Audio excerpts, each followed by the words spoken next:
What's up, everybody? How are you doing? Welcome to finally the Dragon Lies Bleeding, a D&D one-shot. Been trying to get this thing going for like three weeks now. So, here's the dealio. This one-shot got more and more complex the longer I got to think about it. it originally, so the idea for this one-shot is it's gonna be a super deep dungeon dive. Like, that's all it is. It's you go into a dungeon and you get loot. That's all it was originally intended to be. It kept getting delayed and I kept adding stuff to this to this one shot. And then last week I was like, you know what, let's we're not going to be it got delayed again. Let's run a little prequel game using the same characters. That way we don't have to we don't have to generate new characters for this little tiny, thing that we did. And I picked two of our characters. You can see them on the screen right now. Hey, really? Say something? No, you can't. Whoa. Okay, save. Now you're coming through. Yes. So are we on stream? You should be. Where were we? I was in the middle of you were saying that like we got to the point where the character we were doing a little like prequel thing. Yeah. We did the prequel. So that being said, a couple of the characters I sent off on adventures saying, like, nonchalantly, oh, this is going to be a little bit of a prequel thing. It's the same characters that we'll see next week. And we're going to have to pick up with that again. Because some stuff happened. We got hit by the death goblins. You guys got hit by some death goblins. So, set the scene. What is your character's name, Mel? Actually, you can go ahead and describe your character, because you guys would all know each other as a sort of you're coming together as a little bit of a party. You're working on jobs together in this town, and you're not necessarily like intimate with each other, but you're at least business associates. So you would all know each other, and you would all be aware of the stuff that you've got going on. So, okay. Mel, describe your character, and then we'll just... Actually, no. Yeah, you describe your character first, and then we'll go down the line for the people who came in last week. Okay, so my character's name is Vartuk, a 7'8" or 7'8" bugbear. And she has emerald eyes, dark gray fur, and you notice that, like, her hair kind of gets it's like super bushy to the back, almost like wild in appearance, and it's also dark gray hair, just because it matches the fur. You just pretty much just know her to be a paladin. Walks around with a whip and a shield. Yeah, you walk around with a whip. This is gonna be interesting. So you've got you said it's like bushy in the back. Yeah, You have a bugbear mullet. I was picturing more like an Akuma bugbear. Okay, there you go. Yeah, I got the picture out right there. Yeah, that's pretty We'll neat just looking. get you nice and large so we can see Oh, it. it is like an Akuma bugbear. It is a little bit. Fun fact of the sprite, I was looking up references of bugbears, and I found this one, like, design someone did, and I was like, oh, hey Mel, you want me to do this? So I know it doesn't look like a typical bugbear, but, like, I don't know, I really like how the design looked. Yeah, that's like fine. this. Yeah. The idea comes across. So, I don't know if I made her arms long enough, though. I was gonna say, I think bugbears are supposed to have like gorilla-like arms, where their like hands are dragging across the ground length. Oh. But I didn't know. we'll get to that in a 'cause they little get, bit. like reach, right? Yeah, Yeah. they have a feature called long limbed, and I think it's because they're supposed to be kind of gorilla limb Like a orangutan type proportions. thing. Yeah, like really long forelimbs that kind of just like rah, smack. Remember that for next time. Allah will remember that. Anyway, Art database updated. Okay, so going back down the line from who we met last time. Oh, so me first. Yeah. So, hold on, I wasn't prepared. Sorry. So There we go. yeah. So my character is Cassius. He's a red-skinned tiefling male with black hair and black eyes, and he's about average height. Pretty slim build. He's very well dressed. He's wearing the fine clothing of what we would recognize as a Victorian era nobleman type of clothes. He's got a burgundy tailcoat with gold trimming and a pair of dark trousers, a dark silk vest, at the top of which a little white ascot tie kind of puffs out.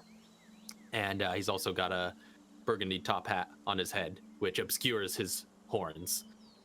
And he also has a pair of leather gloves, and it's pretty plain to see that on his right hand is a white crystal sewn into the back of the glove. Okay.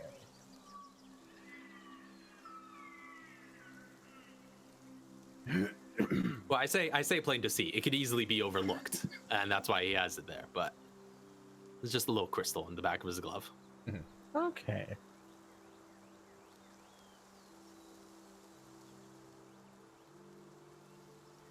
Philo. my character. Well, currently my character is not a snake anymore. Person. She has light bluish whitish skin, long white hair and a ponytail. Typical kind of scientist, medieval, like, artificer outfit. And she has a snake called Fluffy. There's a mechanical snake called a mechanical flying snake called Fluffy. A mechanical flying snake called Fluffy. It's a very unique contraption. So, you all are aware of each other, and you guys have kind of grown together as you've done jobs for this town, trying to, make your way up in power. However, Vartulk. Vartulk, right? Mm-hmm. Okay, so Vartulk. You recognize that the people that you used to hang out with, these other two adventurers that you would usually go on incursions with or excursions, have been missing for quite some time, and it's very unlike them to not be working or around town in some way, and you can't find them. They haven't spoken to you. They haven't been at any of your usual, rest stops. They're just gone. And last you heard, they were just gonna go out and try to, do a quick snag and grab, easy peasy walk in the park job for a bunch of rich farmers, so rich farmers and merchants. Their kid had gone missing. It's an easy job. Go retrieve the kid, come back. They haven't come back yet. So, you find, and you have to go inquire around about who set that job posting, and you find the farmer and the merchants, and they say, "Oh yeah, it's been a few days now. They went off in that direction trying to find our kid. The kid hasn't come back, and neither have they. We're still trying to figure out what's going on." And you're like, "Oh, that's not good." So you head out in that direction, trying to figure out where your acquaintances have gone, only to find this large goblin camp that has just been decimated. There are goblin corpses just strewn about. There's a tree that's completely been burnt to cinders, a sign you well recognize. And a small humanoid skeleton that has been completely picked free of meat. You assume this is probably the job that they were sent to do. That's probably the kid. But they're not here. In fact, you're able to find, after looking around, tracks leading away from the camp and off into the forest. Looking at these tracks, you'll notice that there are 2 sets of goblin prints and 2 sets of larger, regular, medium humanoid-sized prints, and it's very easy to tell that these 2 are your people. You've got like the nice, perfectly shaped boot cut of the your well-dressed tiefling friend, and like the big, sturdy, stocky worker boot imprint of your artificer friend. So, knowing that they clearly must be in some sort of trouble, you head off in that direction.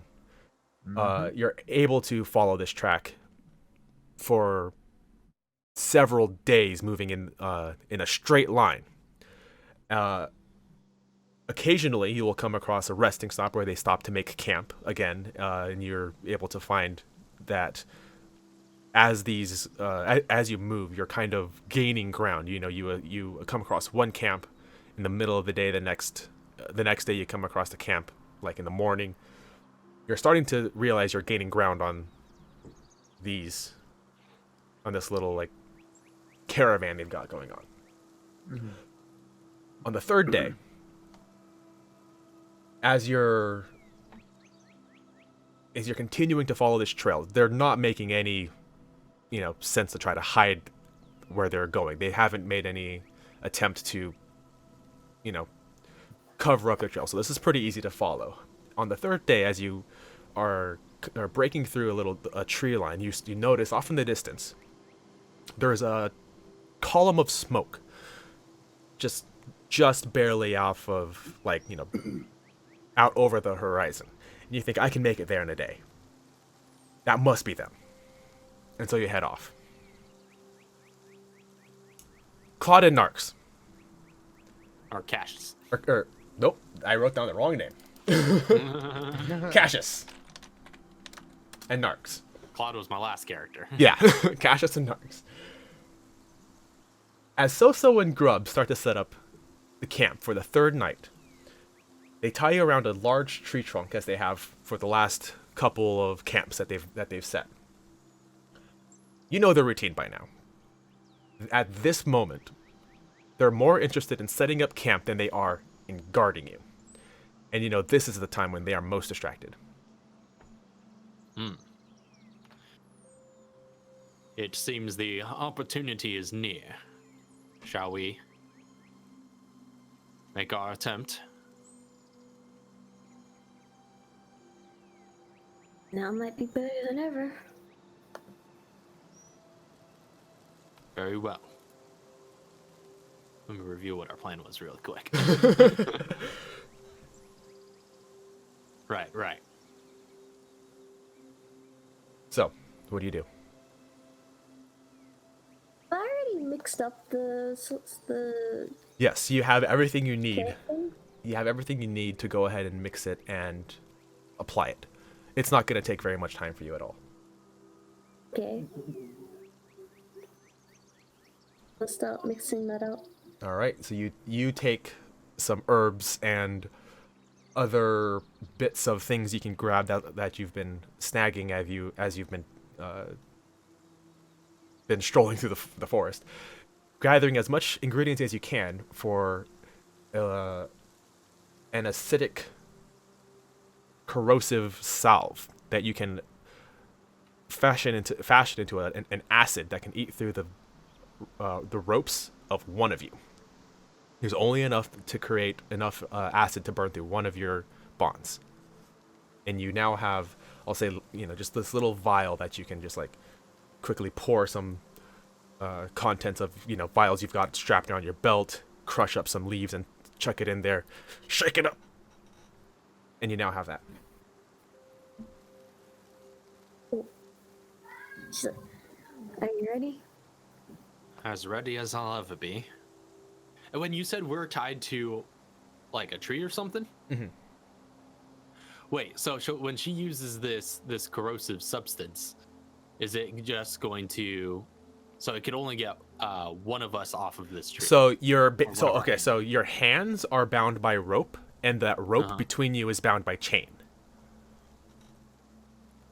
And so basically, there's like a thin chain that is connecting the both of you together, and that's being wrapped around this tree and binding you. But your hands are just bound by a very simple rope, or very simple but effective like rope knot. All right.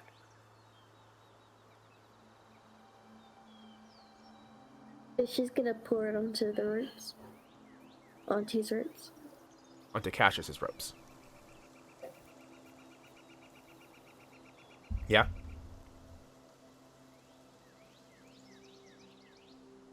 I don't know if you replied, but I'm assuming that's a yes. Yeah. So you dump the context, and I should also point out that this is all done, of course, with your hands bound, and you're just trying to fumble around in yourself getting everything done. But the goblins are much too distracted, trying to set up fire and a little bit of shelter, to notice you fumbling around. You've been squirming the entire time here, so what's a little bit more fumbling until you dump the vial onto his wrist cuffs carefully, eating through the center knot that binds his hands together, and you hear this as it starts to eat away at his restraints. And very soon after, your hands break free from the restraints. Ah. The goblins still seem distracted? Yep. Or preoccupied? Yep, they are very much distracted. So I go turn over to Narks and I say, very well, can you set your Fluffy in motion to distract them further? Or perhaps even take out the little one, the grub. I can give her a go. And then I realized I forgot to open up Fluffy stats.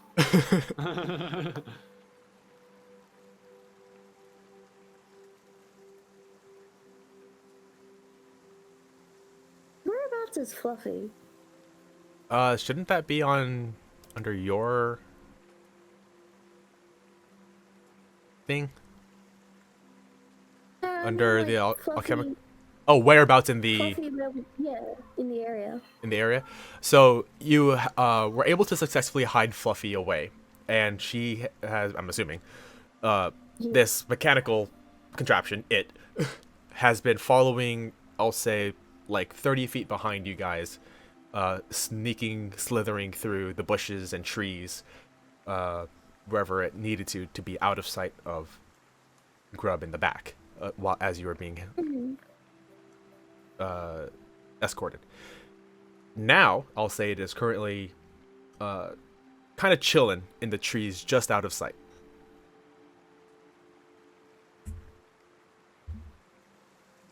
Okay. So this plan is a little bit riskier than I thought it was going to be, because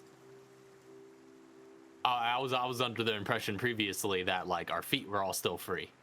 So if this goes down south, I thought that she would just be able to start running. But Well, that's not the case. now that break her free. Now that your hands are free, you can still. I mean, like. Wait a minute. Can I try and just like? I don't know, just like firebolt her restraints off without needing. Technically, Yeah. I could probably get Fluffy to do acidic spittle. That's true. It's also worth noting, Narks, that you also have spells. I know, but I don't know what all you have, but I know you've got something. But yeah, you can kind of finger guns her restraints off. Yeah, just firebolt. Yeah. Or many times it takes to blast it off. Just. I'll say that you will, if you do that though, the act of casting that spell will alert the others. Oh. Or do it. I'm not gonna do that then. So I was gonna say, your hands are free. Your feet are not restrained. You are just tied to the trunk of a tree. Or not tied to the trunk of a tree. You're wrapped. This chain is wrapped around you. Now that your hands are free, you can, with a little bit of effort, wriggle your way out of these chains. I can. Yeah, and then once you're out, Oh yeah, yeah. there'll yeah, be I enough was assuming slack. that. Yeah. Yeah, so once you're out the slack, she'll be able to get out on her own. And she can run. Her legs are... Oh, okay, Both of so your she legs are can get unbound. out. Yeah, both of your legs are Right, unbound, but you're just tied to a tree. Oh, okay. How's Wait. Cassius's health looking? Not good. What was that? His health? It's not. Yeah, it's not good. I'm looking pretty rough. Yeah. Real quick. He's actually looking pretty shaken. He's having trouble concentrating on his immediate surroundings. I'm gonna give him a cure wounds. Ooh. Come here real quick. But can she cast that while restrained? I will say... It just well, requires touch, so... does it... What kind of components does it have? I don't have any components down. Or not components, but like is it verbal, somatic, or material? It's verbal and somatic. So you need your hands. As restrained, you cannot use somatic components. Can you, like, reach around and touch my hand? No, so you have to. There's something that you have to do with somatic your means, hands. like you have to do like an incantation. You have with to, your like, hands that do, require intricate like a movements. and then touch. And since your hands are restrained, you are unable to do the fine motions required to complete your spell. All right, I'll try and get you out as soon as you. And again, Set the casting distraction. any spell is a bit of a thing. So as soon as you cast something, you will alert the other two. Okay. Oh, never mind then. As soon as your hands are free, though, you can cast anything with somatic components. All right, I'm ready.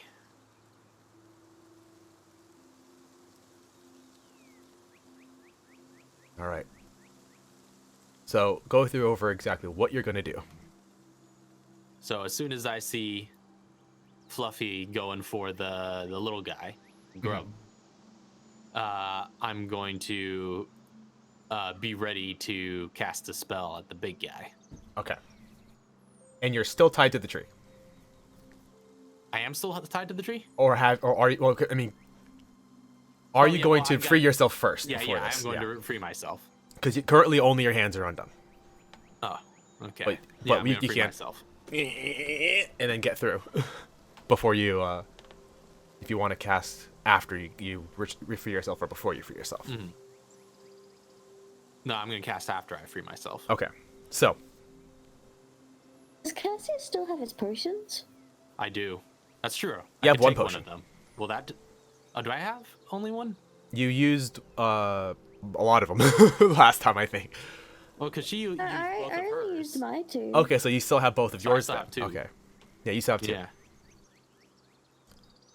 I could take that. I probably should. Would that alert them if I took one? I'll allow you to make a stealth check to try not to, because that's gonna that can be a little bit more sneakily done. Whereas casting a spell would have a whole, there'd be like lights flashing and stuff. Yeah. Or however. I'd rather not risk it. Let's just go through with the plan.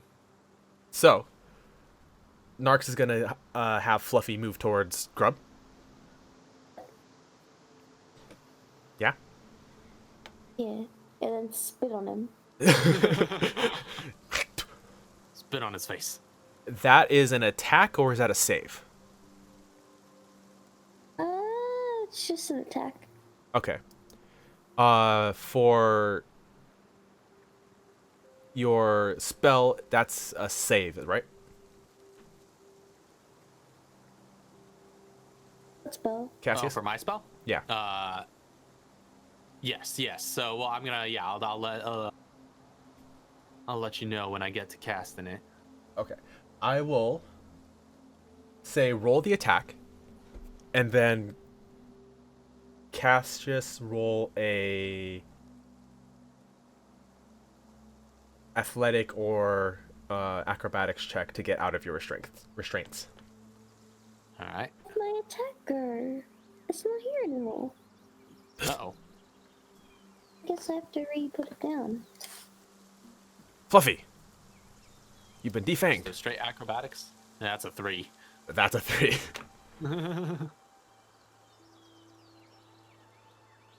What is it? It's a +4.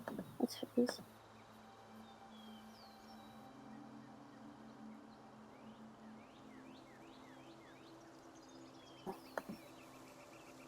Damage.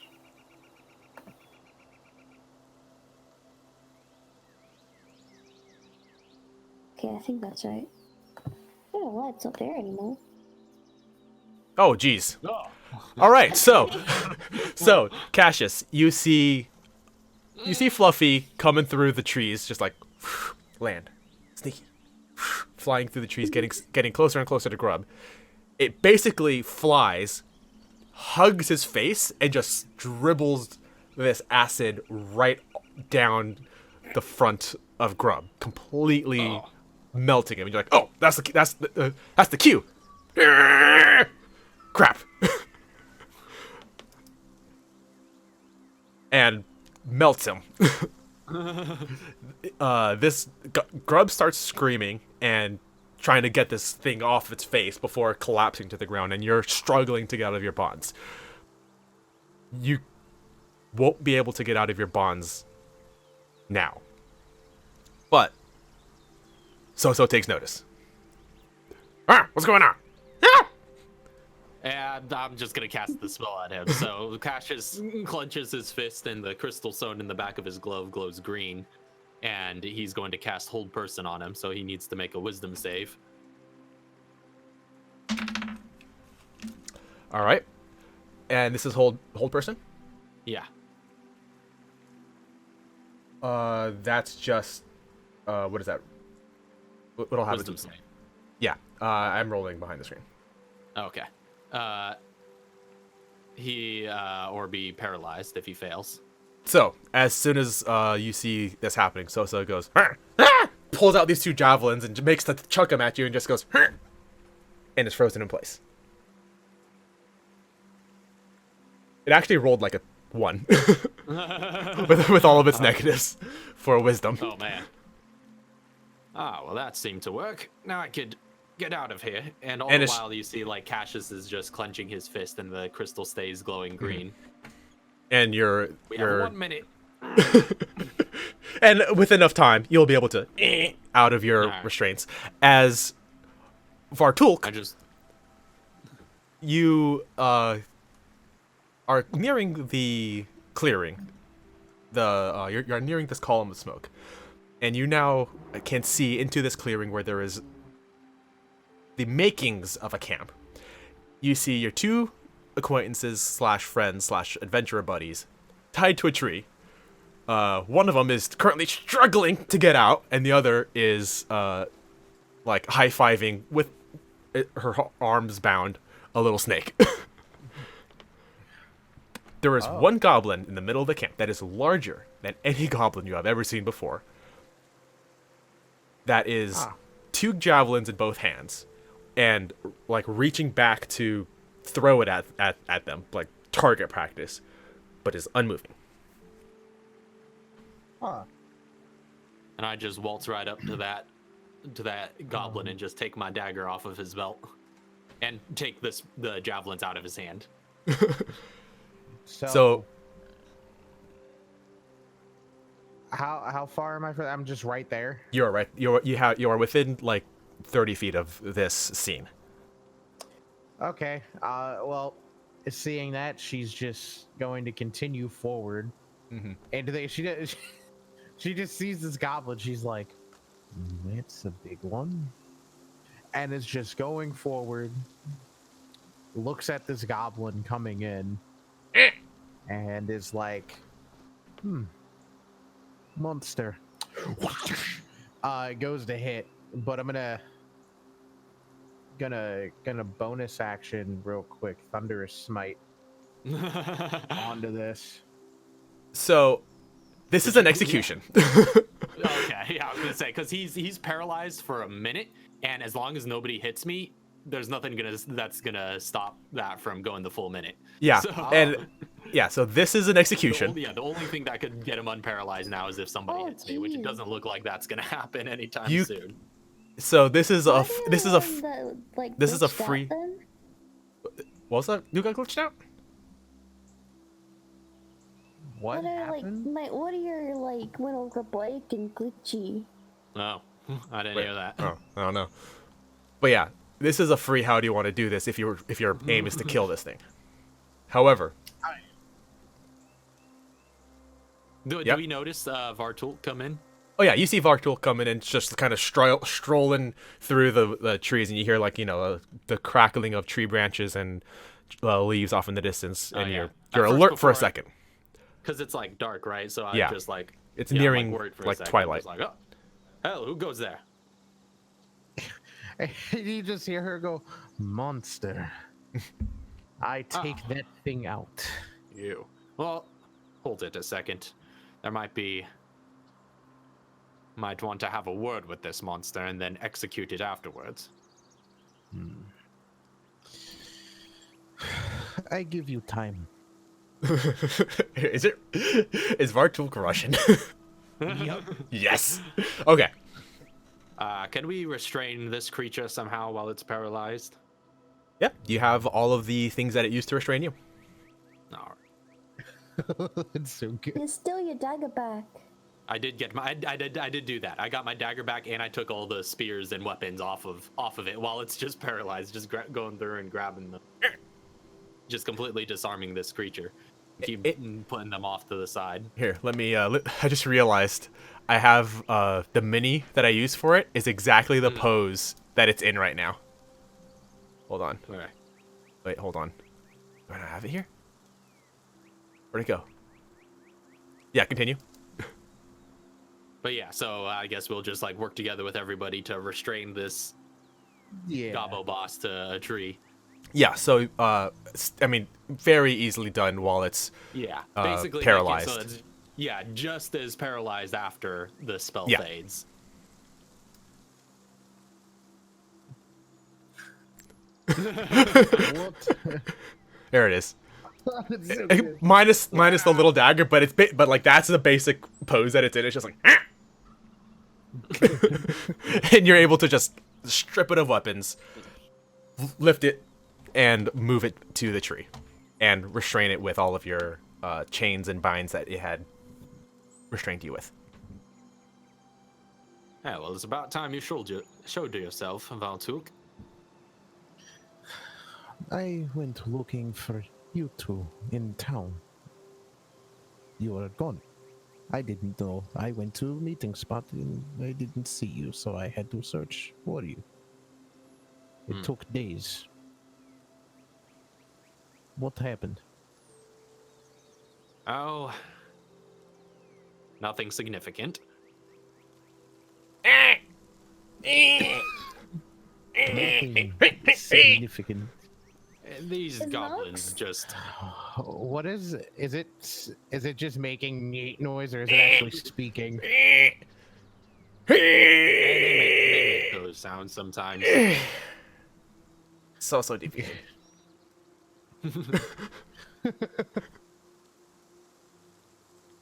Is Nog still chained up or is she out of her I'll binds say now? it's trivial to get you out of your binds with the Yeah. With I the assume two we of them got here her now, out and- when we got the yeah. Oh yeah, goblin but you boss would have had tied to up. because otherwise you just tie up the goblin with her. You would have to take the chains off. Yeah, you would have taken the chains off of her, put it on the goblin. I assume the two of you are okay though. Yes, they just got the drop on us. Unfortunate, but at least you're okay.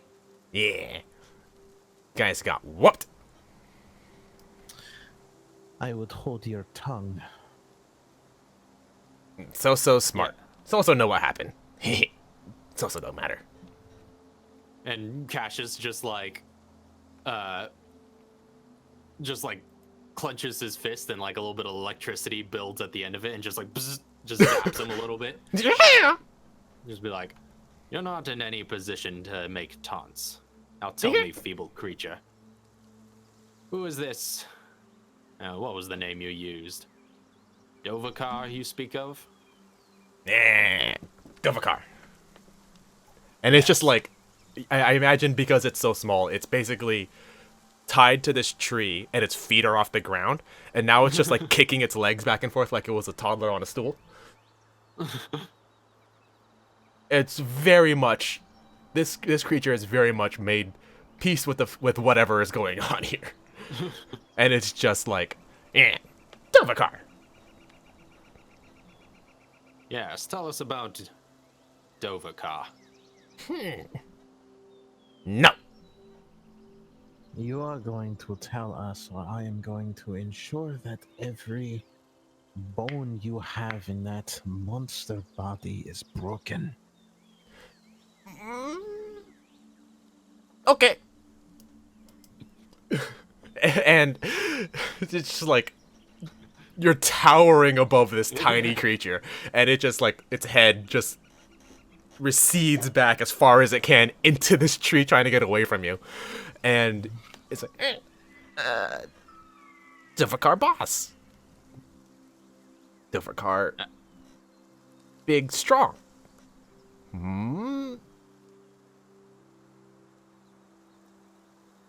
What else can you tell us about Dovakar? What is Dovakar? I don't know if goblins know the names of races. But it'll basically say, big goblin. Big like you. And points with its like nose at Vartulk. Big like you, but different. That's a pretty Big sizable goblin. And it will continue to describe the features of this goblin form, and you will come to recognize that she is describing a hobgoblin. Full, Yes. like tall, proud goblin creature with like armor and regalements. A hobgoblin. Goblin. Best goblin of us. And you work for this Dovakar. Dovakar bring goblins together. How many goblins does this Dovakar have under his command? There's the Bongo That's tribe. probably a complex question. It starts naming off like tribes that Okay, that'll do. yeah, it starts naming tribes that Dovakar has basically aligned. So many. It sounds like a very powerful individual. Dovakar big strong. As powerful as an individual who leads goblins can be, at least. Best goblin of us. Yes, you said that. It's hobgoblin. We can. Yeah, there are a lot of hobgoblin warlords.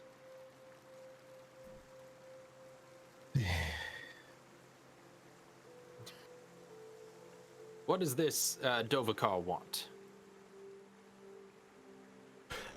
Dovakar no tell me too much about big plan.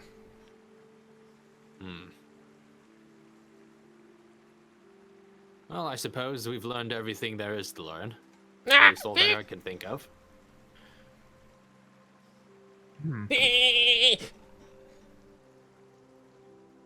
Alright, self-righteous bugbear. It's all yours. Bugbear just kind of walks away from it, pulls out a javelin for target practice. And just, let's see if I'm good with aim on goblin.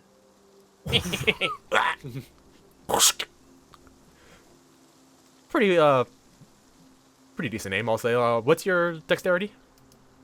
It's a 12. Yeah, pretty decent. A little bit off center, but still right through the chest of this goblin. Yeah, she's like, that was on par. I like. And Cassius is already just like, he's already like tuned out of this situation. As soon as he was done asking his questions, he just goes off and just sits somewhere and just starts to rest.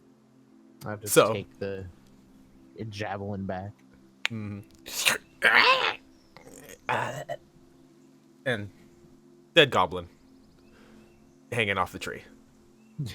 So you are now able to convert this camp to your own needs. It's basically halfway set up, so you just need to finish the fire, set down some cots. All of your equipment that was taken from you by the goblins, you can easily scavenge from their grimy, bone-filled, like, bags that they would use to bring stuff around and transfer it back into your bags. Take your long rest before heading back to the city. Once back at the city, you return to your everyday grind, just perhaps being a little bit more careful of goblin raids. But you return back to you return back to the grind, and man, that goblin boss was the most interesting that happened to you all month. Until you see this group of people huddling around the bounty board, and there's usually not this much attention around the bounty boards. Nobody cares that much. But you come closer and you start to hear people just like, nah, can't be true. I don't believe it one bit. I'm getting out of here. This is a scam, clearly. This is a scam. I'm out of here. And as you approach and you see this bounty that's been posted on the board that everyone seems to be interested in big, bold letters, like it's easily the biggest bounty posted onto this board, clearly grabbing any attention it possibly can, says, looking for a small group of earnest adventurers, once in a lifetime opportunity. Reward, untold riches. Now, compared to hunting rats in a basement, that's the big break. That's the one you were looking for. You follow the bounty to the meeting place, a small off-the-side shack, in one of the alleys. Just some low-down little hovel that you can that you find your way to. There, you meet a very tiny but huge in personality little bouncing gnome, and with this huge grin revealing a mouthful of pearly whites and a single gold tooth, says, "Hello there! I am Entreaty, Dragon Expert Extraordinaire. You can call me Treaty, or Extraordinaire, whichever you choose. I have a proposition of a lifetime. I have it under good authority that a little under 1 week ago, Merkhet the Maleficent, a beautiful and stunning dragon of renown, was slain in battle over Castle Eden in the north. This is most fortunate for us indeed, for I, and I alone, know where Merkhet the Maleficent has hidden his hoard. I've spent many years studying dragons, and this dragon has made his lair in the Helm Peak mountain ranges east of here. And it is unguarded. What say you?" And what's in it for you? Why do you bring this to our attention instead of plundering it for yourself? Look at me. I am an intellectual. I read books. I write manuscripts. I do not delve into the heart of sulfurous mountains. If my knowledge is to be salvaged and used for those in the future, I would wish to be alive to take out the gold that I find.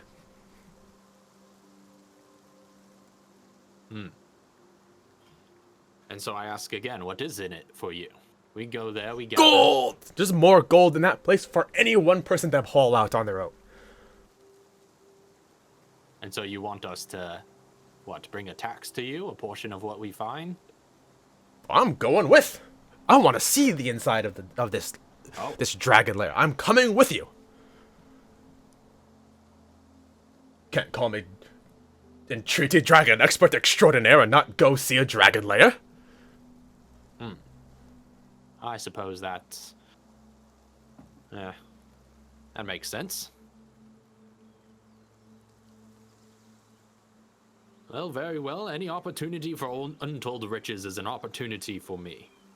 And believe me. What was that? Me too. Yeah. That's the spirit. This dragon has been hauling hoards from here to there for centuries. And I'm fairly certain I know where it is. And how is it that you know where it is and no one else? How did you acquire such information? So, what's the word? Trade secret.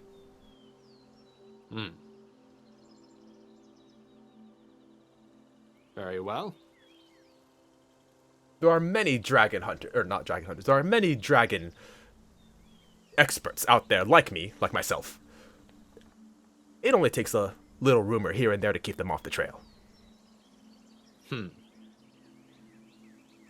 Well, in any event, sounds like a walk in the park for great gain. I see no issue with this. I will take on this quest, for it will aid me in mine. I don't know what that means, but we're all gonna be rich. And this extremely well-dressed, bubbling gnome will tell you that you have until the end of the week to gather everything you need before you go on to the expedition. So is there anything that you would like to Awesome card. grab before you all head off? And Vartuk isn't here, so... We might need a horse carriage. Yes, that would be good. A cart, or something of the sort. We may need... And it's assuming you have, costly material components and everything for our... all my spells and everything, right? Yeah, so you can fill up on any material components you need. Because, like I said, you've already been doing the adventurer thing for some time now. You've got a little bit of a bank to dip into. Because I don't have any consumable ones, so I only have... Yeah, the only materials I would need would be stuff I probably already have. So... I didn't end up using either of my health potions, so I still have those. Mm-hmm. I'll probably grab 2 health potions. So you're back up to 2? Yeah. So you've got your cart, your health potions. I'll give Vartulk 2 health potions as well, I imagine. Is there any way I could acquire any more? Or you didn't get potions or buffs of any kind? You can find... What kind of potions are you looking for? If not potions that heal, then potions that make me more powerful or better at what I do. Maybe, some sort of arcane enhancement or... That's asking a little bit too much for this small town. You can get, you can pretty much only will be able to get, at the local, what do you call that? Mage Emporium or whatever they've got, this little small town magic shop. You can basically get health potions up the wazoo, and they'll have maybe some stuff like water breathing or, basic adventuring, wondrous potions. But I can't get any more health potions. I'll say that you can get one more. Okay. Because you wouldn't want one, but you didn't get paid for the last job, so. Oh, right. And you were gone for 2 days. Running low on funds. This place isn't quite like the big city where I came from. They have no extraordinary buffs of the sort. This town would be a little bit more... Yeah, I was just gonna say I'll just stock up on 1 health potion and just like a knapsack or something for Yeah, helping me to carry. I'll let everybody. You can have the cart to haul anything you want on, obviously, and you all have a. Is it just called like a sack? I think there's there's a literal bag that you can get to just carry stuff in, and you all can just like get bags. I'm trying to remember if that's called knapsack Like a or bag of holding? sack. No, it's just a standard like in D&D. There's an item that's just a bag. Oh, well, there is the haversack. Yeah, there's the sack that can haversack- hold. Yeah, the haversack is like a smaller bag of holding. No, Yeah, just the the regular sack is standard just- it can non-magical hold up bag. to- It can hold up to 1 cubic foot or 30 pounds of gear. Something like that, yeah. Oh, like You guys a just have a sack. mundane sack. Yeah, just Yeah, that's literally the sack that I'm looking at right now. Yeah, sack. So you guys have, you can stock up on sacks, obviously, to haul all this gold out, but Right. there would be no way to get a bag of Okay. holding or anything of that sort. Yeah. All right. And that's what the Stock up rest. on crossbows. Yeah. Crossbow bolts. You've got your in-town blacksmith who can. You've like struck a deal with him by this point to get a steady supply of crossbow bolts. But also you've all got sacks up the wazoo. If you need a sack, you've got a sack. The rest of your money will be spent on sacks that you don't spend on gear. Vartulki also have 2 health potions. So 2 health potions. Everyone's got some health potions. Okay.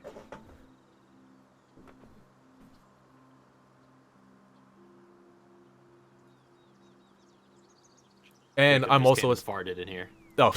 That's why I look like it's Lucy now. You're switching to Etzluzi? Or I guess Make morphing. sure I have it down. Morphing into Etzluzi. Do you do that on like your own, or do you just like transform around the people that you adventure with? Do you just like show up as a different person every now and then? Oh, this guy's dead. I can only turn into people I've seen, so this is like her main appearance. Oh, so you were only your default appearance because you got knocked out last time. Yeah. This is your preferred that's appearance? Not part of the race, but I just wanted to do it flavor-wise. Yeah. Yeah. But like, yeah, that's her like regular appearance. That's your preferred Okay, so you're appearance. pretty much always looking like. Yeah. Yeah, Monty. that's Lucy. Okay. Snake All Lady. right. So Ready you to got go. you got Snake Lady, Demon Boy, and like That's a gentleman to you. like orangutan paladin, orangutan knight. You'd be half correct. About the orangutan or the knight? Yes. Okay, all right. So you've got your sacks, you've got your cart, you've got some healing potions, you've stocked up on any consumables you need to use for fighting. I'll also say that anything in a dungeoneering pack or an explorer's pack you have easily access to. All that said, you meet with Extraordinaire, who is overjoyed to see how much effort you're putting into this adventure, because he's like, "Ah, of course, brilliant. You would definitely need a cart for all this. I was just gonna walk up there." And Well, we're professionals. yes, I've spent most of my time locked up in libraries and such. This is all beyond me. But an unguarded dragon lair. Oh, opportunity of a lifetime indeed. Indeed. Shall we ado? Adieu we shall. And yeah. I feel like this person is just over exaggerating things. I don't know why. Well, then be on your She- best guard. When am I not on my best guard? Do you, At least I don't get captured. Hey, that shouldn't have happened. And she just gives a smirk, and it's just Goblins like came out of nowhere. she just gives a smirk. I'm just pulling your, well, I guess tail. but let's go. And Cash just kind of tucks his tail away. Touch my tail. His perfect tail. Touch my tail, you get a firebolt to the face. And off you embark. As you embark, however, Extraordinaire does not stop talking Oh boy. the entire time. And this trip will take. How long did I say how long this trip will take? No, I don't think you did. No. It'll take at least a week if you're moving at a normal pace. It's off into the deep wilderness. You're going to the Helm Peaks. The Helm Peaks are this huge, like, set of mountain ranges that are off in the wilderness. It's the perfect place to have a dragon's lair. But as he's just spouting everything he possibly could talk about dragons, it's very clear this individual has a lot to say and nobody to say it to, and he has a captive audience. Oh boy. Oh, Basically, no. you have anything you want to know about what's coming up, he will happily answer.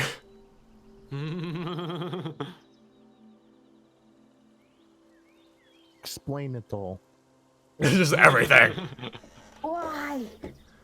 Why? Merkhet the Say that. Merkhet the Maleficent. Oh my lord, is this beautiful dragon, beautiful, stunning, large adult dragon of the red variety, of course, as you would know. Shut him up. And we'll tell you that obviously Merkhet the Maleficent is a red adult dragon, and the lair, or rather the peaks, are actually a series of volcanoes that ring an even larger volcano. So like the peaks all kind of how do I explain it? Yeah, so it's called the Helm's Peak because it looks like a crown, no matter which angle you search it at. So these peaks will come up into little jagged spires with one large spire of a volcano in the middle, giving the appearance of like this crown on top of a mountain. And the main volcano is probably where the dragon likes to keep the majority of its hoard, or it's anything that it would like to have kept safe. But the smaller volcanoes all kind of intertwine, and all the tunnels would all go through this little system, and you can probably sneak in through one of the smaller volcanoes to get to the main large volcano in the center, or just go straight to the large one and figure it out from there. Sounds like a veritable underground complex of sorts. I feel like my knowledge has gone up. Mechanics along the way. My knowledge has already been great. Then I guess you're smarter than what you were before after today. Or these last few days. Perhaps. I'd listen some and then just spend some time in just private study, flipping through my books and going through my spell book and other things and reviewing notes. He will ask about that spell book. As soon as you whip it out, it's like, oh, what is that? Oh no. Narcs, how are you doing?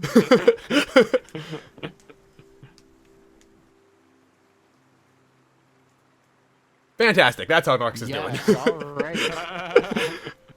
So Cassius will reluctantly give superficial details, just yes, this is. I am a self-taught arcanist. This is my spellbook. Self-taught. Very fascinating. You don't see too many self-taught arcanists around these days. Typically, everybody goes to the schools for that. I need no school. Clearly a Everything self-made I have, tiefling. I have. Yes, a self-made tiefling. That is what I am. Yes, I can empathize with the struggle, my friend. I am a self-made gnome myself. Oh, Sure. Yes, we clearly have very, very much in common. Yes, indeed. If he doesn't eventually stop talking to me, I'll just like charm him and just tell him to go away. How will you charm? I'll use charm person that day. So charm person is what? Wisdom save. What is the effects of it? They'll be charmed. Just do whatever you say, duration. or is it? Because which one is the one that? No, he's not dominated, just charmed. That means he'll regard me as like a friendly acquaintance. That doesn't help. No. That makes it worse. Wait, hold on. Because I was gonna say, like, depending on the effect, the charm might actually make him more talk to you. It's a friendly acquaintance. You can tell him to, like, you know, you'll give him your space. You can tell him to give you your space. Yeah, he's a little bit more amicable to whatever I'm doing. Yeah, he'll like maybe just scoot away. Oh, of course, my good friend. I'm studying. And he will return to just talking about dragons, dragon lore, dragons of many centuries past, dragons of the current era, and just spouting knowledge off the top of his head. Half of it. A race that doesn't have ears. You can you shapeshift to get rid of your ears? No. You can try. He's just gonna try and like shut it out as best he can. He's just gonna pull his top hat over his face when. Who's gonna remove my ears? I think I can. I don't know. I will allow you. Make a Constitution saving throw to like force your ears to rescend into your head. Alright, let me see.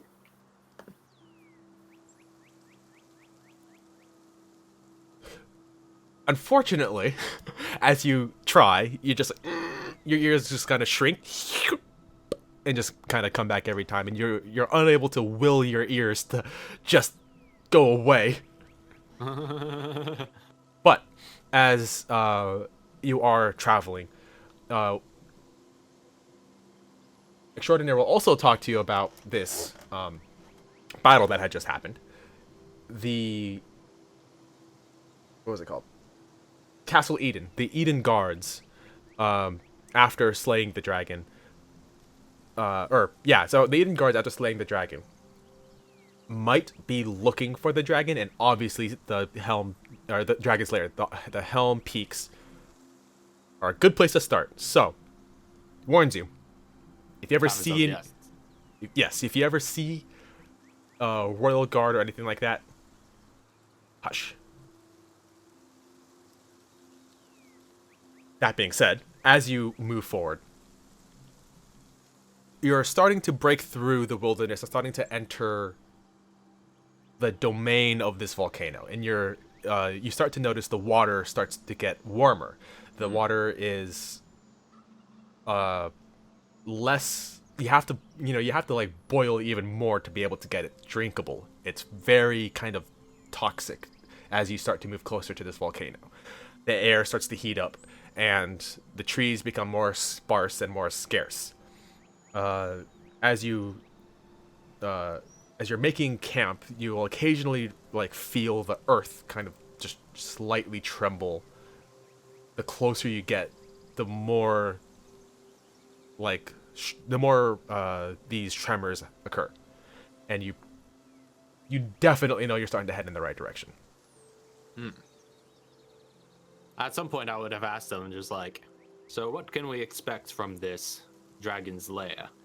What sort of, I suppose, features or defenses might be typical of such a place? See, that's where it's interesting. The dragon itself is the defenses of the lair. However, there is no dragon, which means while the lair is unguarded, the hoard is ripe for the picking, which means any wildlife in the area who wants to get in is now no longer restricted from entering. You may find some wandering beasts here and there, but no dragon. Maybe a little bit of local wildlife. Purple worm or such. Oh boy, purple worm. I don't know what goes on around these parts. I'm a dragon expert, not a bestiary expert. Does anybody know a lot about nature? No. I mean, Anybody have nature proficiency? Can I think about average amount, but no proficiency. Yeah, I don't have proficiency. Yeah, I'm Can I think average about as it, well. see if I have it in like my sort of general knowledge, what sort of wildlife might be around this area. Wait, no. Nature's intelligence. Mm-hmm. +3. I don't have proficiency, but I have a +3. Yeah, same. Okay, I'll let you just kind of do a general check to see if you like can piece together Both not of us, any or- specific knowledge about this area, but knowledge in general of what kind of creatures would be in what kind of environments. I just hunt monsters. That's it. Both of us, or Yeah. You both have a pretty high intelligence, right? yeah. Nope.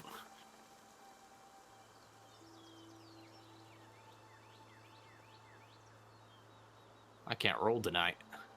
Yeah, yeah. Yay!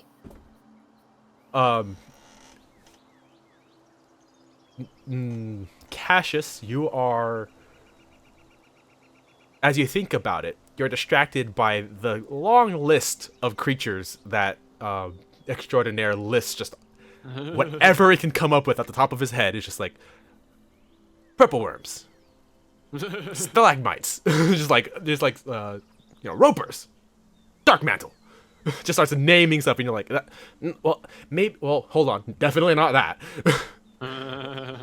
And you're unable to filter through that. But Narx is able to filter much of that out, as trying to just block as much of this guy's babbling as you can out of your head.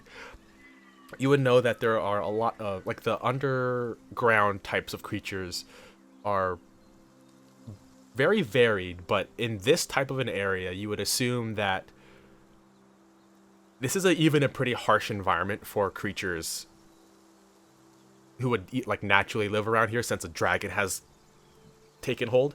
So anything that would be around here would be pretty like basic beasts, as smarter creatures would tend to stay away, knowing that they could be eaten at any time. So you're talking like very basic beasts that would end up wandering into an unguarded dragon's lair. The kind of thing that would normally be food for the dragon. So nothing crazy. Definitely not a purple worm.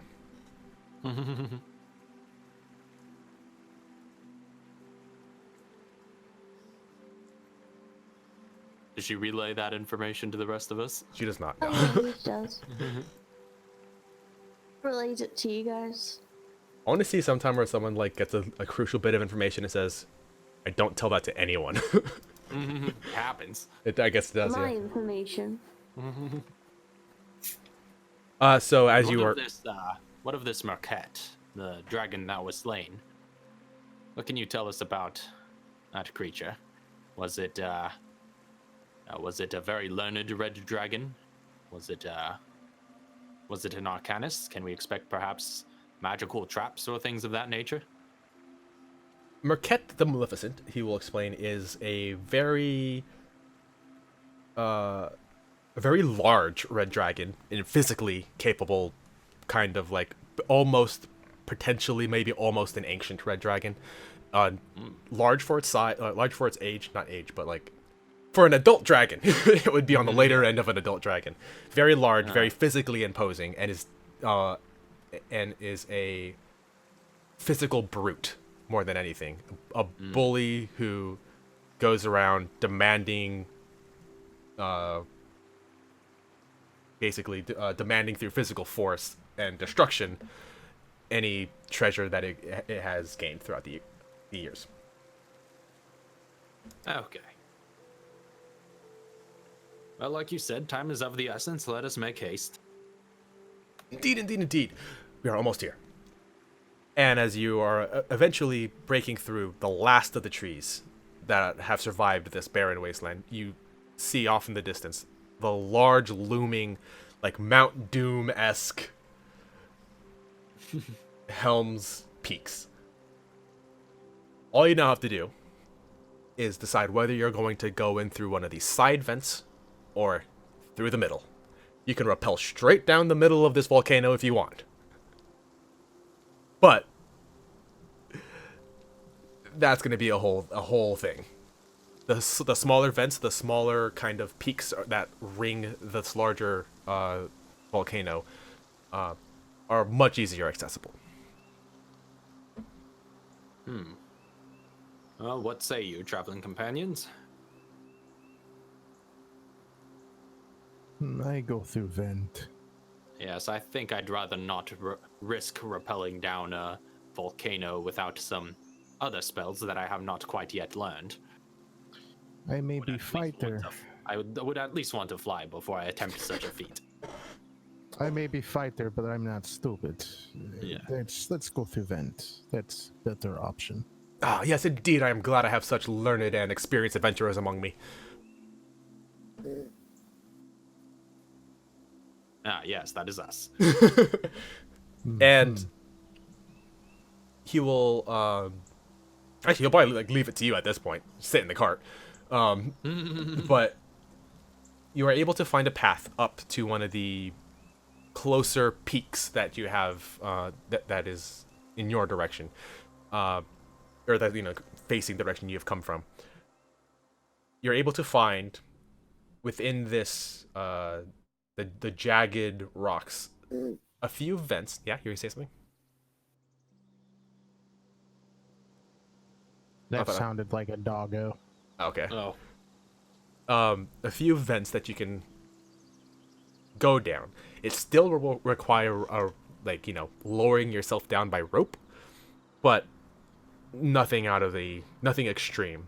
A couple dozen 100 feet down.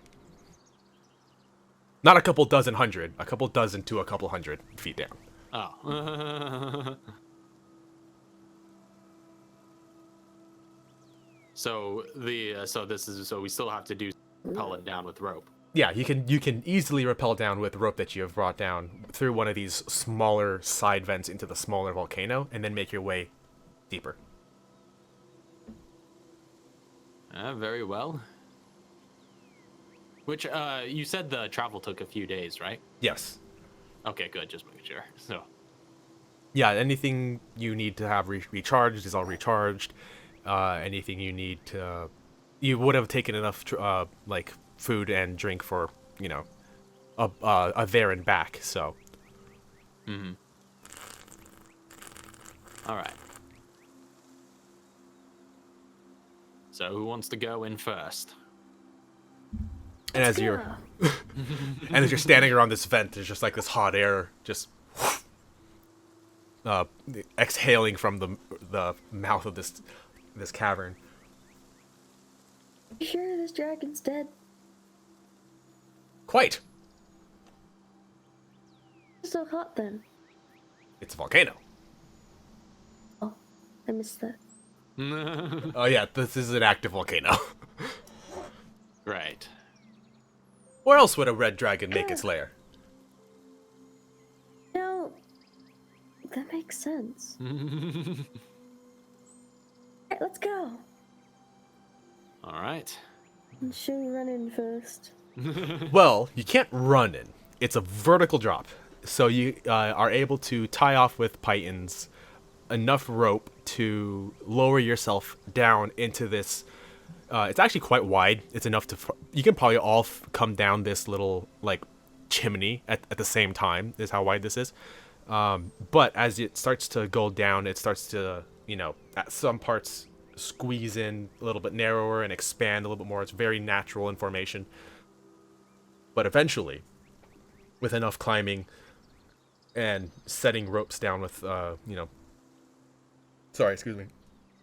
And tying ropes off, you're able to lower yourself down to where that kind of slopes into a more even ground where you can walk on. And it's very dark down here. Well, I have dark vision, but does anybody have any torches or anything of the sort? Hold on, did gnomes have dark vision? I have torch for those who cannot see in dark. Who all cannot see in dark? I pull out like a little mechanical object. Actually, could I just do this? Oh, I just pull out some kind of tiny object somewhere in my pouches or whatnot. Just like a bowl or a cube or something. Mm-hmm. Action to allow it to shed a bright light in a 5-foot radius. Oh, 5 feet. 5 feet's pretty decent. You'll see anything in your immediate surroundings. You'll be able to at least see all of your companions, but you wouldn't be able to see deeper into the caverns unless you like chucked it. Yeah. But you're at least able to see any companions. Gnomes do have dark vision. And then dim light for Extraordinaire an is fine. additional 5 feet. So who doesn't have dark vision right now? I don't have dark vision. I think we all have dark vision. Or- Fantastic. Everybody's got dark vision. So, Oh, you don't? The changeling? No, that's why I got Okay. the light out. I see. oh, I you see. said you don't Yeah. have dark vision. Okay. So, I mean, Extraordinaire has dark vision, so Extraordinaire is fine. Yes. And yeah, so you can easily see the people who are around you, but beyond that is just long echoing corridors of just like, If the anything, occasional I will- billow. If anything, I will light a torch Mhm. to go out in that 20-foot radius, so that way it can be a bit clearer for. I put my Oopsies. blocks away then. And Cassius, after like Narks goes down, would just yell down the tunnel, just be like, "Are you all right down there?" Just from above.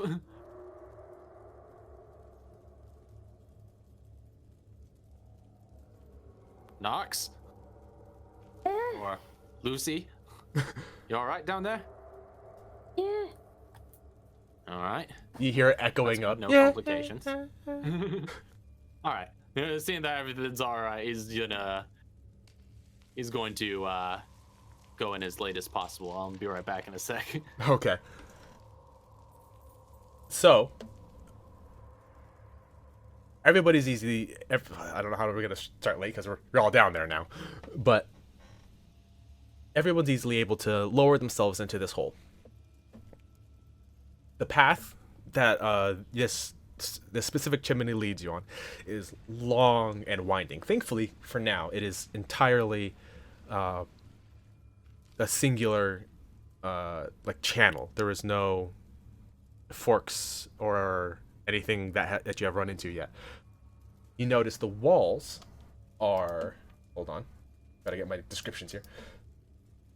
So so you notice that the walls are very kind of naturalistic, very very dark and hard, and made of like this shining smooth rock texture, it's more like glass than it is like rock, but it's wide enough that you can, at some points, that you can all like walk side by side, shoulder to shoulder, but at other points you have to walk single file. And at one point it almost gets to the point where you almost have to like crawl through to be able to like get through this certain narrow little passage. It's no problem for the most of you, but it starts to get a little bit claustrophobic, especially when you look in front of you and you look behind you, and it's exactly the same both directions. As you continue to walk forward, the tunnel starts to widen out and kind of become more of like a large hallway, until eventually it actually breaks into two different paths, one to the left and one to the right. The path to the left leads a little bit upwards and kind of left and up. The path to the right leads right and down. For the most part, this tunnel has been mostly horizontal. You haven't gone up or down too far. But to the left, you can see it goes up. To the right, you can see it goes down. Deeper into the mountain or up. Which way do you reckon, Extraordinaire? Down deep into the volcano is where the dragon lies. Or at least it's Lair. The dragon would lie there if it was still alive, this is true. So it seems down would be the sensible direction to go.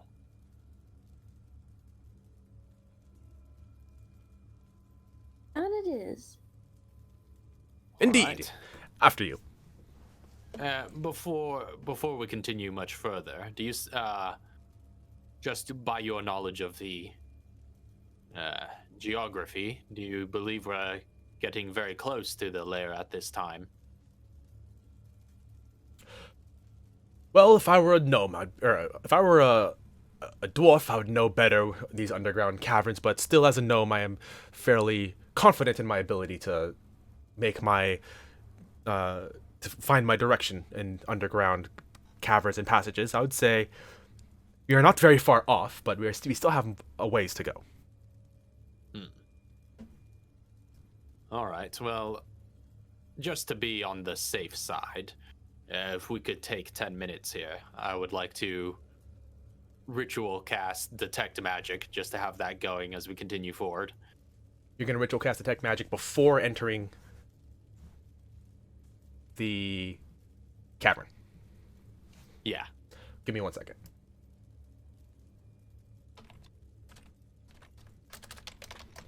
Just so that for 10 minutes, I just sense magic within 30 feet of me.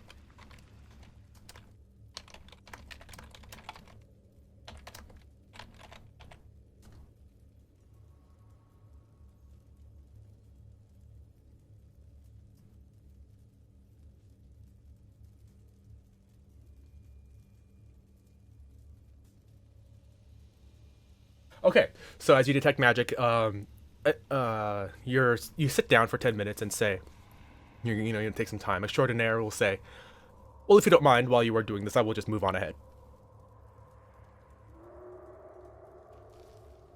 I just continue doing my my ritual. All right, so as you finish your task, Extraordinaire will kind of just like,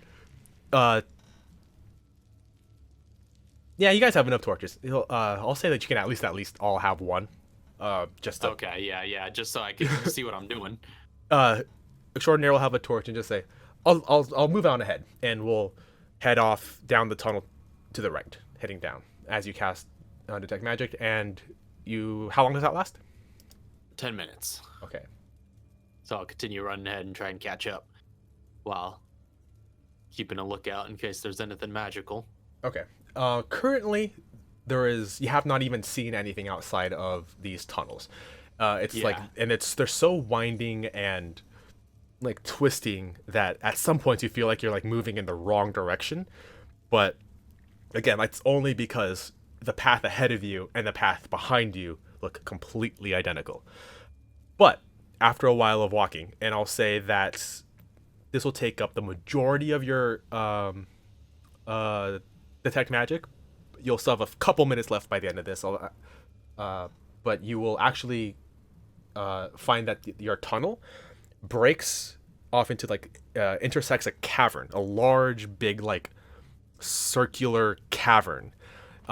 It doesn't the place that it you break into is you're actually looking down into it, and it's a good drop down to the bottom of this cavern, but the floor is absolutely littered with treasure.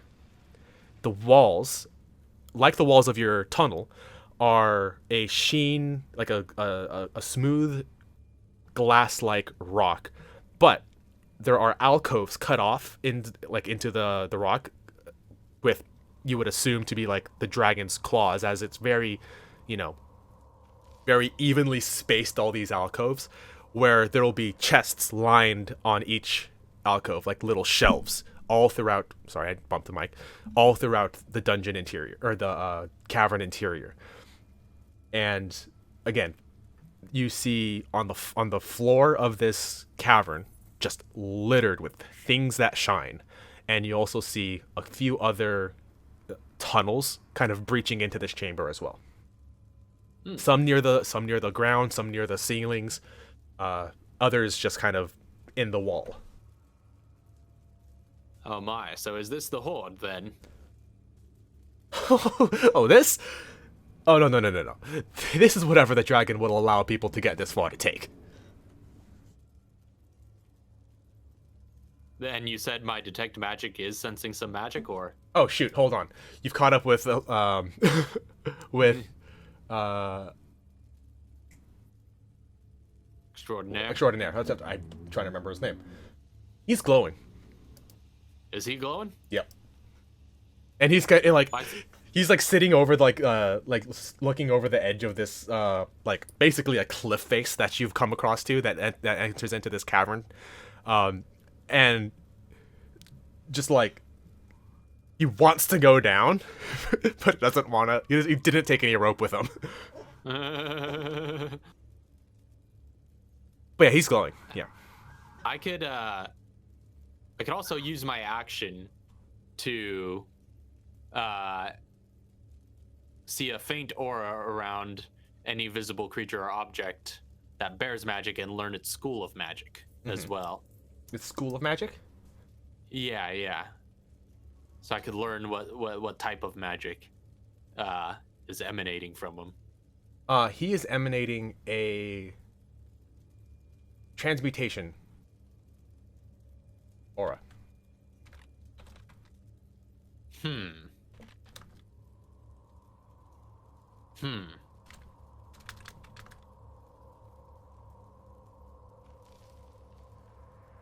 All right.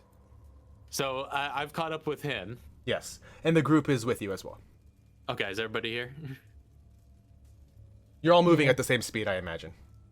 All right. So what say you we get down there into that hoard? Indeed. Who brought the rope? I don't have any rope. I have academic supplies. Within the Scholar's packs. pack. Well, I was saying everybody would also be able to have an explorer's and dungeoneer's pack. Oh, right. When we were gearing up a town. Yes. So because you would want to have those coming Yeah. with you. So again, same process as before. Nailing down these ropes at the mouth of this cavern and slowly letting yourself down. And I'll say that you're actually able to let yourself down onto a couple of shelves, or not shelves, but like these alcoves that are cut into the side of this cave, where a lot of these chests are set up.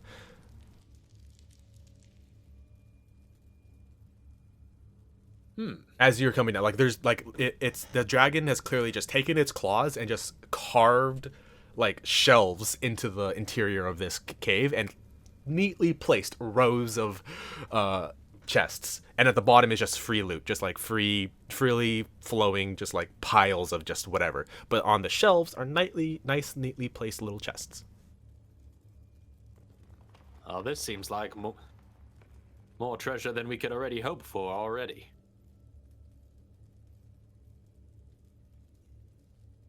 Well, let's get going, and he just like grabs the rope and starts hauling himself down, and just like he's actually skipping all the chests on the walls and is going straight down to the stuff at the bottom.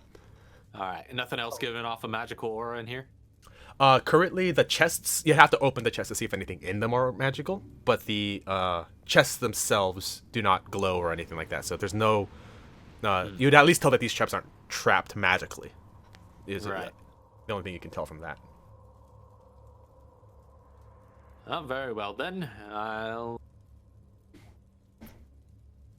suppose I'll start digging in. Now, the cart is still back at the You would have left it at the mouth of surface, the right? Yeah. So you would have to travel So, all the yeah, way it's quite back and up the 10 or up the 100 feet to get to the cart. Well, then sounds like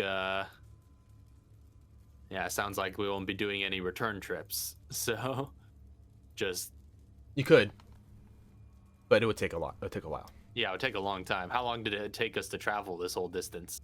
I will say that it currently, well, let's see. It took you 10 minutes to get from the mouth of the fork in the tunnel to here, and I'll say it took you about 4 times that to get to the fork. So a total of like about 50 minutes to get back to the tunnel leading to the surface. Yes, that's almost an hour. Let's just round it So- up to an hour.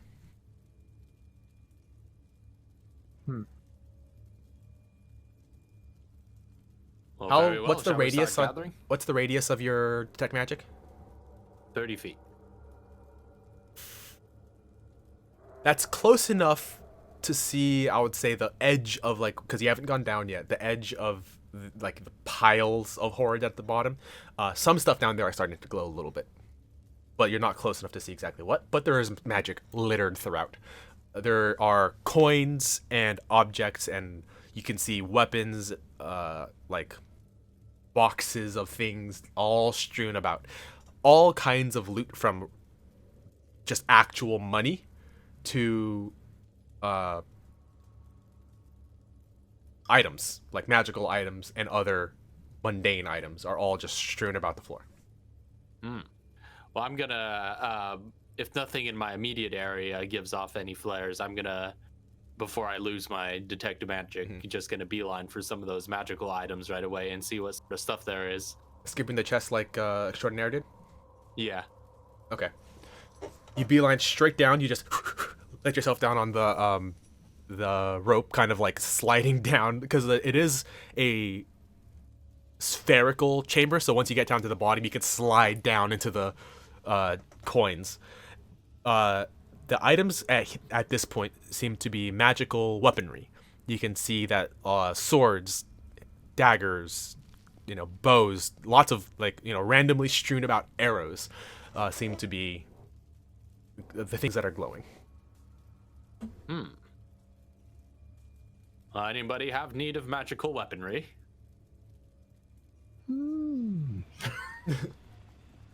If not, all of this will fetch a pretty penny nonetheless.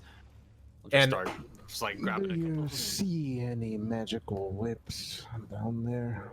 Any magical whips? To look for something specific, I will have you make an investigation check. But as you're basically knee deep or ankle deep currently, unless you like fall to your knees and start shoveling things in, the coins are mostly bronze and silver. All right. Probably not worth their weight. 17. Are you the only one who is down here at the bottom? Everyone's still back up at the top? I mean, yeah, I don't want to go through the chest. Not yet. I feel like that could be a thing we can do going back up. But are you sticking back at the top? Yeah. I'll still go down. Are you going to? Yeah, go down. Everybody going down. Are you going to pass the chests or stop to open a few? I'm gonna pass them. I feel like. Yeah, we could get them on the way back. Yeah, I feel the way my through here. characters. Yeah, that's the way my character's thinking. We can get them when we come back up. Okay. As with 17 investigation, you start to like sift through, and your detect magic is starting to fade before you finally there on the other side of the room, and just like wading through bronze and silver coins, finally manage to get to, like, you see like the end of a bullwhip that you can grab a hold of before your detect magic finally fades, and you just start like pulling the end of this bullwhip, trying to figure out where like the handle is, and you just keep pulling and pulling and pulling until you eventually get the entirety of this +1 whip. Ooh, a +1 whip. Yeah. I found an enchanted whip for you. This thing should be quite strong. Thank you. She'll go over and just like boop. All right. And that thing, that's good. That's some good stuff. Oops, my bad. So yes, you as you're all like sorting through, and are you putting weapons that you see into your bag?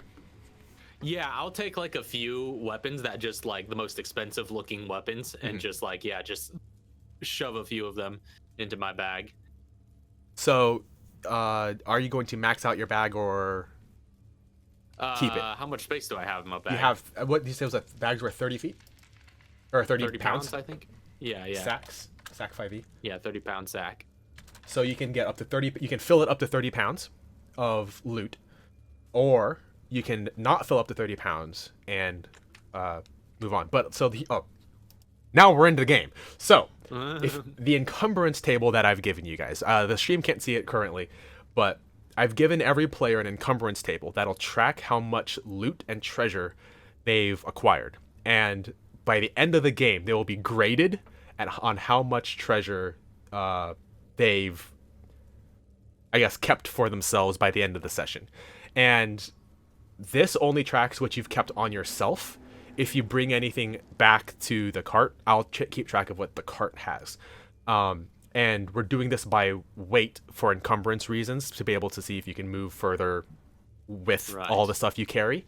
So if you fill your sack, that it's 30 pounds of loot that you're going to carry with you.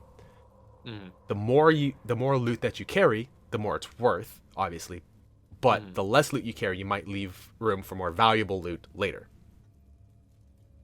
Right. And the encumbered... Okay, I see. Yeah, so it's encumbered, heavily encumbered, when we reach those weight values listed there based on our strength. Yes. Okay. So you're based on your strength, you will have certain limits before you start having to slow down to start lugging these heavy things around. And you cannot carry more than your max carry capacity, which is 30 times your strength. But you can push things that are beyond your max carry or pull them. So you can take your sacks, tie them all together, and start dragging them at 5 feet. But you cannot lift. So you cannot lift them and carry them. You have to drag them at 5 feet. All right. So, and treasure inventory is just for noting what treasures gotten. Yeah. So if you just if you fill your sack, you can say 30-pound sack of enchanted weapons. Okay.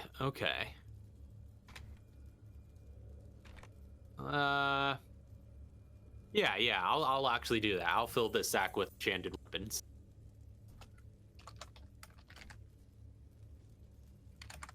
And your current weight will go up to 30. Anybody else wishing to grab some stuff in this current room before you see? Actually, I was going to say before, as you're all grabbing stuff and shoving them into the sacks. I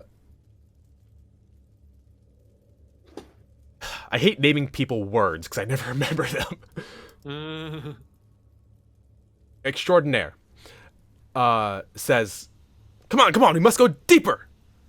The dragon's lair is even larger! This is just the stuff on the outskirts. Very well.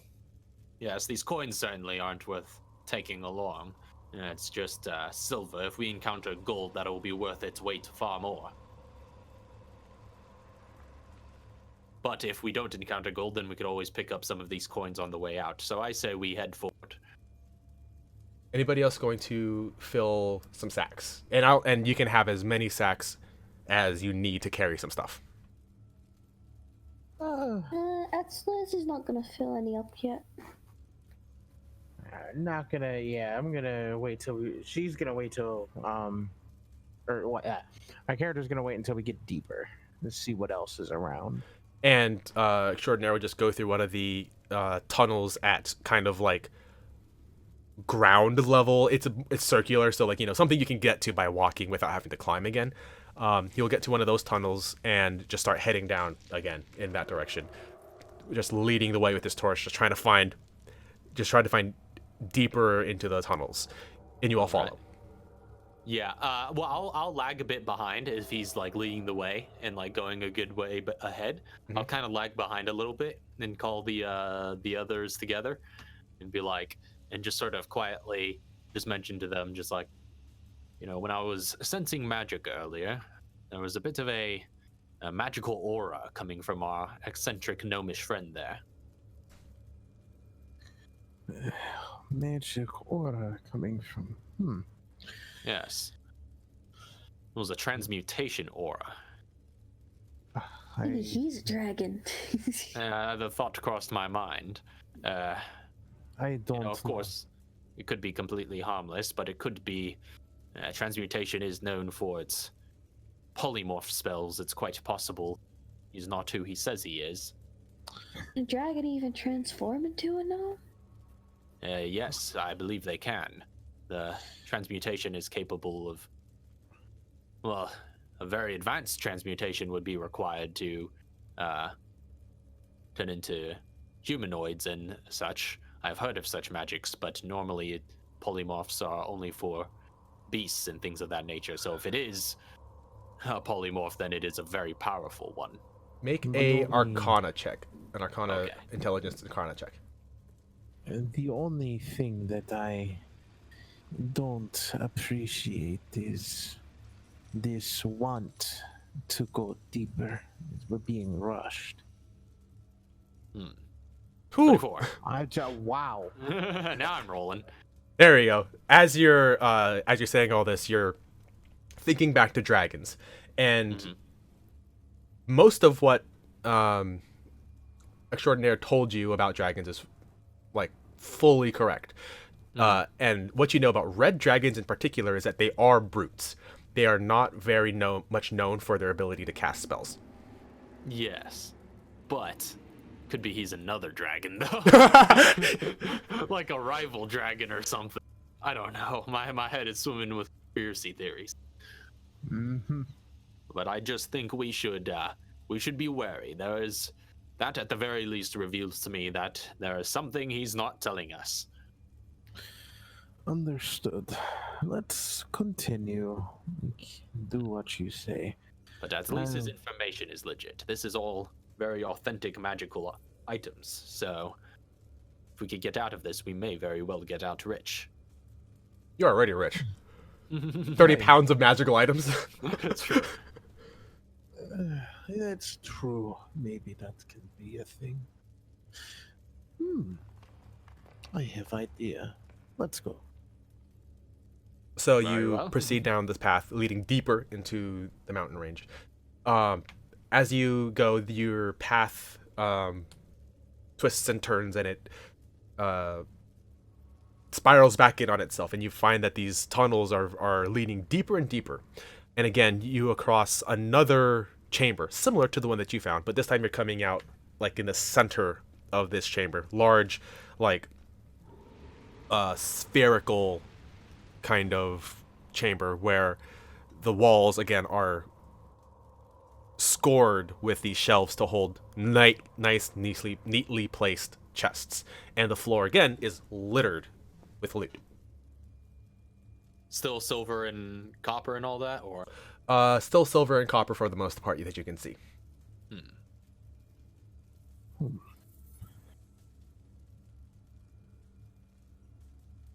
So this is it's pretty much identical to the last chamber then? Fairly identical. All right. Now, what say you, Extraordinaire? Is this then the bulk of the creature's cache? Do you see gold? No, I do not. Then no. And like starts very short as a gnome, just kind of like waddling through all this like this sea of coins. Ooh, that's nice. Picks up like a ring. That is with a fat like emerald on it. Yes, I say we still press onward then. I agree. Get to the stuff that's really worth its weight. And as you continue to move forward, I'll say you pass through a couple more chambers of that kind of similar level of loot, where lots of bronze, lots of silver coins. However, you start to see more and more actual like treasure, like gems and like rings with inladen gems on them, and like, you know, bracelets, necklaces, jewelry start to be dotted throughout, and you start to see flecks of gold, like occasional golden coins scattered throughout these, but still you haven't checked any of the chests on the walls yet, yeah? No, I have not. Although, would it be possible, I know it's just for doors and windows, to use thaumaturgy to try and force a chest open to from a distance to see if it is unlocked, if it could do that? I will say, if you make an if you make a successful Arcana check, you can do thaumaturgy on a chest at a distance. Okay. 30-foot distance. Hold on, can I just? Okay, sweet, that still works. With a 10, you're able to kind of. Are you picking any one chest in particular? Just kind of going like open. Just picking a random chest and just being like, hey. You think, or so yeah. You cast thaumaturgy at that chest, and it kind of like jumps and shakes, and it goes. But the chest was locked. Had the chest been open, it would have opened. It's locked. Ah, well, it seems that chest is locked. Perhaps all of them are. One way to find out. I don't want to mess with those chests yet. As We've you been act, traveling for some time at this point, though, right? yes, So- it's been another few hours. I'll say it's an hour between every chamber. Oh man, Wow. we're going very deep. Mm-hmm. That's the case. Well, again, you're not going in a straight line either. It kind of like there are times where the tunnel like backs up on itself, and you go Yeah, so, back like, in the direction you came topographically, from. We're like, Yeah. You're slowly but- moving in the direction center to the mountains and deeper, but you will occasionally have to like, go back up a slope or, kind of right. do a little 360 swirly do back down, but you are slowly making your way that direction. And there are a few more there are a couple more forks that come up with this as other channels are intersecting with this. Are you guys just going to kind of stick with the one you're on, or are you going to move off into another channel? Branch If it does go deeper, will you pick that, or you just stick to the same one? Because otherwise, you're gonna have to try to one of you is gonna have to remember the direction that you guys have gone. It's true. It's true. I say sticking on the current path will be easiest to remember. That way we don't, it's just a straight line, so to speak. I don't know. What all do you think? Agreed. I know you said Maybe we should agreed. stick to the path. Okay.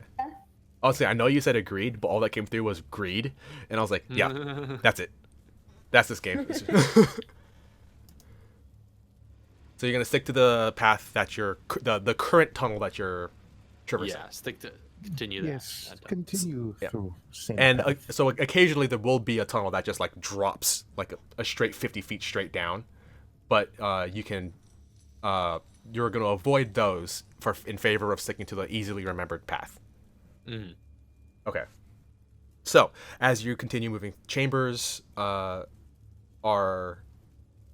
starting to get larger and larger, and occasionally, there will be like an entire chamber that has just been entirely scored with these makeshift shelvings, and the loot is now starting to contain more and more gold. However, the items that are scattered throughout are starting to be like much more intricate and much more care put into the craft of a lot of these items, like the swords, the armor, all of the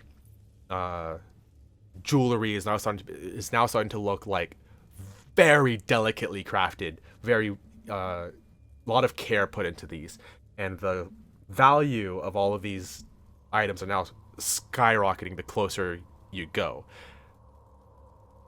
Cassius is gonna nab some jewelry. Are you still keeping that? Most expensive looking jewelry. Are you still keeping that sack that you had from the first room, or are you replacing it every time with new stuff? Still keeping that sack Okay. for now. I'll let you know if I empty anything out of it. Okay. Anybody else grabbing some stuff as they move along? Can I get like 10 pounds worth of jewelry, say? You can fill a bag with 10 pounds worth of jewelry. All right. How close are you to being encumbered? Still can take another 10 pounds more. All right.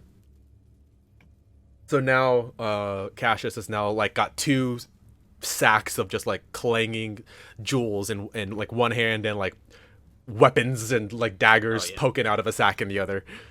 We're gonna be looking like payday by the end of this. Oh yeah.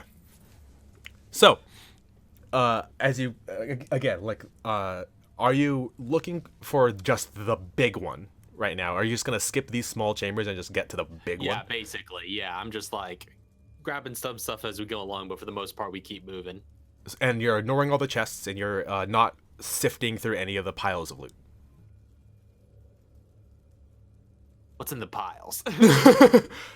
So the piles of loot are all the stuff on the ground, the coins, the air. Oh, you've already sifted through to get to grab handfuls of jewelry, but I'll say that you haven't, like, looked for anything in particular. But you can grab like a necklace just like strewn with rubies and topaz, onyx. Chuck it into a bag. That's a big freaking ring. Throw that in there. That like this choker with a diamond encrusted into it is just like, that's definitely gonna be thrown in there. But you haven't searched through. But do you want to look at looking for anything in particular? Because otherwise it's just errant. Not like this is basically, I'll just say right now, this is basically the dragon's garbage. Yeah. Oh. Yeah, in that case, we're gonna keep pushing through. Yeah. See if we can get to the big stuff. Yeah, because it's very clear, like, this is the stuff the dragon was like, I need to keep this because it's my hoard, but yeah, I'm just picking up stuff as just like a sort of just in case. Again, picking up stuff here and there, in case we have to make a quick exit and we don't get much from the later places, just making sure I'm padded with some insurance so I don't come out with nothing.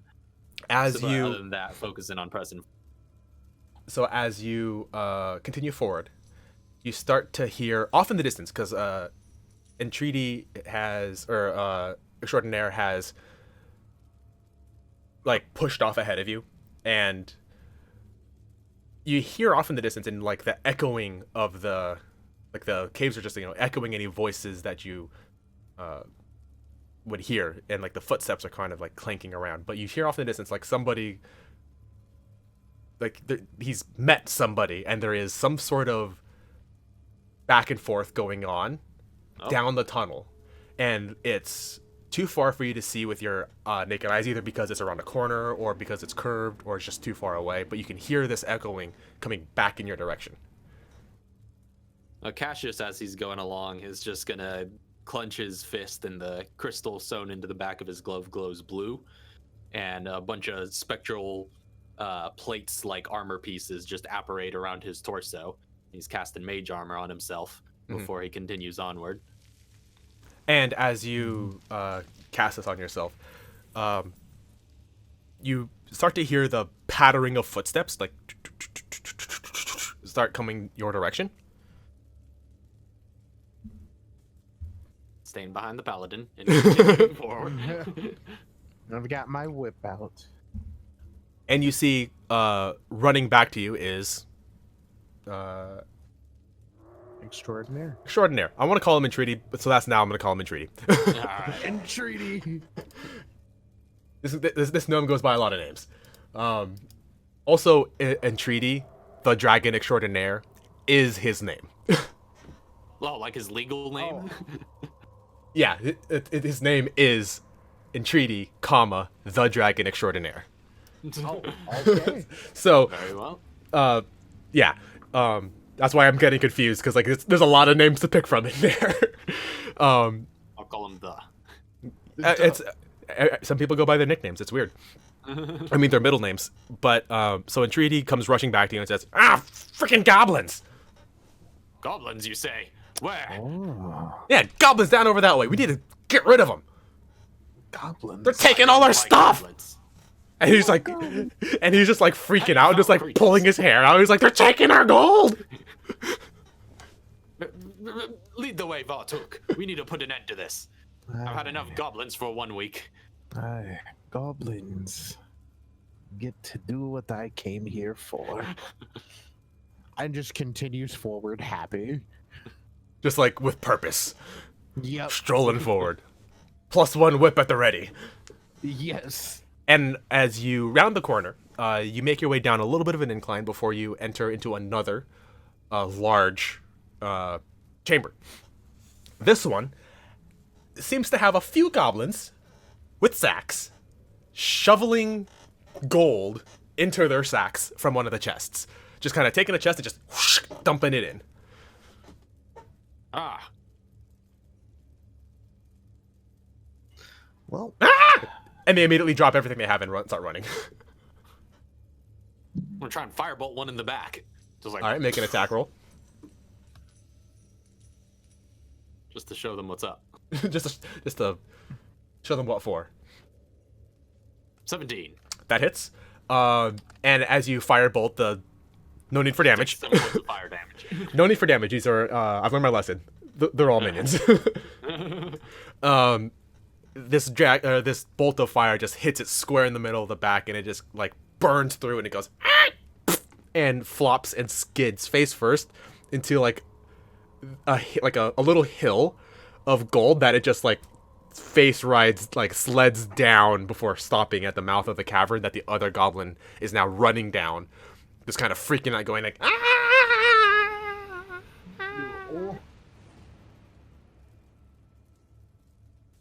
I'm gonna fire a crossbow at it. You can fire a crossbow. I think that's what she said. I'll fire a crossbow. Oh, okay. What's the range of the crossbow? It Is it- is. I don't have it noted down. Damn it! I'm sure it's enough to be able to get this as it's entering the mouth of the cave or of the tunnel. What type of crossbows? Light. Black crossbow. Light crossbow? Yeah, that's 80 slash 320. Oh yeah, for you're long fine. range. What's the by the way, what's the range on your firebolt? 120 feet. Oh yeah, you're fine. Yeah.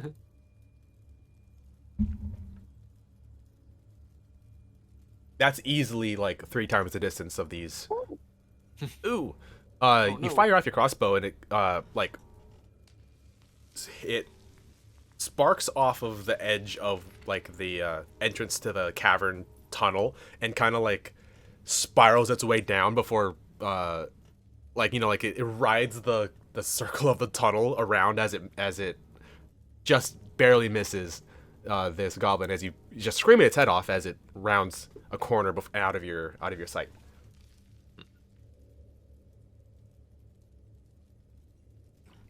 I can But- hate goblins. But you can now see that the chest that they were emptying was full to the brim with golden coins. Oh. That's nice. she's just like technically a part of their entire race, but I hate them too.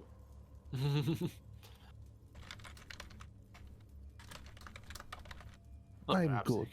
It could be worth gathering some of these coins just for some extra insurance. Should we measure like coins gathered in number of gold pieces or just weight like everything? Get weight because the Okay. weight will be easily divided into gold pieces because I think it's Right. one Right. coin is like 1/10 of a pound, so 10 coins is a pound. Wait, would I be encumbered at 50 or over 50? 51, you suddenly have to walk 10 feet Okay. less. Gotcha. All right. What if it's like 50.92? At 50.0 infinite 1, you have to walk 10 feet less. All right. So you're gonna grab 10 pounds of gold before you go, and there's still Yeah. quite a bit of gold left in the chest. Yeah, as just leave that on the floor. I'm starting to feel a little tired.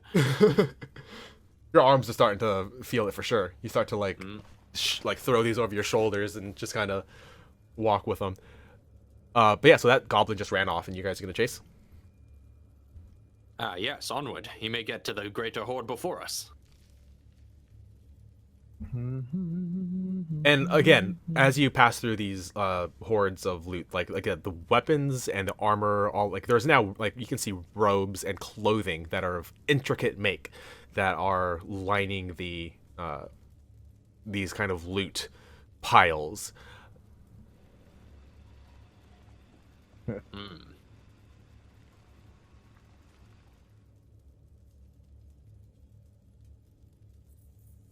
You want to continue down the corridor? Yeah, still continuing. Yeah, we're But gonna if I see a nice robe, I may take it. Oh, so I'm gonna start. Yeah. You go. I was gonna say, what's your passive perception? 9. No. Uh, You'll have to actively look to find a nice 10. robe. Yeah. What's that? 10? and but If anyone has a passive perception of over 12, you'll be able to find one thing in every room of something that you would want, like a nice robe. I only have a 12. 12 passive. Yeah. You need it, 12 so. passive. Yeah, so if you Oh, want, okay. yeah, you can grab, like, basically what I'm trying to say is you guys can upgrade your gear at any point in any of these rooms if you search, but Vartul can easily just like go and go, oh, that's a chest plate, or, upgraded whip. Upgraded. But even beyond a +1. Oh, yeah. Oh. I'm gonna look for a piece of armor, just for another chest plate, basically. And you will be able to find just like kind of like roaming through as you're passing by, just kind of, oh, that's a spiffy looking chest plate. What kind of a chest plate? Like half or?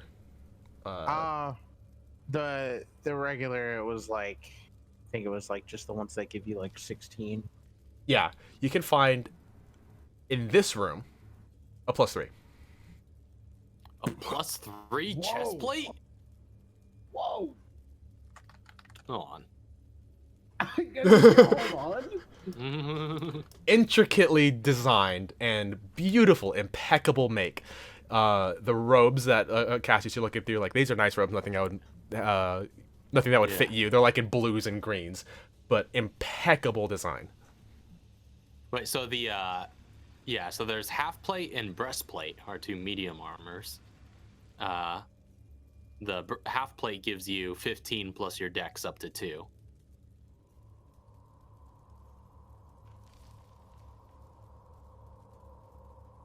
And then the breastplate's 14 plus your dex up to 2. You can grab a 15 plus So- your dex. Okay, yeah, whichever. And then a +3? What does that bring your AC up to? Well. Oh man, this is including my shield too. Oh, snap. Wow. You guys have been traveling for the better part of half a day, and you've gotten pretty Oh. deep, kind of like traveling in circles trying to find, the main chamber. But these chambers are also getting bigger and bigger and bigger. The loot is getting much finer and finer and finer. And if it's even the same from the first room that you had detect magic on, even if it's the same ratio of magic items to mundane items, the number of magic items in these expanded caverns are getting bigger and bigger. Right. Would that require attunement for her to be able to use those? Because that is a wearable thing that you will. You'll have to attune to. No, because armor is you just put it on and it just works, right? Because there's no. This isn't a special. If it's magical, then it usually requires some sort of attunement. Okay, yeah. but- So, because I thought that was only If it- for if like, it had it like comes another with- special effect or something. Yeah. Like if it comes with the magical effects beyond just like an enchanted. It's just plus an enchanted. bonus. Yeah, it's just enchanted Okay, armor. yeah. If you want to find something that has like, I don't know what to call it, thorns. I don't know what the D&D version of that is. If you want to find something with like thorns or something with like a shield with like catch arrow, then you will have to do some active searching. But Yeah. you can easily find an enchanted, just like a straight, nice piece of armor by looking around. I was thinking mithril. That's gonna take some. That's gonna take some Wait a searching. minute. Maybe not even in this room, because that's quite rare. True. Wait a minute. Doesn't. Wait, no. Mithril is just like the one where you. Yeah, I it's think you could just like there's something about weight. I don't think that it stops it's you from getting so it. essentially it's medium or heavy, Right. uncommon, and essentially all it does is It doesn't if impose. it doesn't- doesn't impose the negatives Oh, on the any- disadvantage is for strength checks. Yeah, for Or stealth. for strength stealthish. requirements. Yeah. Like Uh-huh. you don't have any. There's no strength requirement for mithril heavy armor, and there's no dexterity, stealth disadvantage if the armor would normally have it. Cool. But that's pretty rare. You're gonna have to go a couple chambers deeper before you start seeing some stuff like that. But you're starting to Oh, see. that's fine. You're starting to see some real nice stuff. Oh man. Well, nonetheless, I say And we you- press on, see if we could find even greater treasures, especially with those goblins running around. Don't want them taking anything that we would want ourselves. Of course. So we And press then- on. Green. Pressing Heading on. down. All right, so you're heading down, following the Goblin Trail. So as you continue down, everybody's now stacked behind Fartuk, and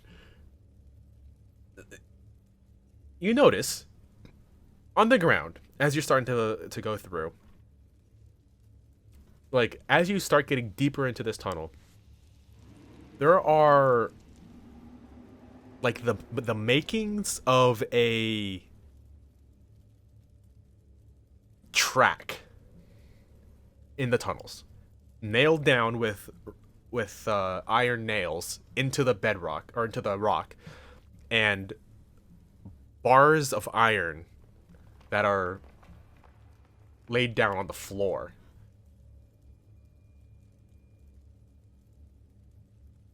Bars of iron. Wait, a track? It's you said? there's a track that is starting to be built on Like a the floor of this tunnel. like a minecart track type of thing. Potentially.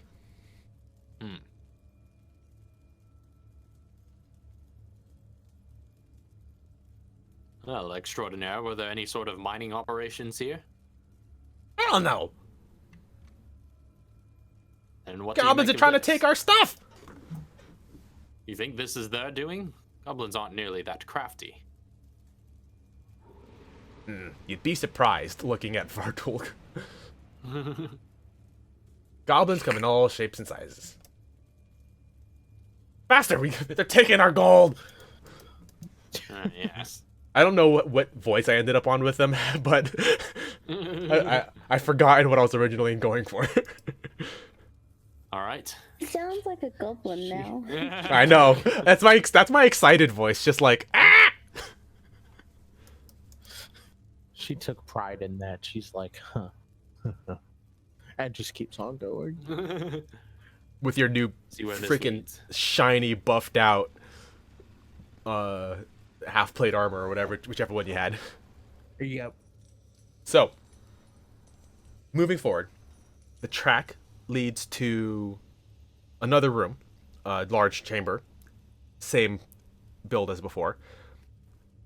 And you can see the track is like this tunnel leads out into like the middle of where the chamber is, and there is like these structures, these supports that are built that suspend the track in midair, going from one end of the cavern to the other, connecting these two tunnels. And below, you see another completed track between two different tunnels at ground level that are, connecting these other two tunnels. And there's like a cleared out section of where the loot would normally be just piled up. There's a cleared out section for where the tracks will lead a nice, clean way connecting these two tunnels.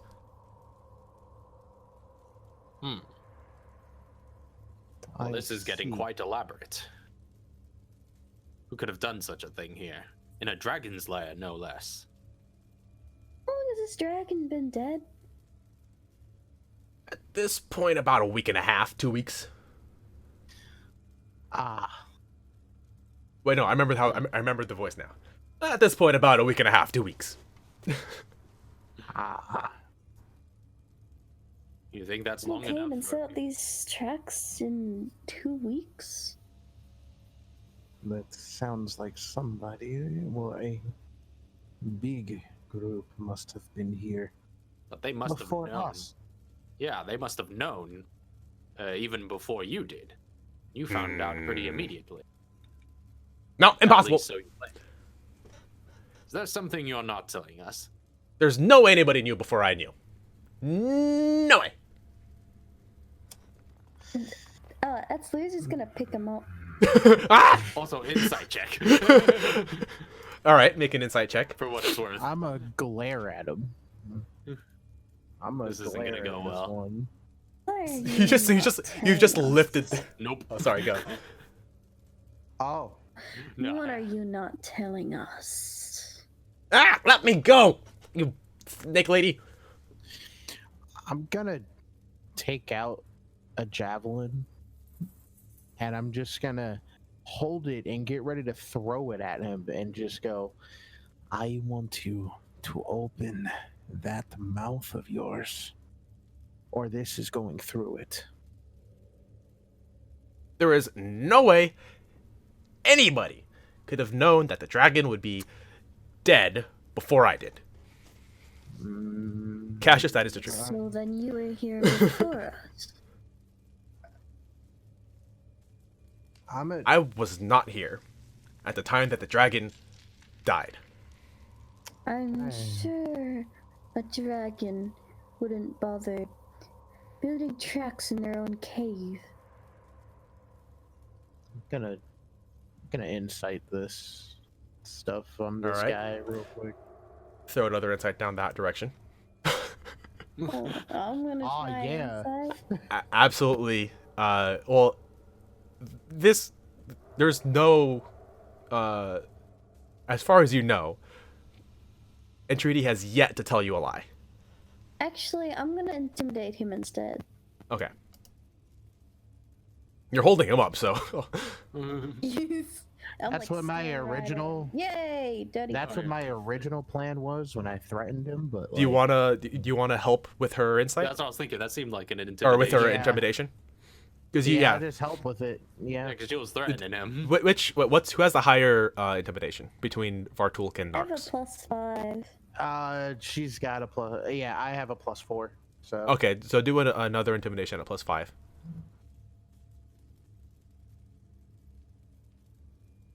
So between the Still, two that's of a you, good just thing. kind of like Yeah. glaring him down. 20 is pretty good. Like, I have no reason to lie to the people who are gonna get me so much gold.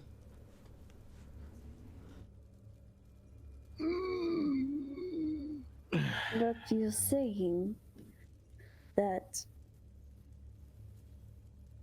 drops him. That. Well, obviously, someone was here before you. Hey, look. I don't know exactly what's going on around these parts, but all I know is that there are goblins trying to steal our stuff, and somehow they've built tracks and they're taking our gold. I don't know. I may be a part What? of goblin race, but I have a feeling that this seems more elaborate than them. Why are you even like? Why are you even like ganging up on me, man? I put you guys together. Something about this whole situation stinks. But maybe you could talk to some of your goblin kin if we catch up with them. See if you could find out about this. That shouldn't be hard. Come on, let's go. We have more places. I guess we have. Nah, we have to go deeper. We have more gold to find. Yes. And you're not taking any time to go through any of the caverns. I feel like it's one of those ones where I want to keep a lookout in the event it's like. Are you looking for anything in particular if you're going to keep a lookout? Because with your Because passive the perception, goblins- with your passive perception, you can Are you talking about for, not for treasure, but for maybe Yeah, gobs? for goblins. Yeah, because one ran away, so it's like, all right, so we're going deeper, and now maybe this one could have potentially caught up with others that could be waiting. We don't know. I'm gonna keep a lookout for if there are any magic-looking items that jump out at me. Not doing any detect magic or anything, but just Make an keeping a Arcana lookout. check. Like, what's perception? Wisdom? Yeah. Wisdom Arcana. Yeah. Oh, Wisdom Arcana. So hold on. To look That for would be -1. to look for our Arcana items. Yeah, Wow, dude. that's a 4. Everything here is magic. Darn near everything, actually. And that's like not even like an exaggeration. At this point, darn near everything is magic. You're looking at that and just like, is that a rune? That's a rune. Like that ring, like that's a rod that's got a button on it. That's definitely gonna do something if you press it. Hey, that thing. I'm gonna take that rod just in case. You've got it. You've got a rod.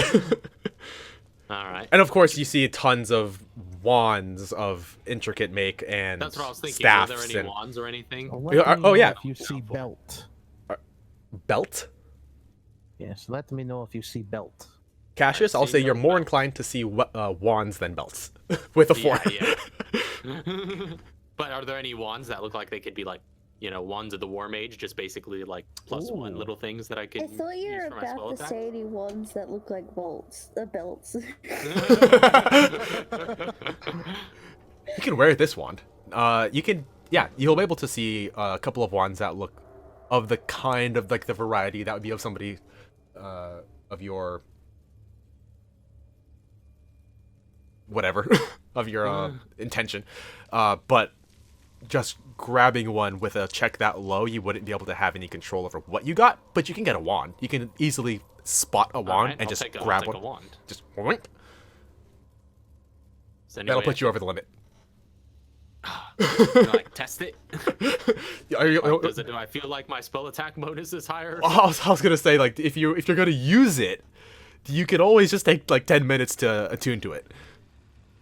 Ooh, I can. Oh yeah, so attune to it. right, so like the I always, by the way, always use my short rest rules, which is 10 minutes per thing you do in a short rest, always. Okay. Alright. So if you want to attune to something, normally it's a short rest, but 10 minutes to attune to an object. All right. Do you mind if I take 10 minutes to attune to this wand? See what it might do. Gives me time to ahead. keep a lookout. Maybe I can find belt as well. You gonna Yeah, search you for a know, belt in that time? Yeah, I'm gonna search for a belt. All right. While Cassius is just like swish, flicking this wand, you determine. Make your investigation check to find anything in the piles. You determine that this wand is actually a wand of magic missile, Ah, more Oh. magic missiles. but it's not only a wand of magic missile. It's like a weird wand of magic missile. What It is doesn't weird? like, so you pick up this like silver wand with it looks like a magic missile wand. Like the wand looks like the spell magic missiles. It's got like these like 5 like trails that spin around like a center core, eventually culminating at the tip. But you think that if you cast magic missile with this, it will buff or either you can cast magic missile with the wand, but it will be at a random level. Oh, snap. So this isn't just regular darkness; it's advanced darkness. With an investigation, Cast it at a level that you don't have yet. Like, could you, if you're like a level 3, can you cast Yeah. it at a level 6, at a level 9? want to find out? Level 9 magic missile. That would be awesome. Want to find out because There you go. you're able I'm to not figure gonna- I'm out not what gonna it test does. 'cause do I know how many charges it has? With How many and I think times might you be able do to use find this? out how many charges it has with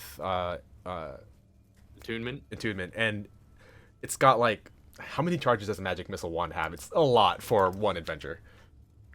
Okay. It's more than one. Yeah, it's more than one. It's like let's see. Like a standard magic missile wand has 7 charges. That's 7 rounds of magic missile. Oh yeah. So I'll hold you've on got to like, this. yeah, this is a stats of standard magic missile wand. Your magic missile wand is even more powerful than that magic missile wand. So it's got like, something like half of its charges, which is like 12. So All right. I'll put down weird magic missile wand. with and you'll have to That draw. puts me over the limit. That's a 2-pound wand. Ah. Oh, but I have such good stuff. Yeah, the Jank gold is magic probably missile. Jake magic missile. You're looking for a belt. 2 pounds worth of gold. Yeah. I was Oh, gonna no, say, the gold's probably the least valuable of everything just- there, it's so just I'll a pound. take out 2 pounds. It's just a pound. Oh, I thought you said it was 2 pounds. I just looked it up. It's 1. Oh. Your Yeah, 1 pound of investigation, gold. you are able to find a lot of belts. But are you looking for any one in particular? Strength. Strength. As you're sifting through some belts, there are several belts that kind of like speak to you. You're like, yes, if I put this on, it's gonna make me real buff. But 12 isn't enough to decipher which one of the belts is the best one. How many belts are there? I think there's 5. 5 of them. So if I roll a d5 real quick. Yep, I was gonna have you do that. Yeah. All right, let's do this. Real quick, it is 5.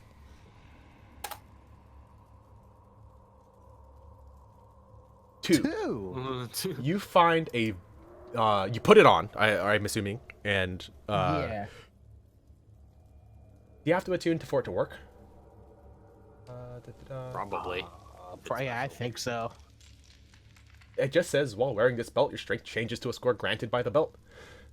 Oh, wow. Does it not say requires attunement? You wear the belt, Yeah, you put it well- on, and your strength becomes 23. Oh, snap. Oh. Is that the best one? Nope. No. Yeah, no, that's not the best That's one. the second worst one. Wait, is it a belt of giant strength? He's or she's found a belt of stone giant strength. Okay. Whew. Yeah, those do require attunement. I also take one Oh, of requires those attunement. belts. Okay. Well, spend another 10 minutes after Yeah, another 10 Cassius minutes. has. That's fine. Yeah. You can find the belt and just put it on and go. Yeah, I think I'm pretty. Whoa, there we go. So Yeah, she'll It's got buff. she'll like look and just be like, good belts over here if anybody needs some belts. And- I feel good. My, you look different. I'm big. You could spend another 10 minutes to try out a different belt, but of course, time is of the essence. Right. We are going to be the most powerful of adventurers coming out of here. Already, I see the potential of the kinds of items we are finding. Yes, this is very good. And anything that you're wearing, I'll say doesn't count towards your weight, because I'm counting at anything like if you have like say a robe of elven kind or something like that, that wouldn't count towards your weight. Wand would, because you have to stow that as a a thing. Okay, But I'll say so, that like, that my- belt wouldn't, because that would also your strength becomes 23. That's Oh true. wait, hold That's on. true, I that's gotta- Your true. sh- It I is just, on I the just, I was chart gonna here. say, like your strength is now 23. What is that big? Oh. What does this turn into now? Let's see. Let's Oh put it my- in. All of the You calculations. you can push over 1,000 pounds. Dude, you should just grab like 100 pounds of gold while we're here, and It's just no problem. It's just take it along. Just leave. You can carry up to I'm done. you can carry up to 230 pounds on the belt without keeping your hands occupied. Oh my. Before like you even hit any like speed encumbrances, you can just have 230 pounds on you. Meanwhile, Cassius's skinny butt is just lumbering along. Just, with 50 pounds. yeah, 50 pounds. Knox is gonna have a look at one of these belts like, ooh, I wanna try this. Try another belt. That'll be another 10 minutes. Okay. All right, so you guys want Which to box? Yeah. hunker down for another 10 minutes. And while she, because now both of you are now done with your attunements and investigating, while she is attuning, you have another 10 minutes to do stuff. I'm gonna use that time to ritual cast. Detect magic probably wouldn't do me any good. If everything's all magical. You can, well, you'll, the only thing it'll gain you is the ability to tell which class, or not, which schools are for what magic item. That's true. Yeah, I'll ritual But cast every- detect but- magic just to have it up. Okay. While we're running around. So while she's attuning, you're ritual casting. Roll a d4 now. Me or? Because Narks is, or Lucy is now getting a belt, and there's one less.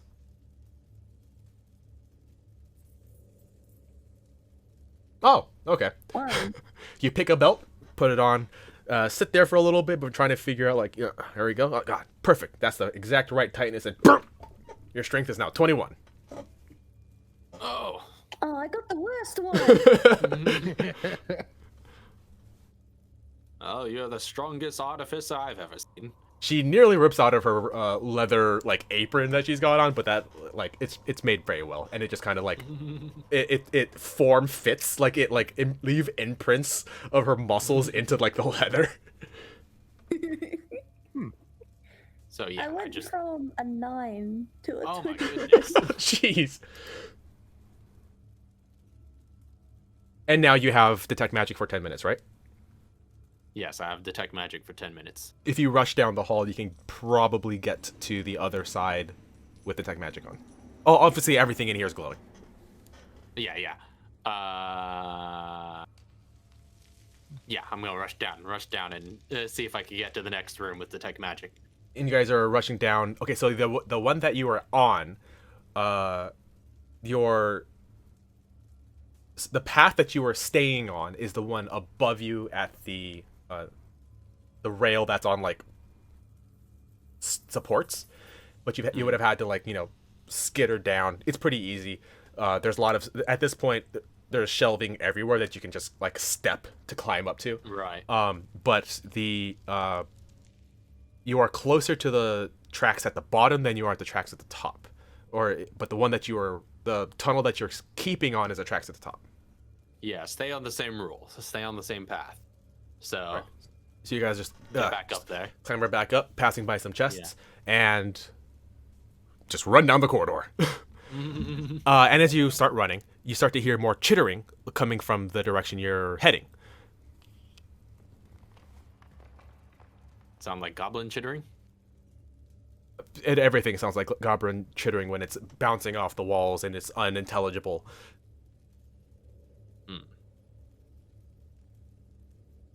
Try and sneak a peek.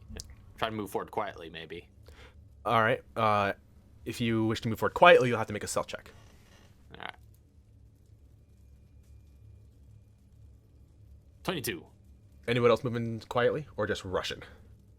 That's Lizzie will move quietly. Moving Or quietly will have charging. to slow you down a little bit, so you have a little less time on your detect magic. Oh no, my detect magic, yeah.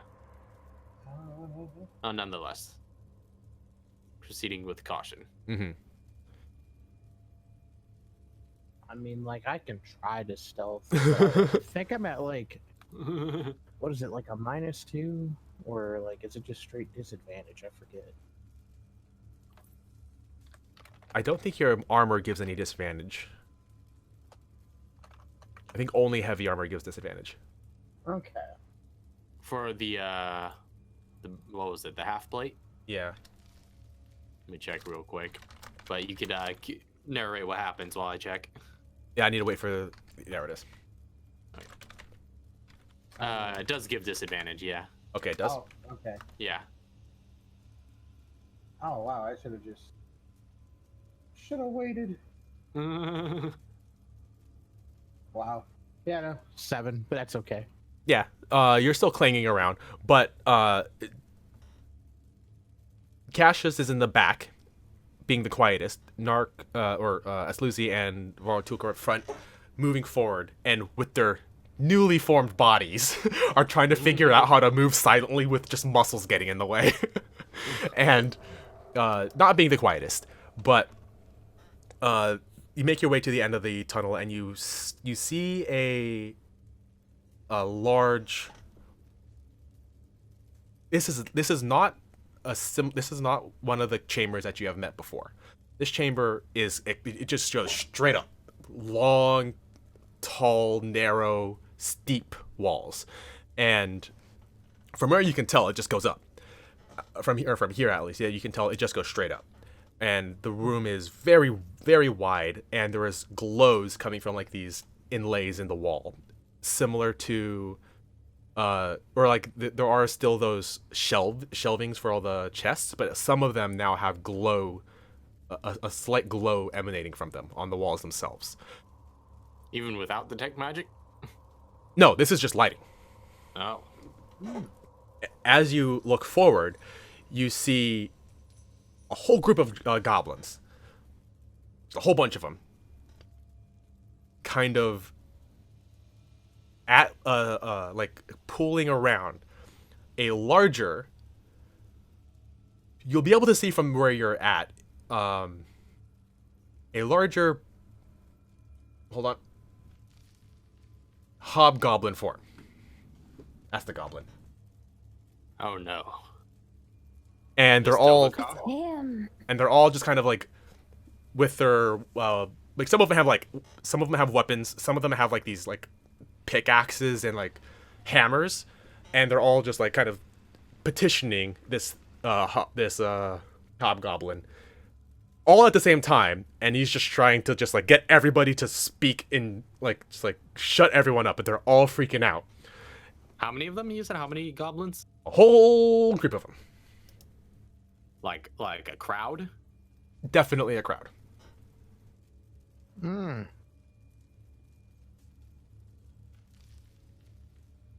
That's a lot of goblins.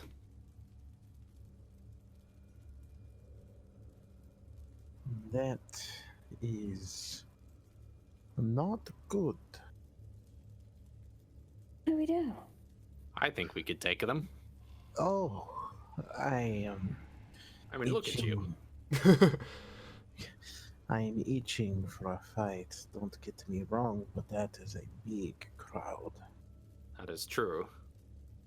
And I plus, worry more about the two of you than I do myself. it's also very true that they've been here longer than we have. It's quite possible they've hoarded similar items that might make them as powerful.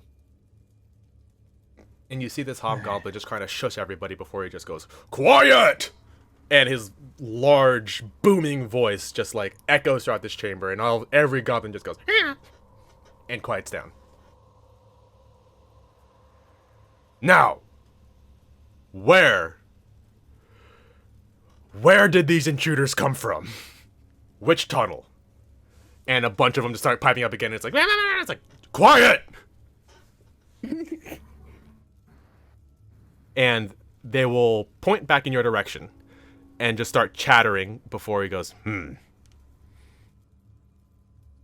Okay. And points towards a little group and just says, go check it out. Everybody keep mining. And a lot of the goblins return back, rounding a corner that you can't see. And a group of goblins start heading your direction. So I look Can we, back like, at them real quick. stealthily- I've got I was some gonna pretty say- sneak going on with my 22. I was gonna say, she looks back at them and goes, "Why don't we set the trap for them? They come this way, we take them out. They're already coming this way, so." And at Let's hit least the bank. perhaps capture one for a moment. Ask them what the deal is here, but I suppose it seems pretty straightforward. This Dovacar is probably leading them on some sort of mining expedition, but the question is, how did he know? Good question. There's like Let's. Entreaty in the back is just Entreaty is just freaking out. Entreaty's in the back going, what do you see? Wait, Dovacar? What, do you know Dovacar? We need to move back. So we retreat to an ambush position. like around a blind corner or something. Yeah, and it's very easy. There's lots of corners that you can get behind and kind of like just lie in wait for these goblins to round the corner. A little group of 4 goblins is just and they've got like their scimitars and their javelins, and one of them's got a bow, and they're all just happily moving along, just kind of, they don't expect you to be around this corner. And even though you rolled pretty low on your stealth, it was enough that they didn't hear you over the goblin chatter of the room. Oh, So- wow. Okay. Sweet. These And goblins I'm just like waiting round the around corner. a corner, ready to use the wand to just magic missile like 3 of them, so that they could just worry about capturing the one.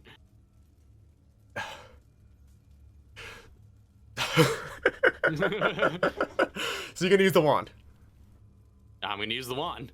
All right. So as these goblins round the corner, Vartulk, you're ready to strike. Narks, you've got some like your. I'm probably gonna punch them at this point. I got my dagger. Your dagger. Cassius, I need you to roll a d6. D6. This could be overkill. Oh no! 8 missiles. no. 8 missiles fire from your wand I'm only trying to kill 3 of them. and completely obliterate those 3. Just like, just like, yeah. yeah. You're like, I think I got this. Just like, and magic missile and go. And a freaking like rocket launcher fires from your wand, completely man. obliterating They just 3 get like a of them. freaking Neil Blomkamp movie. So, having now used it, your wand fires a random level between 1 and 6, so that's 3 plus 1d6 missiles per cast. Man.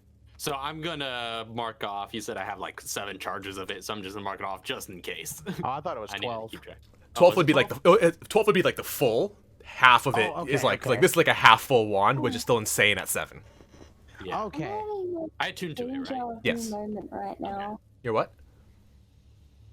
I'm having a Deja deja vu? vu right now.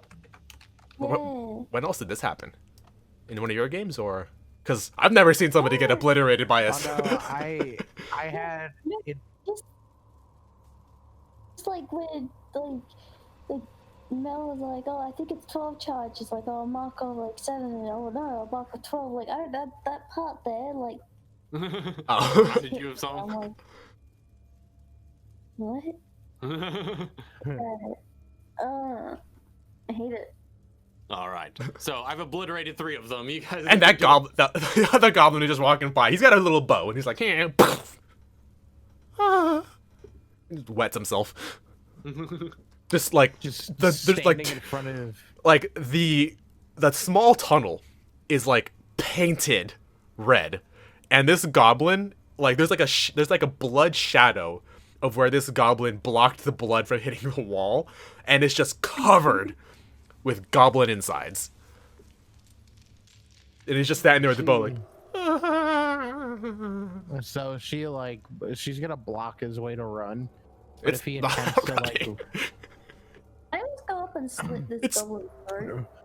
Look, we need to ask questions. Oh, fine. There's a lot more goblins where that came from, though. So she's she just basically looks at the goblin and it's speaking goblin. It's just come here. And we'll just like slowly, with shaking knees, just like. Just kind of I like. feel bad now. He's just So walking she- towards you. It's like, if you comply, you will be fine and not end up like your friends. We have questions. That's gonna answer whatever you ask. You basically just like Yeah. AC 130'd its buddies. So what questions do we want to ask? I ask Yeah, you. to she'll- ask so, it, like, she'll if translate. that, yeah, like if ask it if that's Dovakar, the leader. Oh, Yes. Why he? So much gold. It's speaking in Goblin, of course, but you'll be able to translate. Translate. Yeah. Ask it. How long have they been here?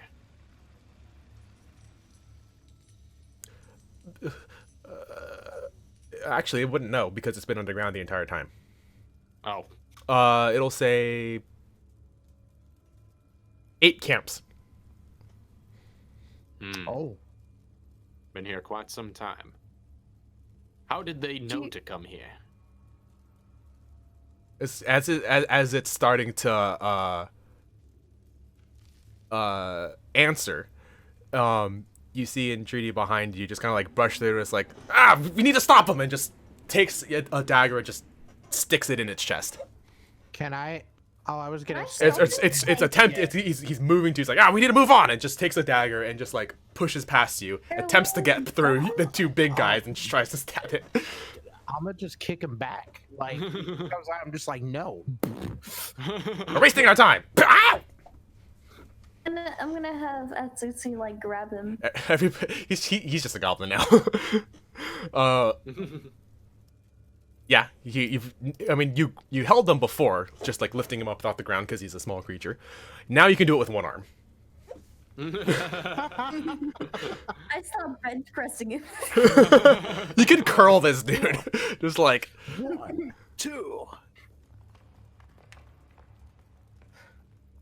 Okay, that's enough. Whoa. Hey, whoa. So we had. What was it? Was there another question going the goblin's way? Oh, I if think we got an answer to the question we it was going to asked answer, what was that? Oh, just the question then. What was the question? It was what? How long? Or what were you doing there? Yeah, how did they know? How did they know to come here? We've always been here. Always. This was a dragon's hoard. The dragon live here. Dragon pay us. Keep adventurers away. Oh. Dragon don't come back. We take hoard.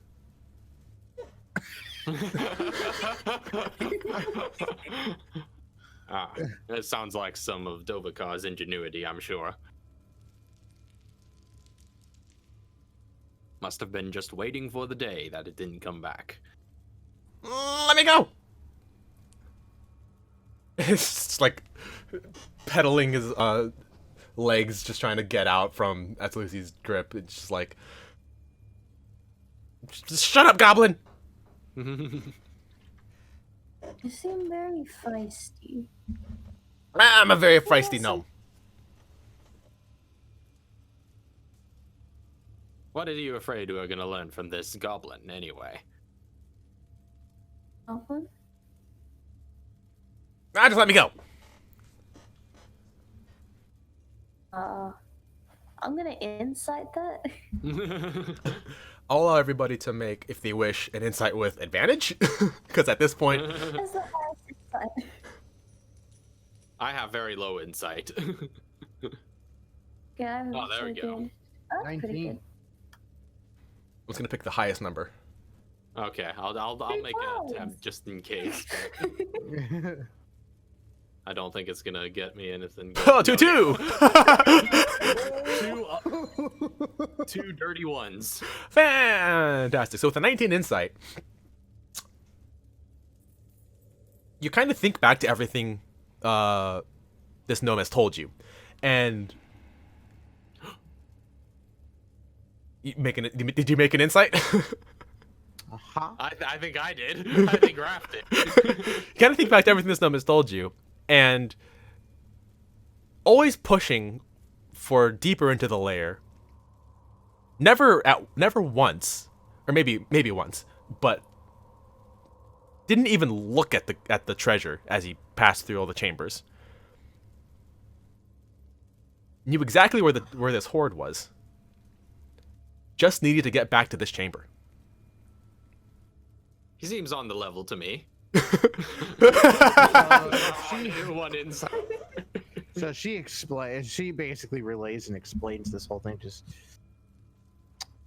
no, you. I thought there was something off about pushing. No gold, no nothing. You didn't grab anything. At least you didn't look. Why are we here? Let me go. Let me go, please. I. I'm just gonna look at the If goblin. you do Goblin is not- just like knees knocking. It's Is this a friend of yours? asking the Spy, goblin. Maybe? Asking the goblin I if was gonna ask. Vartalk to translate it to the goblin.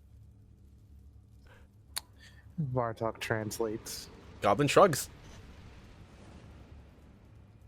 Doesn't know.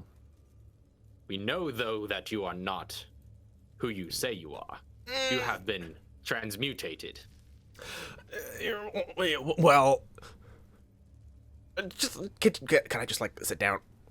You Well, can Let me sit go. down when you tell us what magic is upon you and what deceptions you are putting forth. Well, you can sit down once I hit you with this whip. That doesn't sound too good. Dovakar! And just like yells. And with that, And the one goblin just goes "Ah!" and just like runs. He's about to get him against the broken. wall. You're gonna what? Like I'm gonna like slam him against the wall. Are you trying to hurt him or are you just like Just like shove it? Just like to try to shut him up? I'm gonna try to hurt him. Roll a d6 of damage. I'm gonna throw the javelin at the one running away. All right, What'd you say? roll an attack. Roll a d6 of damage. What is that? Oh. The javelin. That's different. All right, yeah. It's got like the range increments on it. That's cool. All right, yeah. That with 20 hits. What's anything? I'm +8 now. Jeesh. Did you? Is it still need to roll damage, or is this one like? No, no, you don't. That one's out. There are every goblin's a minion. Okay. Cool. 3 damage to the gnome. Ow! Oh. Ooh, that hurt. Oh yeah, yeah, that hurt. Can change out of your disguise now. Oh wait, add your strength modifier to that. Oh yeah.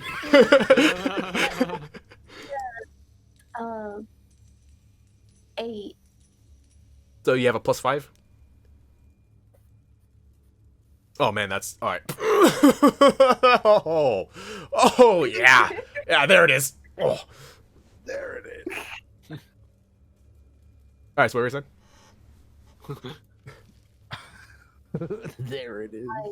True self now. You say show his true self. Yeah. All right, yeah. Just you can put me down now, though. Oh yeah, I could feel that. I'm holding an action real quick. 2.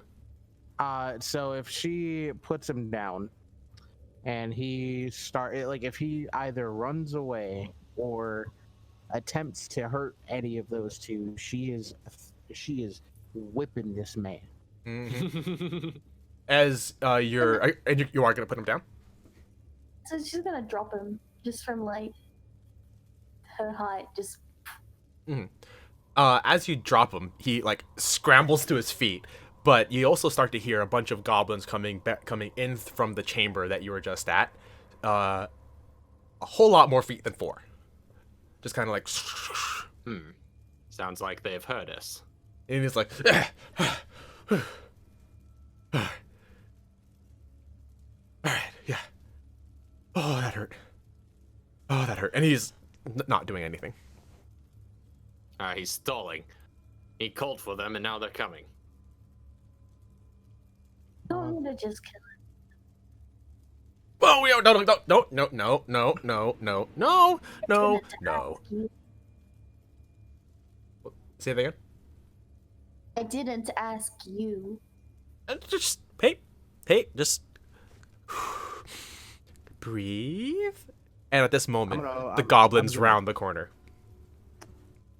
Hey, I is was it, gonna say- I was gonna say, is it a pretty? Is it like a funnel? Like, is it like not a very wide place that they're entering from? No, I'll say at this point it's like maybe 20, somewhere between 20 and 25 feet wide. Oh, okay, so it's gotten a lot wider. Oh, you guys can at least stand, well, say 15 to 20 feet wide, because you can stand shoulder to shoulder in like in the middle of it, but you're now currently just like crowded around on one end. Okay, and there's a bunch of them coming around. A lot of them. Might need to use that magic missile again. I was And- gonna say. And they all Well, just like, I was just wondering about the width in case I could just like fill up that tunnel with a burning hands and just like be like, Oh and yeah. just like completely everything that comes around the corner is just engulfed in flame. theoretically, you probably could. All right, yeah. I just, Well, like, what's the stand width by of your it. burning can? It's a 15-foot cone. Oh yeah, you can angle it just right to be able to get the entire. Right, yeah. So Mouth. I'm standing by around the corner when I hear the footsteps come in, like, because I'm not even like dealing with the gnome, right? Like, I've just been offering commentary, and around the time when Cassius said, it seems like they've heard us, he would have just set up by the corner, and then just as soon as they come around, just shoot out some flames from his fingertips. Okay. And fill Roll. up a 15-foot cone. Roll 3d6. Hey, that's the damage of it. Oh, fair.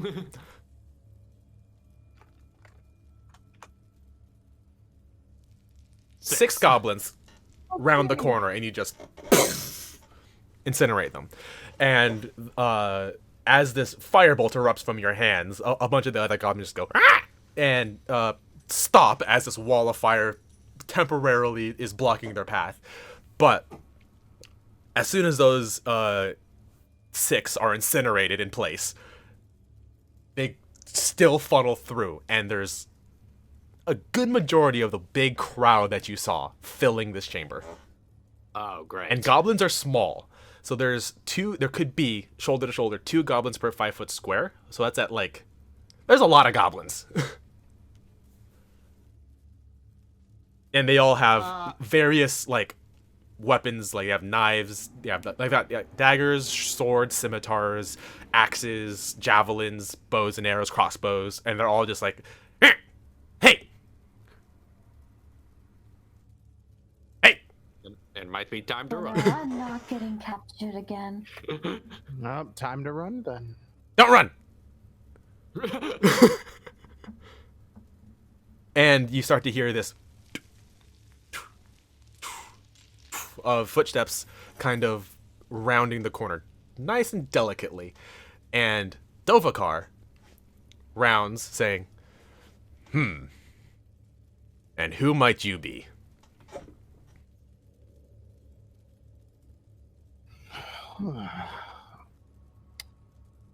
They are a few people who came here from this man that you see.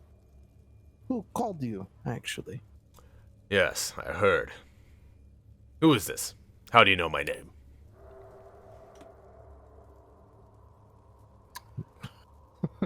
Looks down to this one. Yeah, the gnome. Looks down at the gnome. The Just, gnome.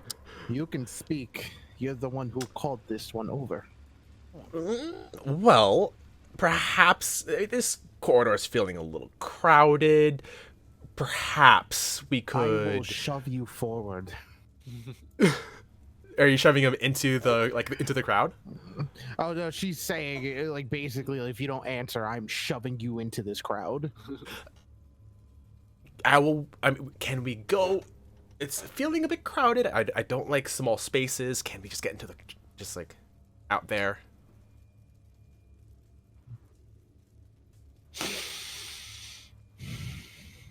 You're not doing yourself any favors, gnome. No, I'm not. I'm just trying jig to is up. think. You're going with them, and we're leaving. And you see Or this gnome just kind of like, okay, oh, this is gonna hurt. It's gonna hurt. It's gonna hurt. And he just like says that to him like himself like over and over and over again before grabbing his dagger and plunging it into his stomach. oh, And immediately as he does this, I need everybody to make a dexterity saving throw. Oh no. Does this dude explode? Yeah. He's about. I think he's about to expand. Ooh.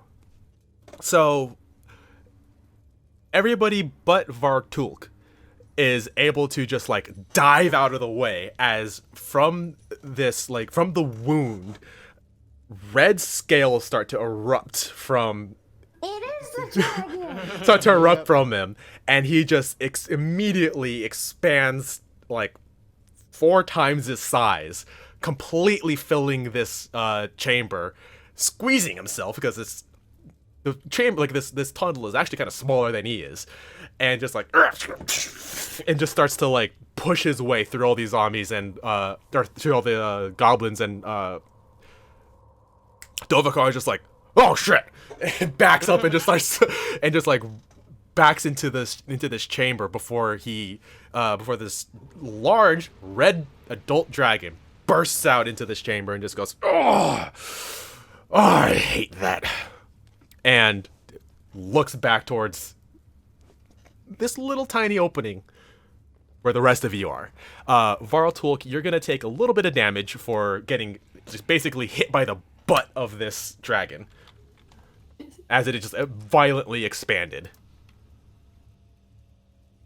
Just a cheeky little bit of 5 damage. Okay. You just got like hit by a wall of flesh. And just expelled out. Yeah, like as soon as he starts saying like this is gonna hurt, Cassius was just like, oh, and starts running. That's how he was able to evade it. Yeah. Is she like back by her friends?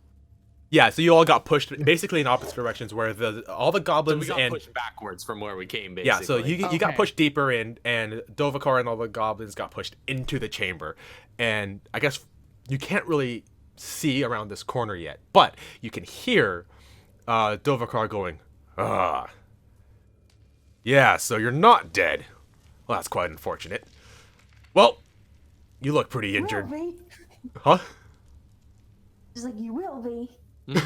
Dovahkiar, I don't know if we want to anger the big red dragon. you can hear Dovahkiar not waver in his confidence, say, you know, you look pretty well off, or you look pretty worse off. I think we can take you. Goblins, take formation. And you now start to hear all these goblins go, "Ah!" and start to shuffle and move about. You can't see anything yet unless you wish to peer on the corner. And a Now I'm fight good. breaks out between the goblins and the dragon. So this is what I'm gonna do. So Vartulk is just gonna get up like, that was not nice. Well, if you hear what's happening there, I assume we can just grab shit and leave. Just leave it to them.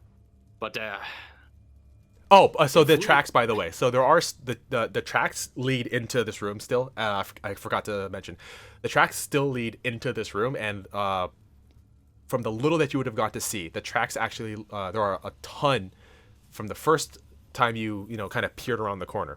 There are a ton of mine carts piled with gold, ready to be loaded onto these tracks.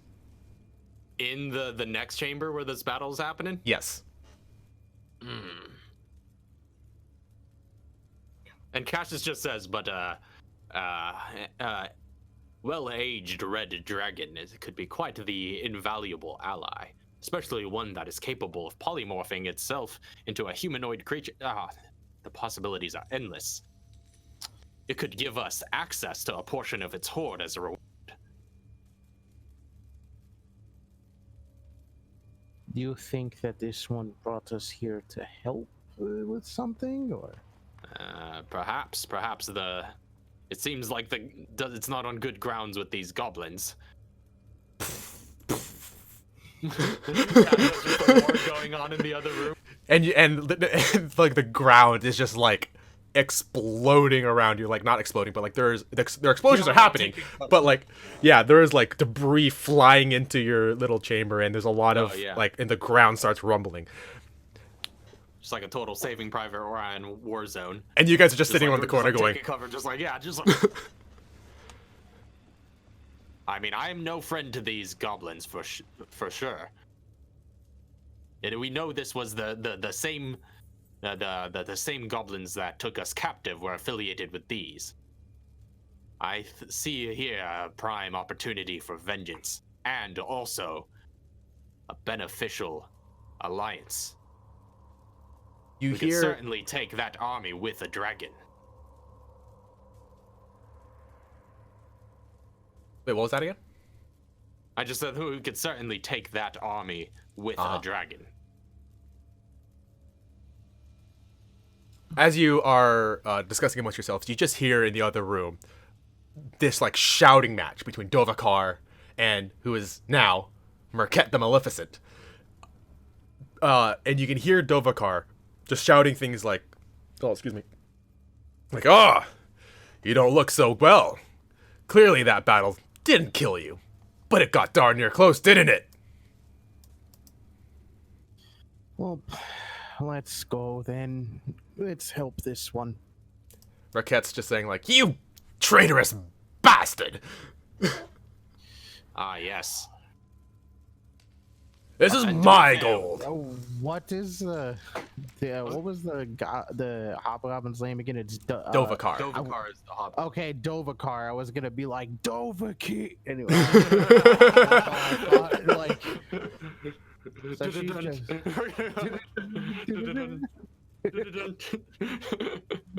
so she's just Dovahkiar. We're coming in. I'm just gonna charge out the one at the ready for battle magic. All right, and this is what you see.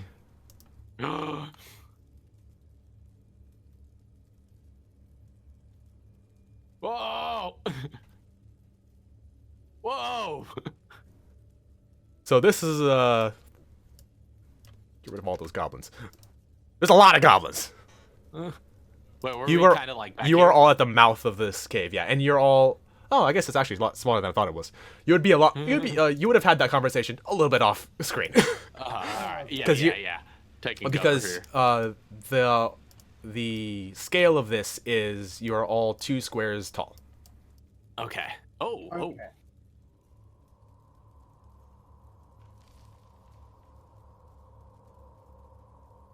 There you go. And I assume actually Cassius would probably be nearer to the back. Yeah. yeah, so as you dived out backwards. burst through, the dragon you see is this. One moment, where'd it go? Am I in the right thing? Oh, I was in the wrong thing.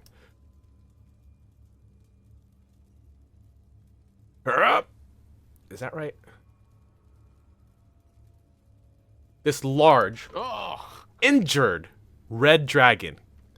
It is unable to fly, as you can see holes in its wings, blood dripping from various wounds, and its like claws are like bloodied from battle. Its chest has this huge gaping wound. There's like a little bit of like a harpoon still stuck through its like shoulder.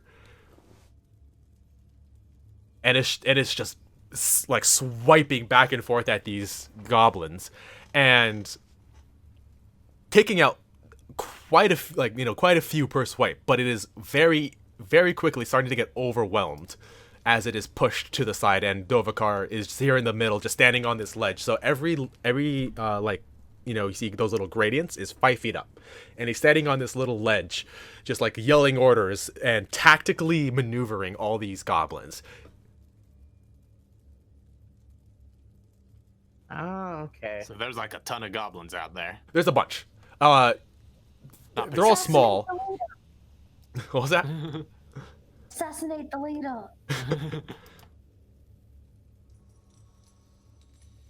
So, at this point, I guess I'll need everyone to roll initiative. as you are now entering the fight, and this dragon is just like swiping back and forth. Whew. Watch this. I'm about to completely do nothing. At a 20. Or a 20. We Watch keep counting this. up. That's not bad. Not bad. Not bad. All right, not bad. All right. Okay, I'm so fine with that. who's at the top? Yeah, that'd be So a that's like- changeling. 19. I'm gonna use the bathroom real quick. okay. Alright. How do you spell that? Loose. E. 'Cause I'm seeing narcs everywhere. Oh, sorry, I forgot to change it back. I'm gonna guess. Who's after that? That'd be me, I didn't do Cassius. that. And then that would leave There. Bartulk. What Bartulk? That's I was actually kind of close. Missed one Z. As Tluzi. Okay. I should have prepared some battle theme. Oh, battle theme. But Although the stream can't hear it. I know. But the You'll fix it in post. yes.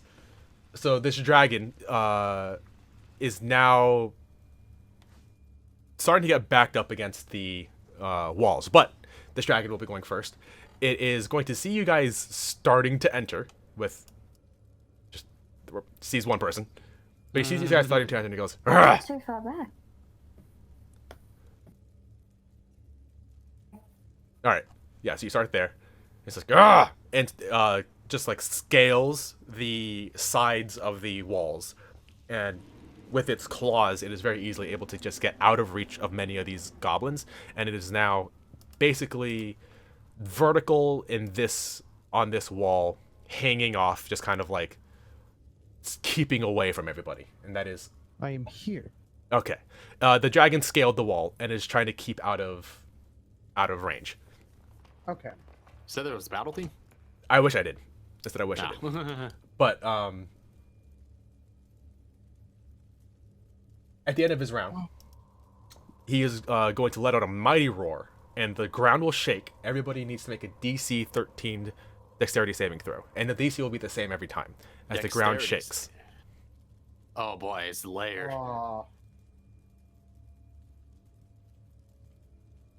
Oh boy. Oh, I just Yay. barely failed. Cassius, you drop prone. Ah! Just as this dragon lets out this mighty roar, the ground, and you just fall back and lose your footing for a moment. But it is now it's Lucy's turn. Does Vartuk make it? No. Oh, you both had the same. Nope, Oh, 10. okay. No. Yeah, lower, or she had No, lower that's than me. initiative. No, the dexterity save was 10. Okay, I was looking at your 12 initiative. Wait, can I move through? I'll say, for the purposes of this, you can easily just go over as well, actually. Okay. You can go over her, actually. Yoink. Does this count as over her? Yeah. Okay.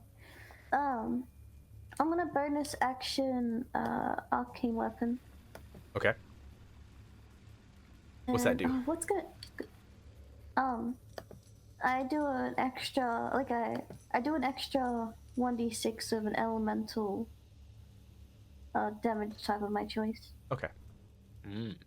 Oh, which was a good one? Acid. Then I'm gonna fire my crossbow bolt. With acid. At who? At the hobgoblin. The hobgoblin. So the goblins aren't pictured here, so The goblins are... can we not really engage with them? No, they're basically being currently all swarmed against the dragon. They're also all minions, and if you need to, I will start to put tokens down if they start to engage with you. Okay. But they're basically everywhere. So yeah, they're just an amorphous mass. Yes. Over here. 13 Assume that against the doesn't hit. hobgoblin. Yeah. 13 does not hit. I don't know if I have any movement. No, that would be on top of it. I was hiding. Hide right there. 18. Yeah, just like behind the cave, kind of. Yeah, that's just enough to get you out of sight of. The dragon would have been able to see you because he's also vertical, but the hobgoblin can see this bolt to go. Hey! Oops. Watch your fire!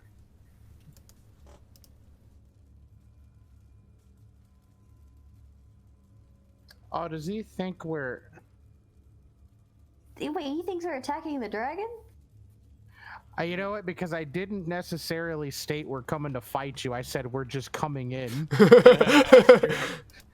He's all confused. So he's probably like, oh, they're coming to help, I guess. That's It's a fine. freaking dragon! Yeah. It's an evil dragon, too. Yeah. That's okay in Cassius's.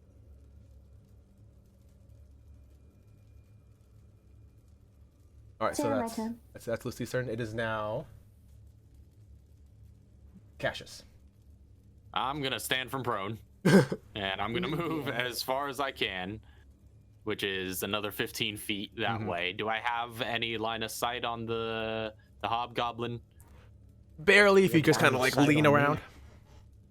You Well, kind of I lean can around. kind of lean around and use the weird wand to cast magic missile at him. Weird wand is a that'll different find him. wand. I'm gonna cast magic missile out of the weird wand. All right, And, roll it 1d6 plus 3.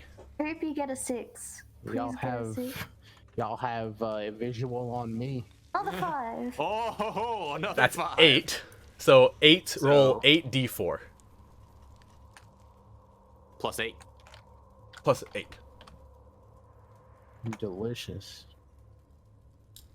Oh, Line him up for 26 points of damage. 26 points of damage. Yeah, Oh. just He's just like, converge anime missile style on him. he's just like, hey, watch your fire. And just completely just like, boom. Where he was standing is just this, this column of smoke, and he's just like, ugh. All right, I see how it is. You fools, that's a dragon. And it is now. Fools we may be. It But is rich now. fools by the end of this. Vartulk, it is your turn. Dead fools at the end of this. So she's gonna stand up. She's like, not again.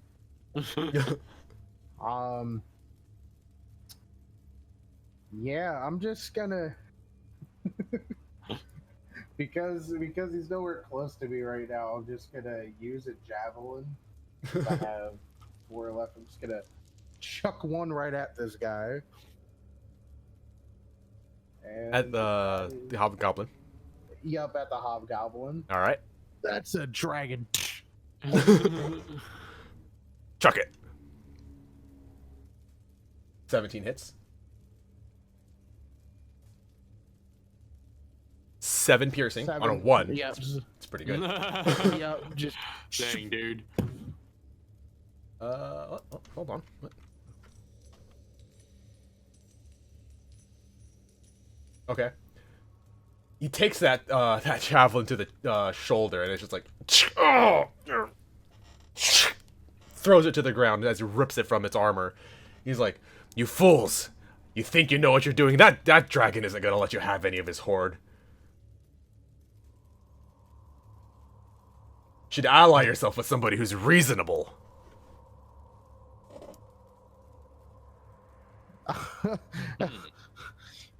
Your people tried to hurt my friends. That's not happening. I don't even know who you are.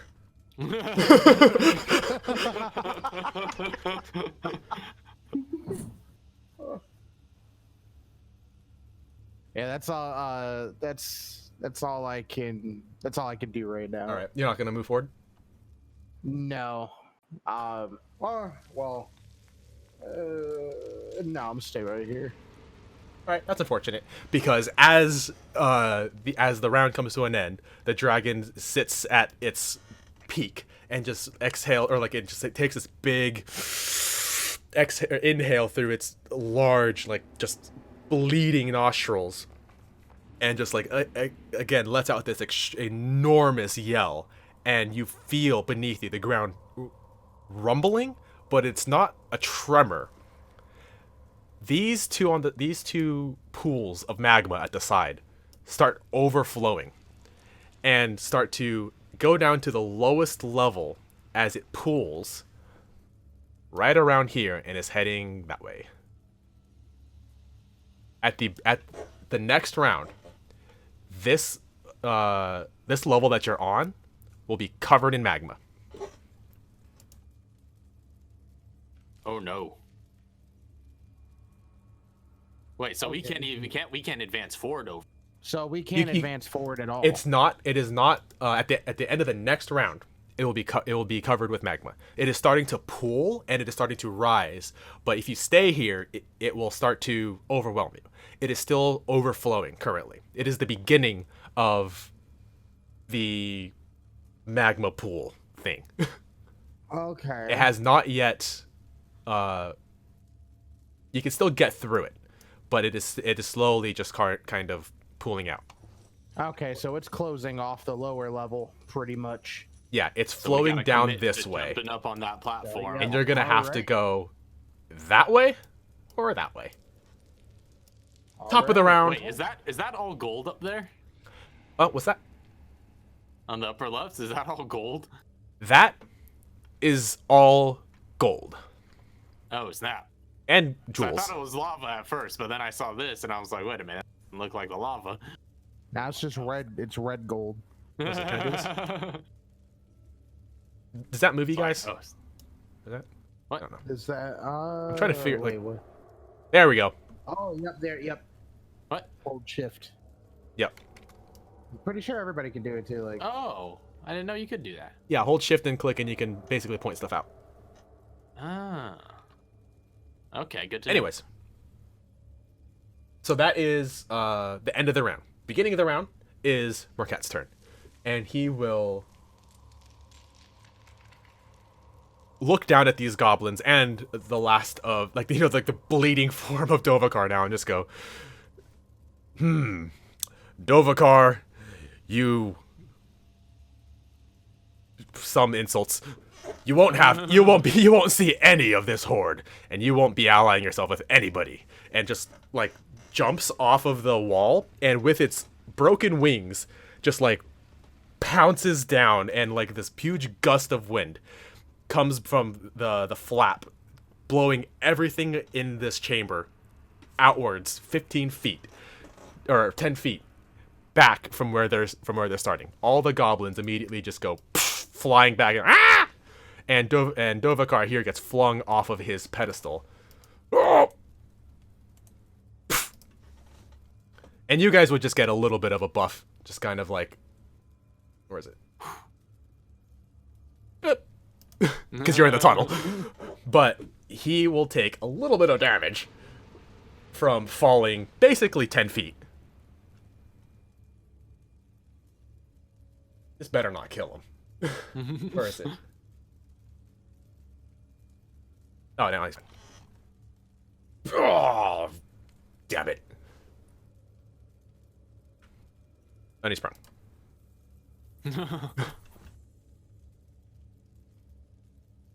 So now, this dragon will again just kind of climb back up to where he was and just basically ready himself for another body slam of wing gust proportions. He cannot fly, by the way. Right. Oh, that hurt. It is now. That's Lucy's turn.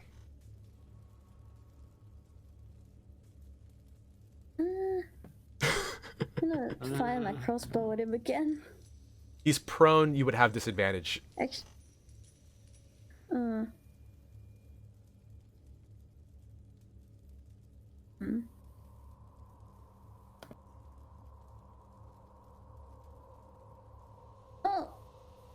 I'll just roll it anyway. Okay.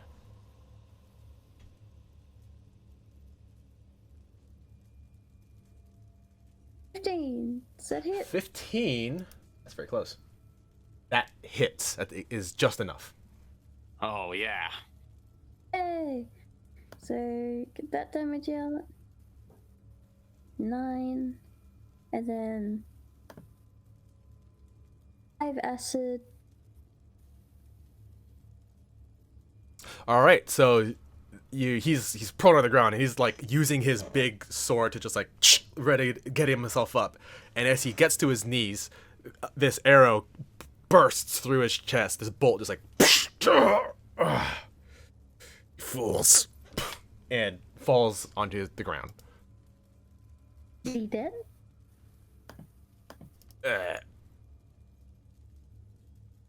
Is he dead? Yeah, he's gone. He's down.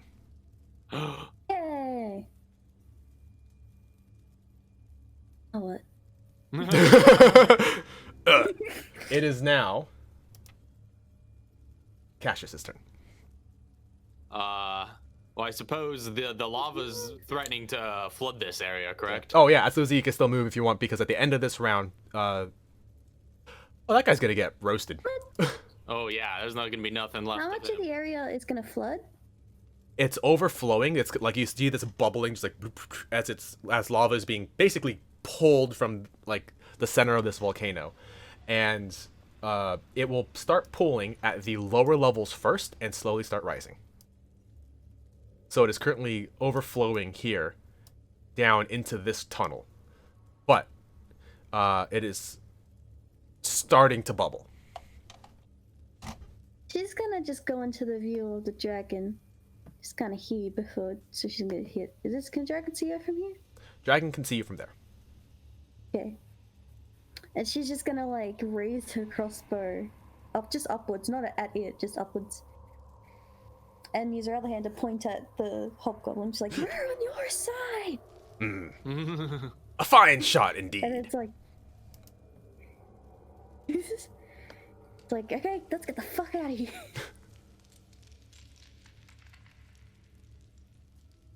And you're leaving? Yep. I don't think I can really move that far. All right. Is Cassius able with his full movement to get up to here? Yes. Even up that little gap. So he's gonna run into the chamber before it gets closed off from the magma. He's gonna be in here. Am I safe from the magma here, or am I? You are safe from the magma here. It is all flowing Oh, wait, downwards. we're safe then? Yeah. So every one of these inclines is 5 feet, and basically every round, one of these levels will be uninhabitable, basically. Oh, so I gotta keep moving. So what I have Come been here able... then. I thought, huh? If you retreat down back this way, you can outrun the lava. But there's a shiny hoard. There is a shiny hoard up there.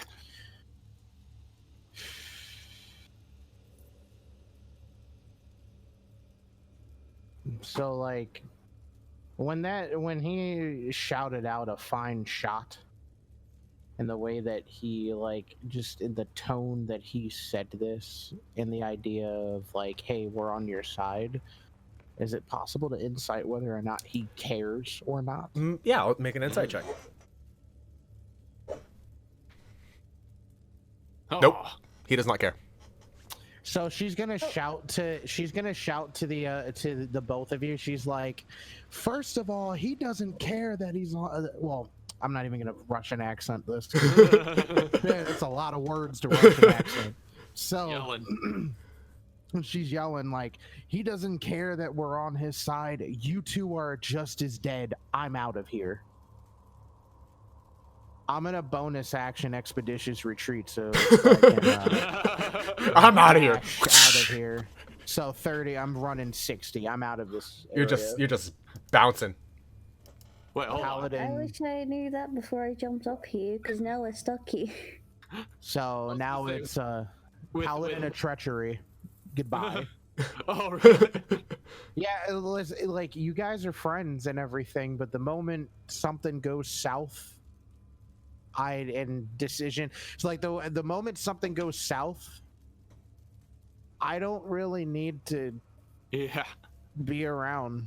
So I'm just gonna 60 feet of movement out of here. To be fair, Cassius would do the same to you. So it's just, You taking the lesser treasures. yeah, like it's just basically he's gonna kill us either way. He doesn't care. But after Bye. hearing Vartok say that, and knowing that she's quite insightful, I reckon I could sort of believe it when she says that. Yeah. And looking ahead, how weak does this dragon look? Very weak. It can't fly. You haven't seen it cast a breath attack in the perfect opportunity a dragon would want to cast a breath attack. It's true, because with the crowd in front of it. It's been swiping at the goblins, but whatever battle this dragon just came from, ending the true polymorph that it had cast, which is what it had,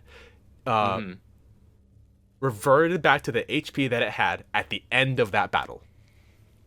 It's because I didn't use my action, so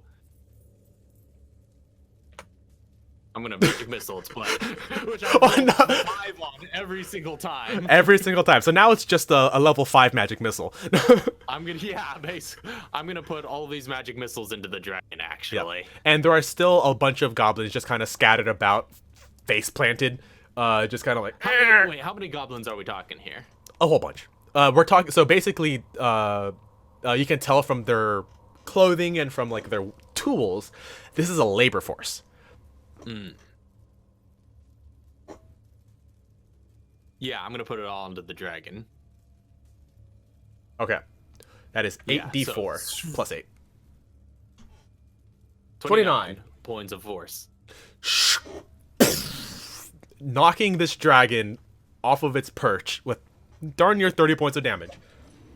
Your magic missiles impact against it like at various points, and it loses its grip and just scrambles to keep its grip off on the wall, and it falls quite a bit down the length of this the crag that it's like attached itself to. 29. That's Very well, and that's all I could do. and you're going to stay. I've used all my movement. Vartulk. Oh, I know. Vartulk already left. Vartok already left. That was her next turn. I was just like, nope. Ouch. I'm outie. Well, Yep. Vartulk, as you look behind you, you start to see this pool of magma just kind of peer around the corner and start crawling its way towards you. You can now no longer go back the way you came. Okay. And let me just. It is final. Basically, we're dead now. And Dovakar is up in flames. Oh, good night, Dovakar. I mean, you're already dead, but even more now. You're a sculpture. Yeah, he's Now there's he's gonna of people are gonna interest find now only to archaeologists, and historians. Yeah. So but mostly archaeologists because he's Probably. he's gonna be a rock later. yeah, they're gonna find his mummified corpse in like several hundred years. So at the end, these goblins are now lacking a leader. they are, and at the end of the round, the tremors are supposed to go at the end of the round, not the end of his turn. I messed that up. The tremors will he will just again let out this roar, and the tremors will shake the ground once more. Everybody needs to make a DC 13 dexterity save or fall prone. Does Vartolk still need to do that? Everybody, this whole Okay. mountain is shaking. Oh, snap. Wow, yeah. Oh, Oh, nice. Wow. I'm glad I showed yours. I'm okay. I'm still running. yeah, Vartol, So he just tripped from it. It's like, "Whoop, nope, I'm good. So I'm still good as well. You both managed to keep your footing. And this lower level is now unapproachable. Top of the round. Merkhet I looks don't down. see any sort of way we can escape this. Merkhet looks down at you and goes, "Oh, that hurt." And we'll again climb back up to the top and just kind of like find a crack in the wall. Like you see all these like bits of crack that are along the ground. They travel up the wall as well, as you are now in the crater of the large volcano in the center of the mountains, and sticks its claws into it and just kind of like breaks it open and starts to basically tear apart parts of the wall, as down like the middle a huge crack just opens and a bunch of geysers of fire burst through, and basically a line of fire will just come up down this direction, and each of you need to make a dexterity saving throw as the ground is literally being rended apart by this dragon. It's injured, it's still a dragon. Oh, I was almost nat 20. 15. Dex save.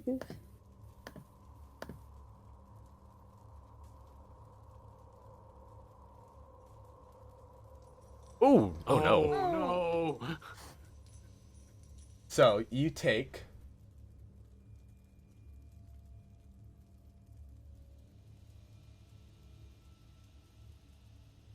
11 points of fire damage, and Cassius, you take half. Okay, so 5. 5.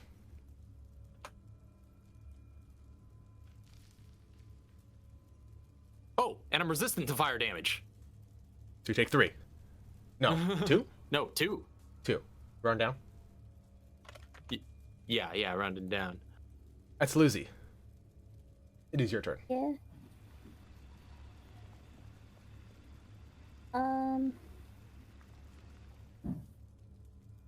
Oh, by the way, the goblins are also just kind of like screaming and just kind of like, ah! A ton of them just got incinerated with that. Like a huge swath, just like right down the middle, just bunch of goblins just evaporated. They're now freaking out and are just trying to like get to the highest like, point breaking possible. formation? They're all breaking formation and they're just trying to swarm, all moving this direction. All right. I have an idea. But, I mean, we're probably gonna die anyway, so... That's no winning attitude. We can't escape! We can escape eventually. Where there's a will, there's a way. Where there's money. Where there's money, there's lots of ways. We can make a boat of gold. Just molten gold. I don't know if... This is probably dumb. Look, if Absolutely dies, she dies. She's gonna head over to the dragon. Okay. It is vertical above you on the wall. I touch its tail. Can you touch its tail? I'll say, Yes. what's that? How 30 feet.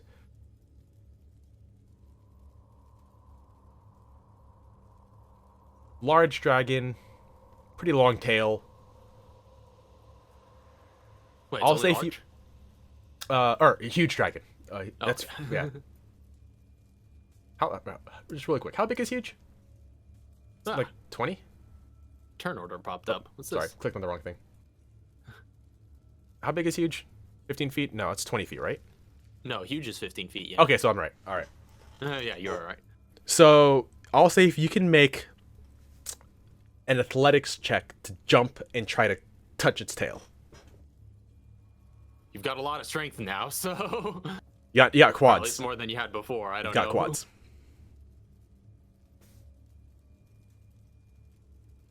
An athletics of 10. That's enough, I'll say, to be able to like just jump and barely just like swipe at its tail. You can't grab it, but you can touch it. As long as I can touch it, I think. So, I want to try and make friends with the dragon. Wait, what? I haven't attacked it yet, so. But people in your party have. And you're grabbing its tail. Yeah, I'm not grabbing its tail. I'm casting Cure Wounds. so people Huh. in your party have Huh. attacked it, but Huh. wow, okay. Huh. I haven't This- attacked it. this- I'm the only okay. one Oh, who- you're appeasing the dragon. Hold on. All right, hold on. Okay, I didn't have any notes for this. So if it were me, I'd be like, I feel like all three characters have made drastically different decisions. Yeah, we're seeing we're seeing when it comes when push comes to volcano, what these characters will do. Yeah, this is who we are. Reptile. Let's Reptile the reptile. All right, oh, that's doing okay. Roll your heel. like I said, I'm probably gonna die anyway. So like, Roll your Oh, heel. man. it's 4 hits. This is barely anything, but I'm trying. Did I roll a nat? I rolled in that one. You did. Oh man. That's all right. Trying to make I sense. have until his next turn to figure out what to do. I like accompany this with a persuasion. I'll allow you to. I'll say that allows you to make a persuasion check. I've got good charisma. Man, what? Please give me a good. What in the world? That's not how it works. That's not how it works. Okay. Oh man. Nah, Cassius, it's your turn. I'm gonna. I am confused, but Cassius is sticking to his point of order here, and he's gonna try and get higher up, of course, knowing that the Yeah. lava's rising. Yes. So he's gonna run over here. No, yeah, he's sticking to his guns. Another blast of magic missiles from the wand. Okay. Roll that d6. +3. She didn't heal it that much. Woo! All right. That's 9d4 + 9. Right.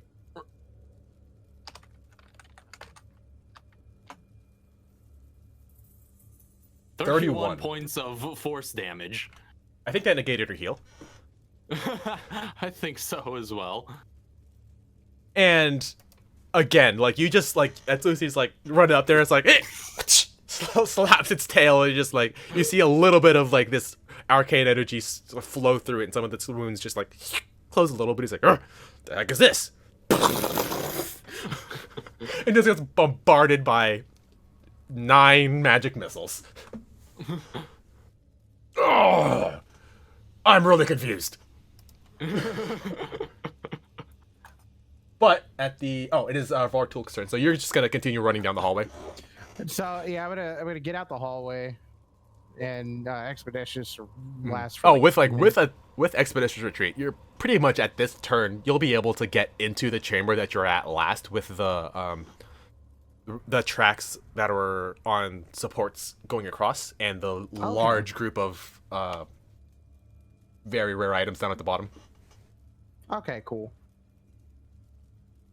Yeah, I'm just gonna basically get in there.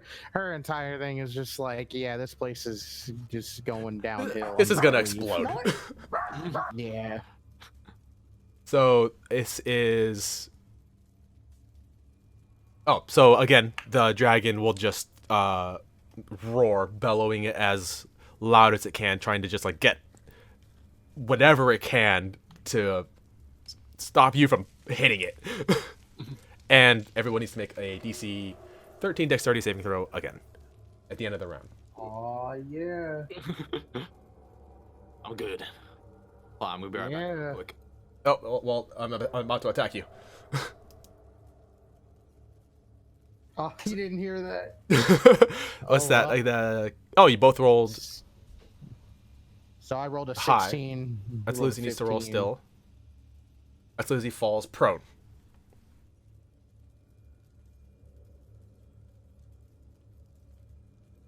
Just gonna. I can't click on you. That's Lucy. You're gonna have to pull prone on your own. So, top of the round, Merkhet, having touched. There you go. I was gonna say that's a headstand. Having now regained a little bit of its health, only to have it be blasted again by a bunch of magic missile, and it will fall down the wall again as it gets hit. It's very easily, like, the tail is basically flipping back and forth around at Lucy now as you are as it is slid back down the wall, and it's going to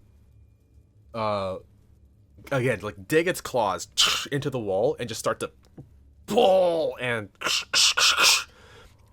all throughout the middle again these geysers appear, or rather the crack that has already appeared down the middle is going to just get larger, and this hot air starts to rush out from under it, and it will leap off of its wall, spread its wings, catch a gust of hot air, and fly straight up. Oh man. As it flies straight up, it, like, stops, spreads its wings, and just, again, this huge inhale. But it is now inhaling, like, the nauseous fumes that it is keeping aloft on. And you see it start to just, like, its chest, it expands with this combustible sulfurous gas. It is charging up for a breath attack. Oh no. That's Lucy. It is your turn. And it is, like, I'd say a good 50 feet in the air from just right here. 50 feet in the air. What's the average person's jump? Not a lot. Isn't jump distances based on your strength? It is based on Yes. your strength, yeah. And so you Do I can. have? Do I have a 20 jump? A 20 jump? 20 Probably feet of too jump? high. No. Um, Wouldn't be able to get that. I think Okay, so need a when you running make start to get the biggest jumps. I'm gonna grab jumping real quick. I'm getting the spell jump, and I don't want that. Yeah. Strength determines how far you can jump. High jump. Leap into the air, number of feet equal to 3 plus your strength modifier. If you move at least 10 feet on foot immediately before the jump. So you can move 10 feet and then jump your strength modifier plus 3. It's- Yeah, if you're running, Yeah. but it's like if you're doing a standing high jump, you can jump Then it's half your... only half the yeah. distance. Strength plus 3, so that's an 8. 8. If you stand up, you still have 15 feet of movement.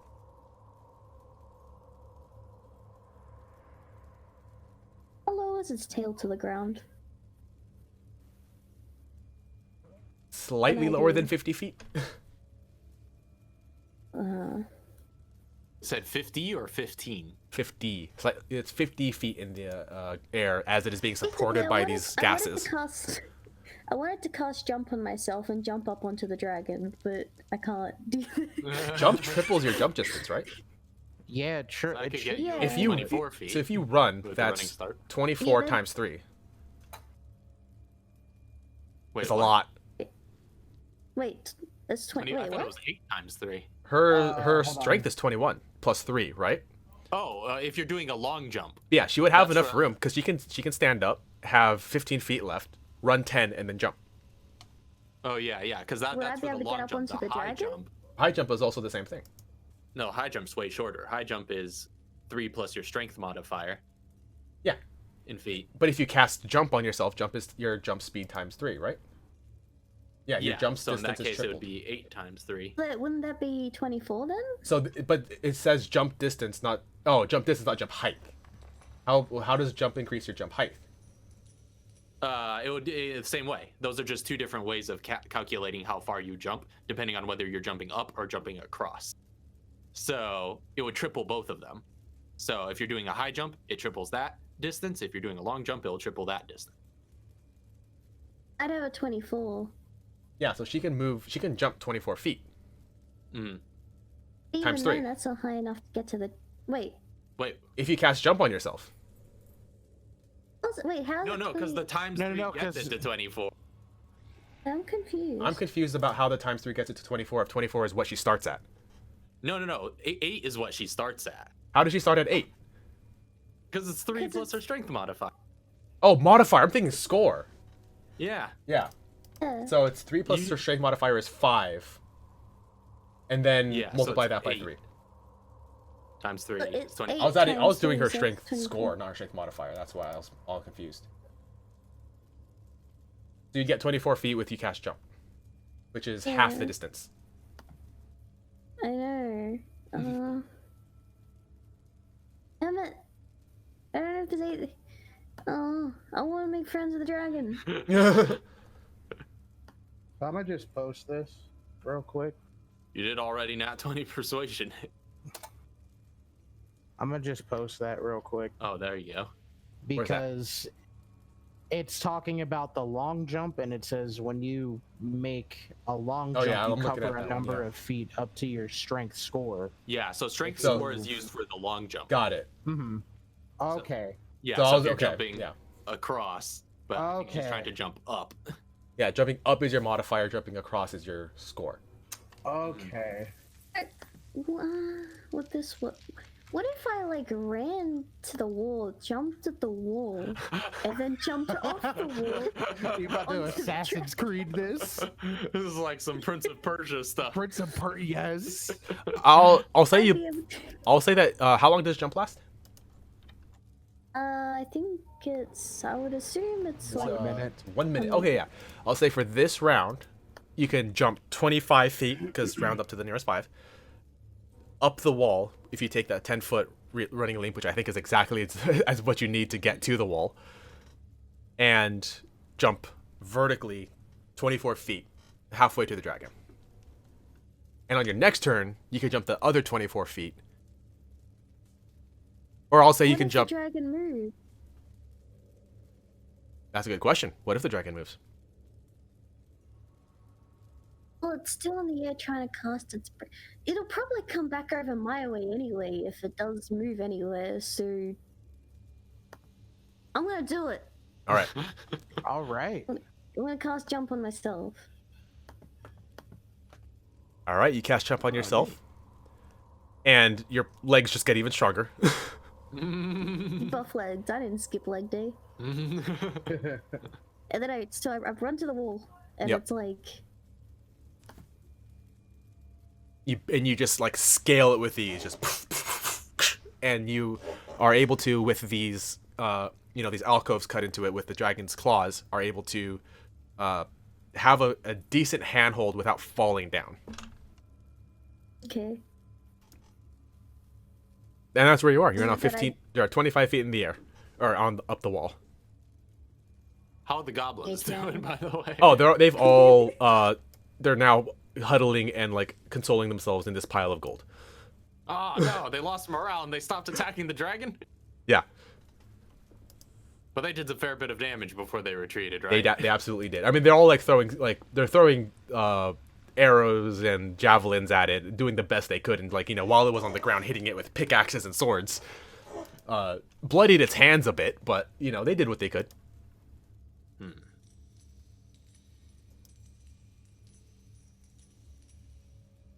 That was my last spell. Artificers don't get many spell slots. You can build a lot of stuff though. Yeah. All right, so it is now Cassius. Cassius is still up here. And just like, it's all like huffing and puffing, and he's still ready to tango. He's just here. He's standing on here. He clenches his fist. He's got his focus and sewn into the back of it. He's just like, Oh, wait a minute, hold my on. cat.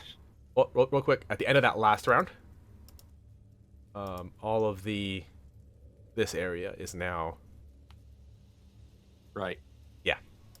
Oh no. Cool. It's I just miss like, this dragon. I'm probably dead.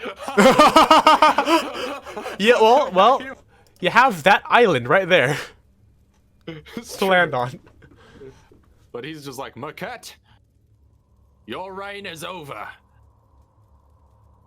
And he's gonna cast another batch of magic missiles. Killed my dragon. I'm getting pretty fortunate with the rolls on this. Yeah, you've rolled like what, 5, 5, 6, 4? Yeah, pretty much it. Dang. 24 points of force damage. 24 points of force. Dude! Insane. I'm a dragon, dude.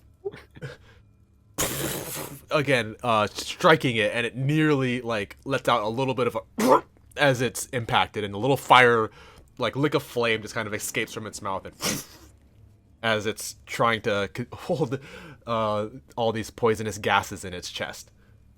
And Cash is gonna use his movement to take cover back here. All right. Vartolk, you gonna keep running? Yep.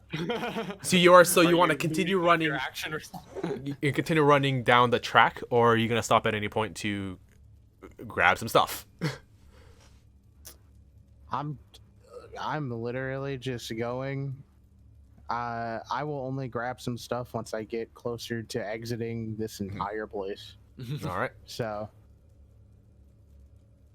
So you're just gonna continue running for now, and the tremors will could just continue rumbling. Just rock it every once in a while. And yeah, it's just like you're running like.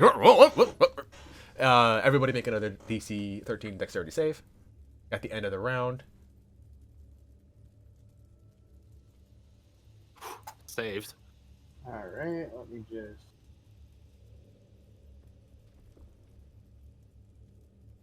Whatever. Keep that's tripping. fine. I mean, like you've got like what 90 feet of movement, right, or something like that. Yeah. Girl, you tripping. Does Lucy have to make a? I'll say you have to make a save to stay on the wall. I know.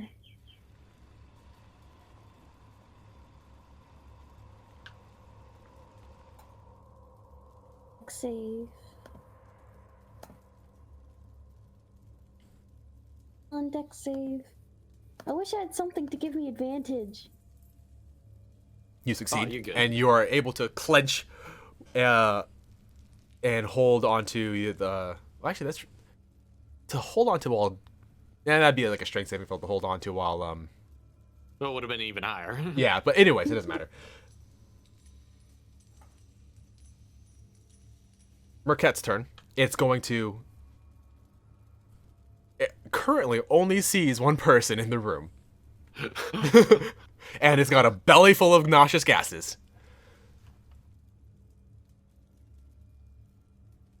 What about our friendship? It's going to breathe fire She not 20 persuasioned it. in that direction. And it's just going to.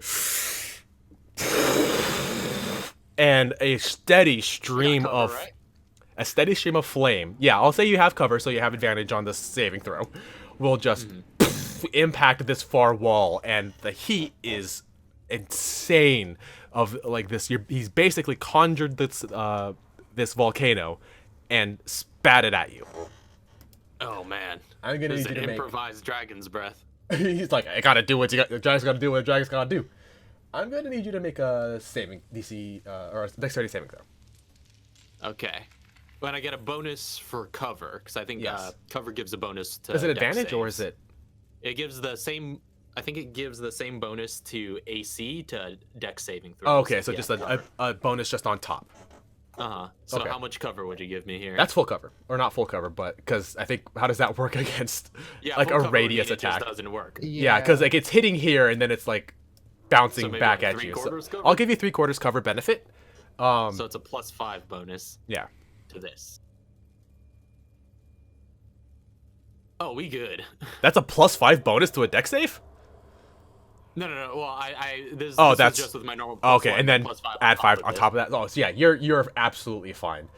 You only take a number of Half of d6. this? I'm trying to think because like you didn't take the full breadth weapon. You took like But it was a incorporated sliver of into it. the cover.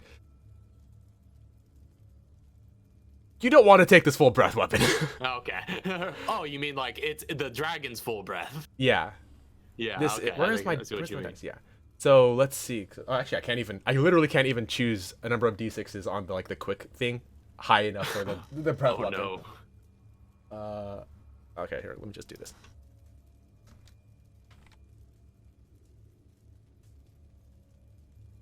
You take half of 25 fire damage. So that's 12. And then reduced to 6 because I'm resistant Oh, to you're fire freaking. damage. All right, I should have just given you the full. That's actually still pretty close to full. Cassius. That's actually still pretty close to full. Yeah. But yeah, Tiefling, man. this fire breath impacts against the far wall, and the splashback is still enough to just scorch at your coattails. Ah. You think you own the flames? As you're on fire. I'm just like, All right, it is I now. was forged in greater fires than you could know. That's Lucy's turn, and actually, as it expels its fire attack, it actually drops quite a few distance. So it's now equal with you, as it has stopped to just breathe fire. It drops a little because it still can't sustain itself while flying, but it is basically just hovering, thanks to this the hot air that it has conjured from the volcano.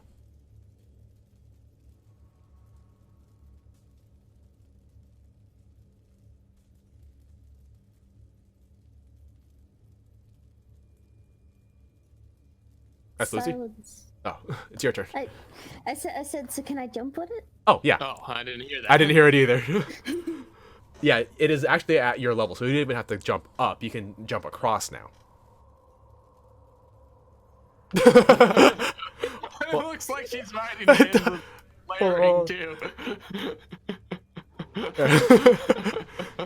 that a movement or an action? That would be because you've cast jump. I'll say that's part of your movement because you've had the jump spell cast on you. Okay. And then, wait, let me look at my alchemist stuff real quick. Is there anything I can do? Hug it. Just grab the horns, rear it up. You could fly this dragon into the ground and kill it now. So you jump onto it. You jump onto it. It just and this dragon just like turns its head to look at you as it's trying to like balance itself on the gases beneath it.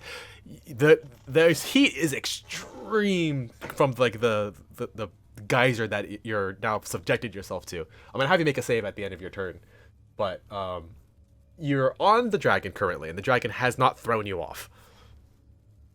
Yay!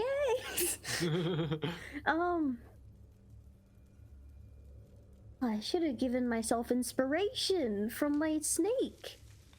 Where is your snake? Advantage on certain ability checks. It's on my shoulder. Okay. I'm gonna use my bonus action to give me resilience, which is 2d6 plus my intelligence temporary hit points. All right.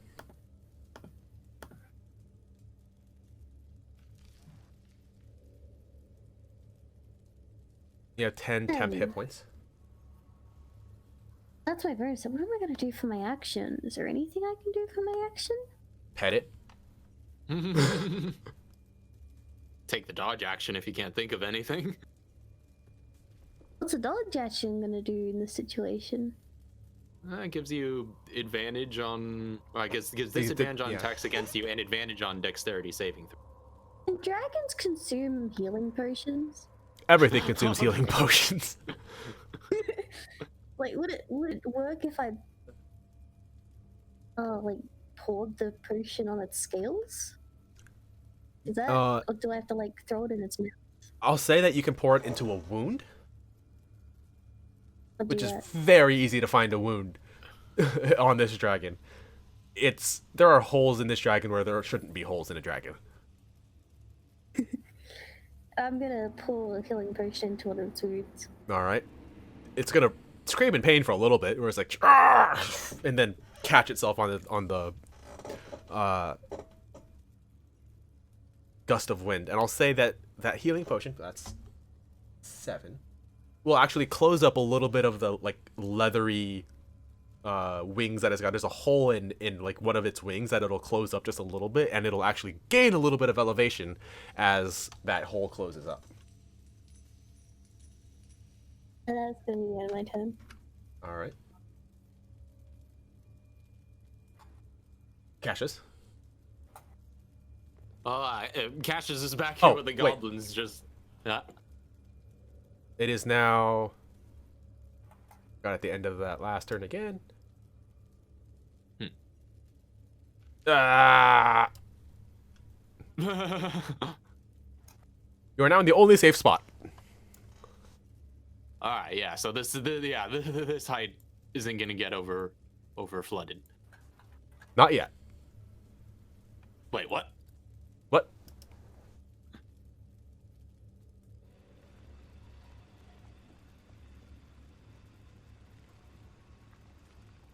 What you gonna do? Oh snap! Whoa, wait, can this area get flooded? Because or is the There are still bubbling, Okay. and it's starting. The lava is still, the magma is still rising, steadily. even at this so this isn't at a lower height than up here. Well, it is causing the volcano to erupt. Oh. Well, shoot.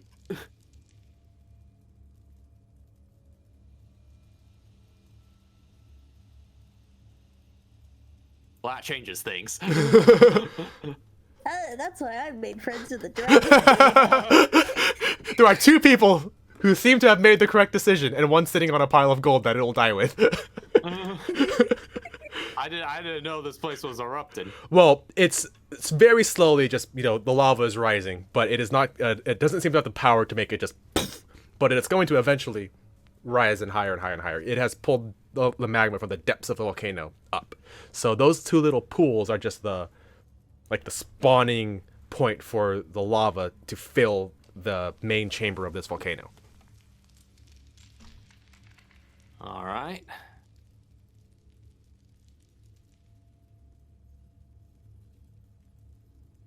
Let's see.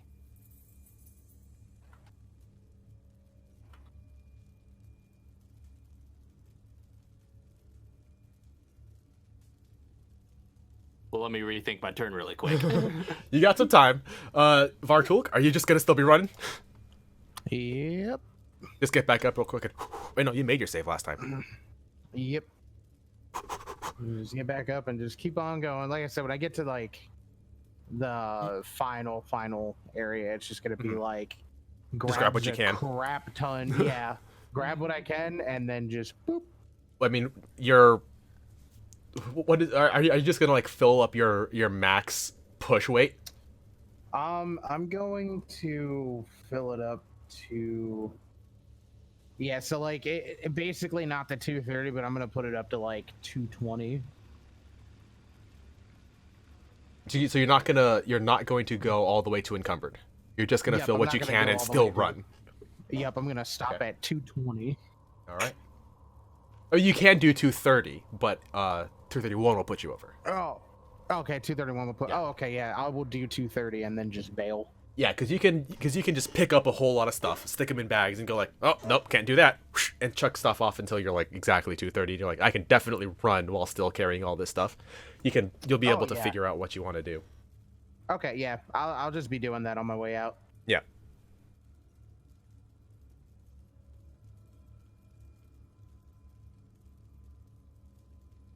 All right. So if So it's looking like the lava's just going to continue rising, it's then- continually rising, and this is the last 6 seconds you have before you might have to start standing on the top of molten gold.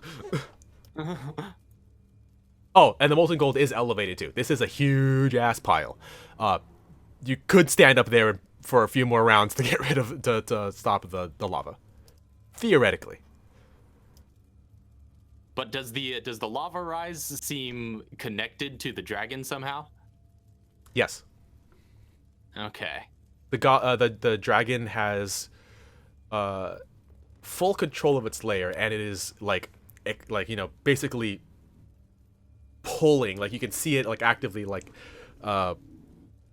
it's doing physical movements that are accompanied with what you would imagine to be some sort of arcane connection with this lair. It can't cast spells, but it is magically connected to the area that it controls, and it is physically pulling lava from the depth of the volcano.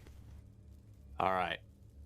So I'm just gonna yell at these goblins here and just be like, he was like, hey, your leader is dead. All that remains is what we have here, and the only way we're going to survive this is if this dragon is dead. So you can sit there and die like cowards, or you can help me kill this thing. And I'm gonna peek out and magic missile it. Make a persuasion check. Okay.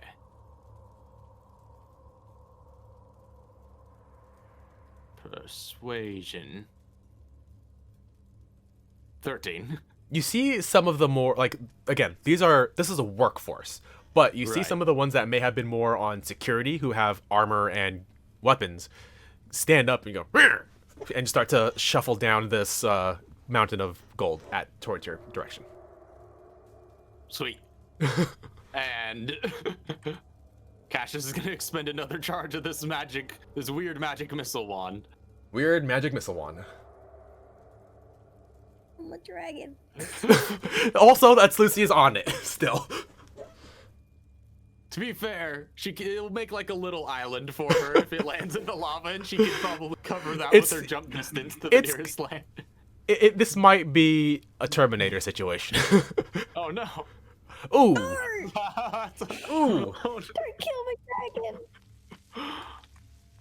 That's 9. 9. 27 points of force damage. Why do you keep doing this? It's the exact amount of damage you need. At 27 health left. With the 7 HP that it had, brought it up to 20, or the healing potion brought it up to 27. Oh no. No, wait. It did. Oh, and you didn't cast it to have temp HP? Oh, she had temp HP. She gave herself temp HP. Huh? Rip. I was gonna give it to the dragon, but. Rip. Oh well. So, as this dragon is like catching these gusts of wind, trying to get he's now trying to just escape. You point your wand at it, sending out a flurry of magic missiles. Impacts against it. That's Lucy. You realize you're starting to fall. You can either jump off, or I will allow you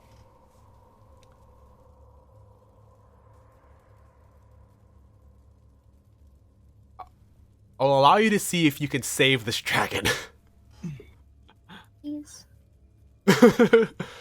What can you do in one action? Oh, I have a healing potion. I have another one, and I can bonus action use the resilience on the dragon.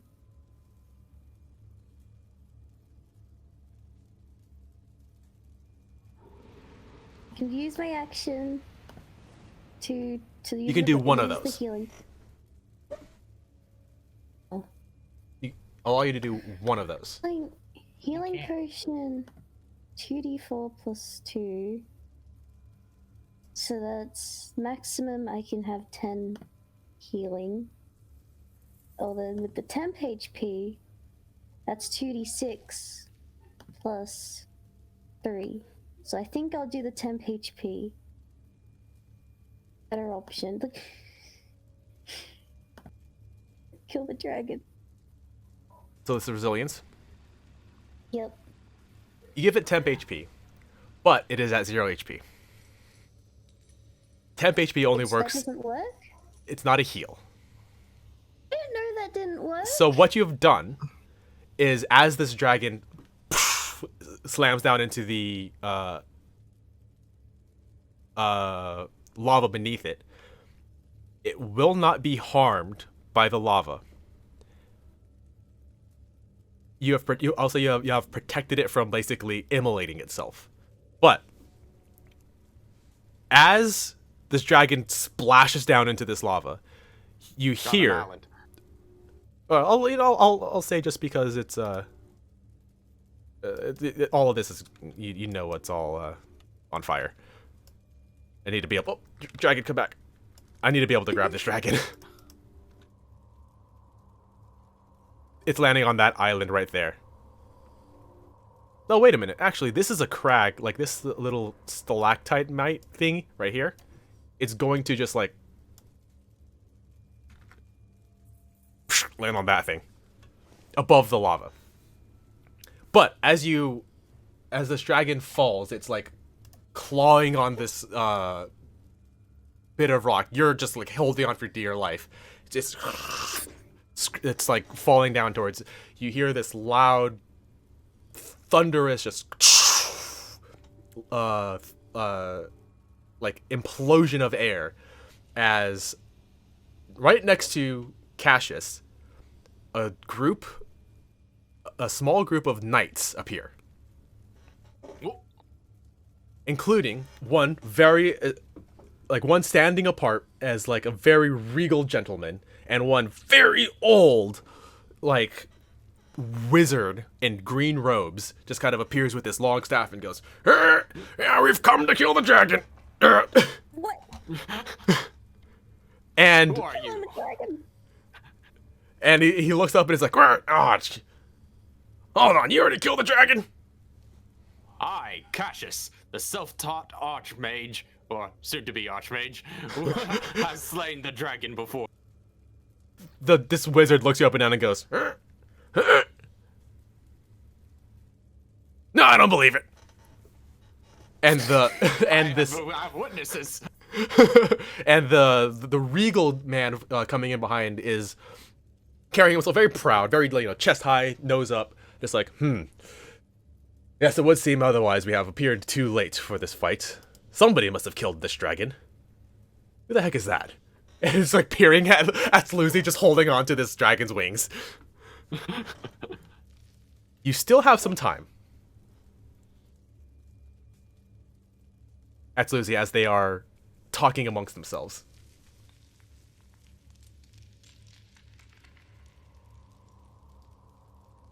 Oh. Healing potion. Yes, who? Is that your friend over there, riding the dragon? Yes. That was a companion of mine. Maybe perhaps you did... What the heck is she doing? As she just... and pours more healing potion onto this dragon, sealing the hole on its wings, and the dragon, its eyes burst open, and it with one flap, lifts itself up and just flies straight up the top, breaking through the mantle of this like the crater of the volcano. There's now bright light shining down on this battle scene. There's a bunch of goblins around you, just going like, "What the heck?" And then they're now starting to fight with the knights. The knights are just like rounding them up and like pushing them back into the gold pile. The prince of the Castle of Eden looks at you and goes, "Was that your friend?"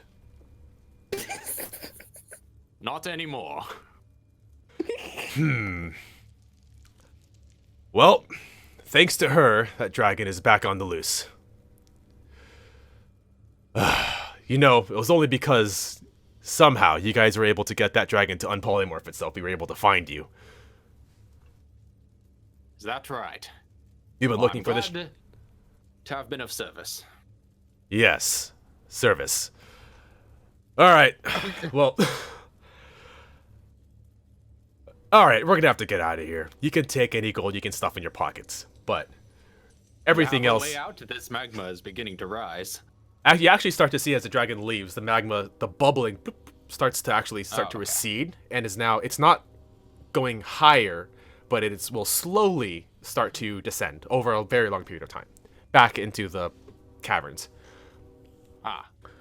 Yes, you can take whatever you can get in your pockets. The rest belongs to the Castle of Eden. Very well. Seems a fair deal to me. I believe I have introduced myself. I don't believe I know all of you. And Cassius is just gonna start shaking hands and networking amongst this powerful-looking people. This and the He wizard. pulls out his business card and whatever he has to identify himself, some sort of seal. Yeah, it's like, yes, I am Adin, the prince of the castle of Eden, and the Prince Adin. and the wizard. I don't have a name for the wizard. Wait, do I have a name for the Yes, wizard? yeah. Do not. I didn't have a name for the old wizard. Dang it. Didn't have time for that. The wizard's like, yes, okay. Looking you up and down, it seems you may potentially have a little bit of a magical potential with you. I'm gonna have to. You need some proper schooling, young man. Yeah, I have heard great stories of the libraries in Eden. Would love to have access and perhaps make a trip there one day, and just like that, just like trying to just like get as much as he can out of this whole situation. Make a persuasion check. Meanwhile, they do not know what is all happening in the other chambers. So, for Tulk, if you wish, you can take. Well, actually, this probably would have happened where you grab, so you've got some like a bunch of gear on you, take it back up to like to like the chamber that you have to go up the 100 feet or so to get back to your cart. Dump a bunch of stuff down in there, and like you just see this dragon go right out the middle of this volcano. So, when she sees that, can she just like shout out like, "Hey"? Sure. Well, she's like, she just sees this one fly up, and she's like, "Hey!" And the dragon just comes out, and it briefly looks over in your direction. She waves. And you see on its back is a little Atsutsi, just holding on again for dear life. And the dragon will glide off in the other opposite direction, away from the center of the mountain. Damn. Here comes the persuasion. Damn. All right.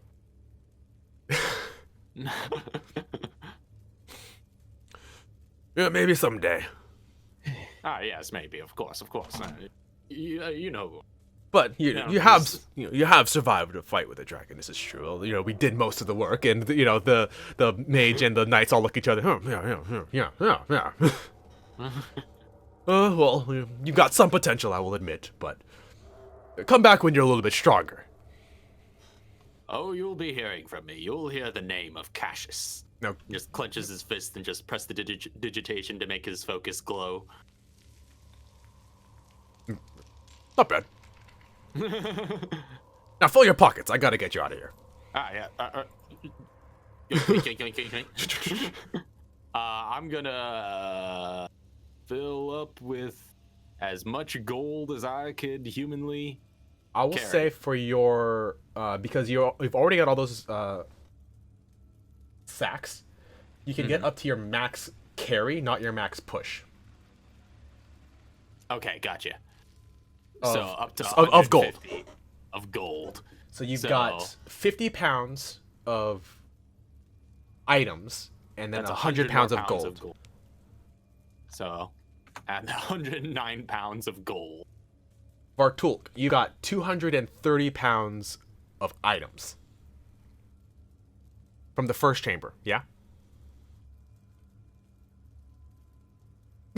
Literally 230 pounds of items. Narks, Yep. your treasure is servitude dragon. to a dragon. This dragon, as it's flying away, is just like, Dovakar will have to be replaced. You will do. This is the most interesting and unexpected epilogue on all three fronts. Like, you all went in complete, entirely separate directions and still somehow managed to profit. So, let's start adding up exactly how much you guys got. Narks, a I'm friendship. shooting for S+. Friendship is priceless. Give 0. Dragon. You just added dragon to her treasure inventory. So Cassius, So here's how we're going to do the items. Like the fun stuff. So, Cassius, your 30 pounds of enchanted weapons from the first was from the first room, right? Mm-hmm. Vartul, you'll actually have some time before all of the soldiers start combing throughout the rest of the catacombs. So you have some time to get even more loot before you start to hear, night starting to come, drive you out. Are you going to go back in and grab some more items?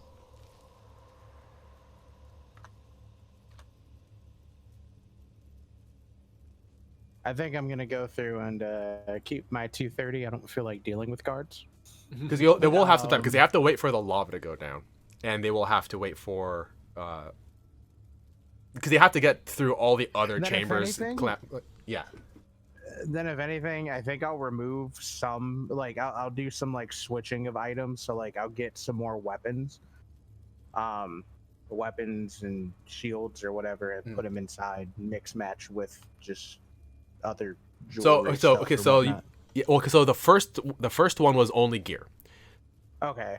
So the first chamber that you went in is uncommon or common enchanted weapons, or I think that's just like a +1. You got a bunch of +1 weapons, and things of the like. Okay. So I'm going to need you to roll. I'm trying to figure out how it exactly, because I had the idea in my head. It was basically you're going to figure out how much you got based on your poundage for items, based on its rarity. And the rarity for the first room is, what is that, between let me just have it somewhere. Where is it? I'm in the wrong thing. For uncommon items is 100 to 500. So I'll have you roll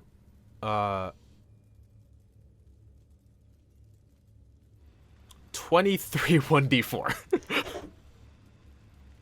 And then multiply that by 100.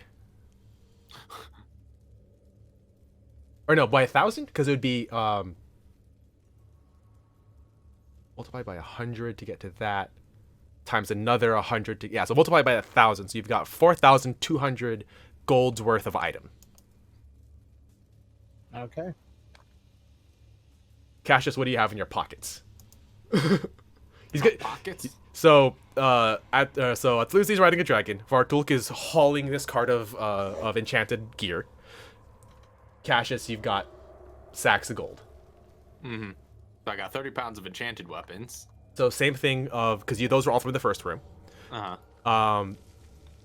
Do 3 times, or do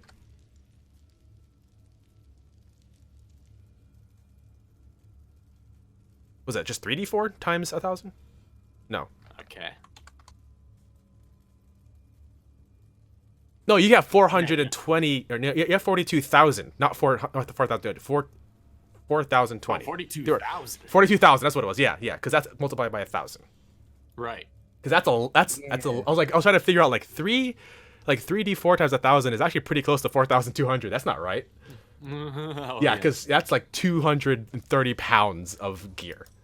So I've got 9,000 for 9,000 the for enchanted pawning. weapons. Then 10 pounds of jewelry. 10 pounds of jewelry, and that's from the latter one. So actually, those latter ones are very rare of jewelry. Okay. Or were they just rare?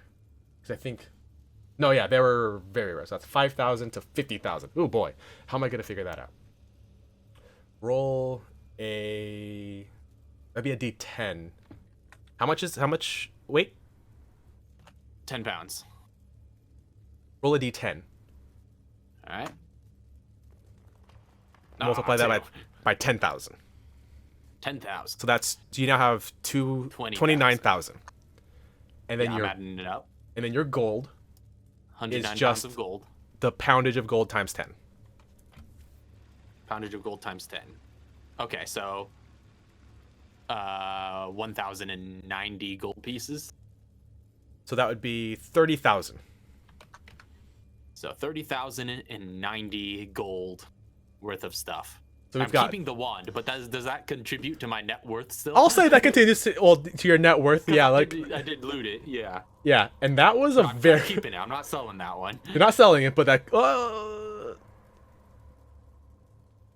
I guess from the score run that might apply, but we're talking like money that you can spend, right? Yeah, but yeah. This is my amount of spending cash is 30,090, but All right, so let's score. So roll another d10 to see how much that wand would cost. Okay.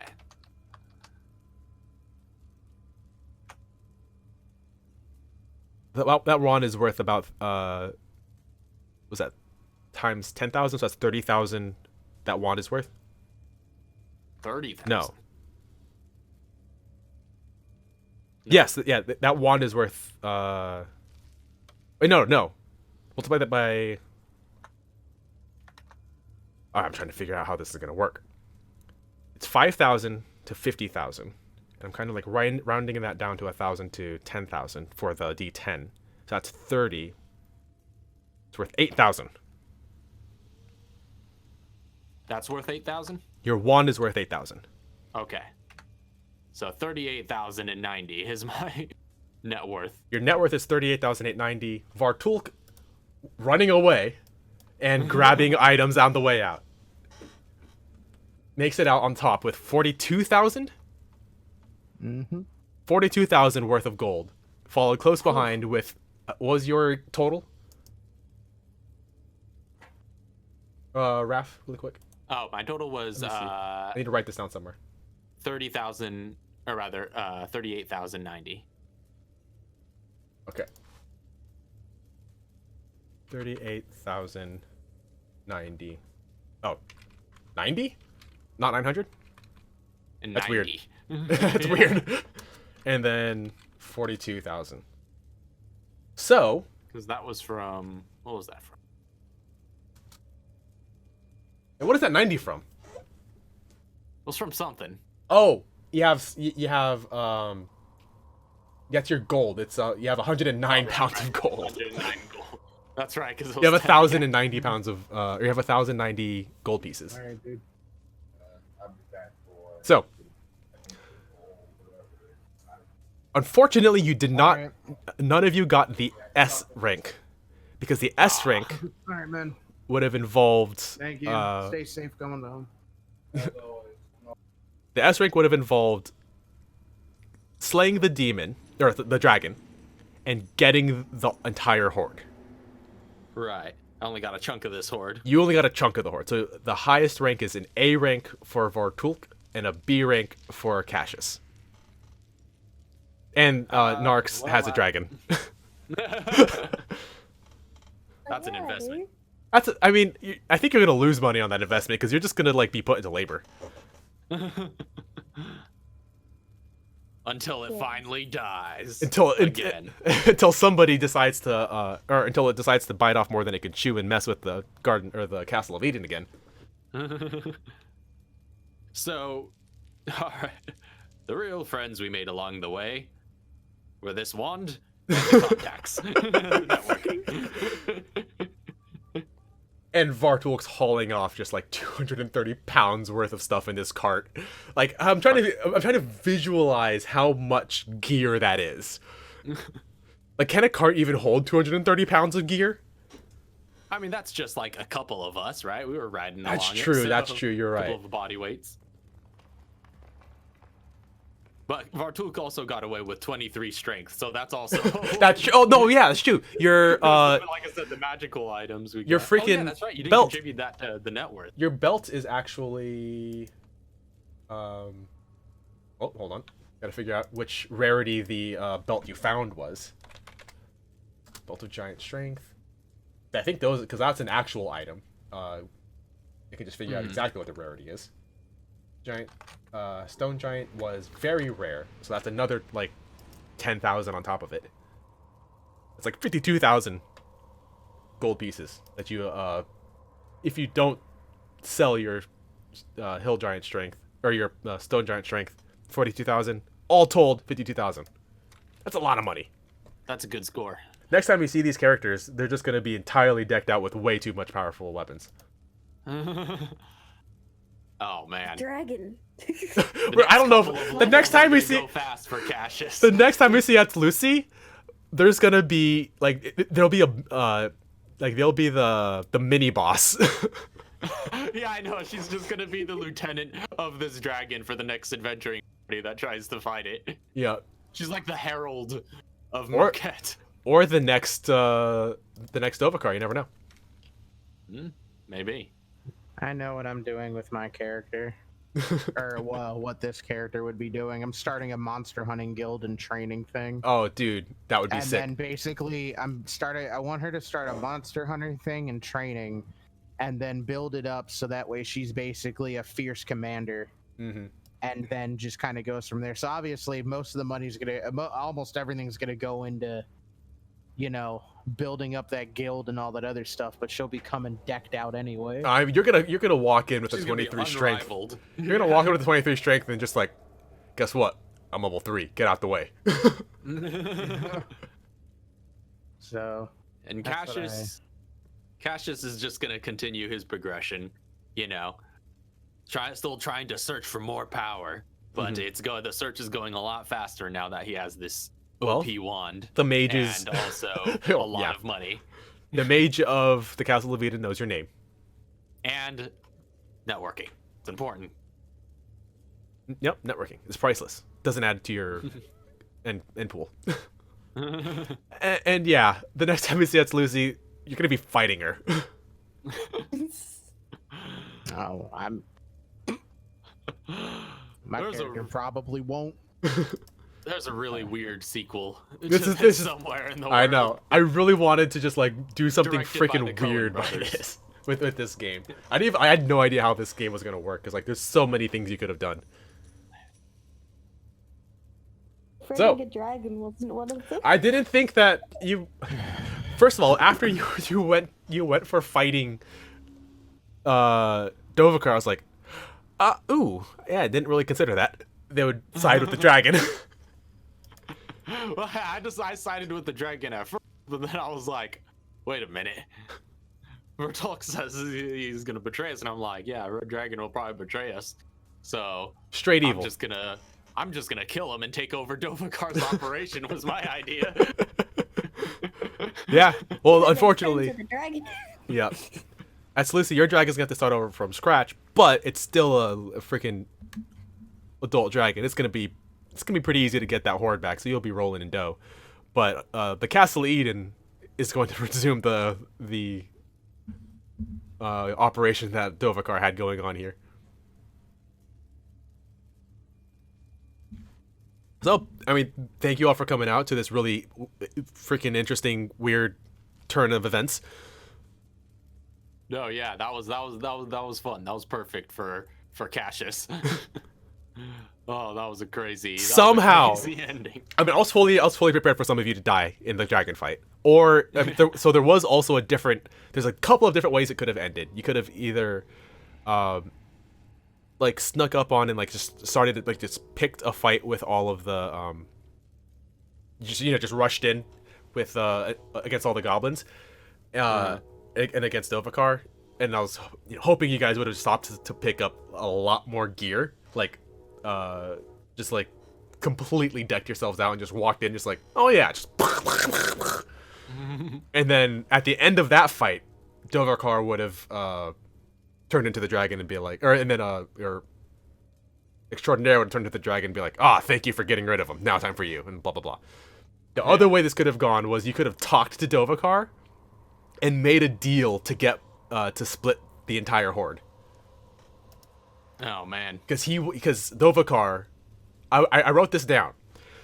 Dovahkiar he's a warlord of like by trade, but he's a diplomat by nature.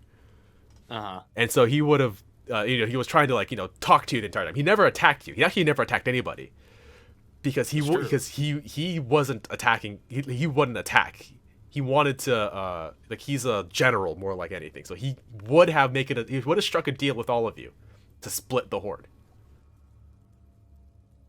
And that would have been interesting too, because then obviously the whole fight would have had you with Dovahkiar on your side fighting the dragon. Oh man, this is a weird freaking turn of events. Somehow all of you came out with like different levels of success, like just full monetary success, networking success, meeting the Prince of Castle Eden, and a freaking dragon. I don't know how that would have, like, D&D people. All right. Anyways, we'll see you all later. Thank you all for coming out. 'Twas a blast. Peace. Square. Good night, sweet dreams. All the good things. Have a good night. God bless.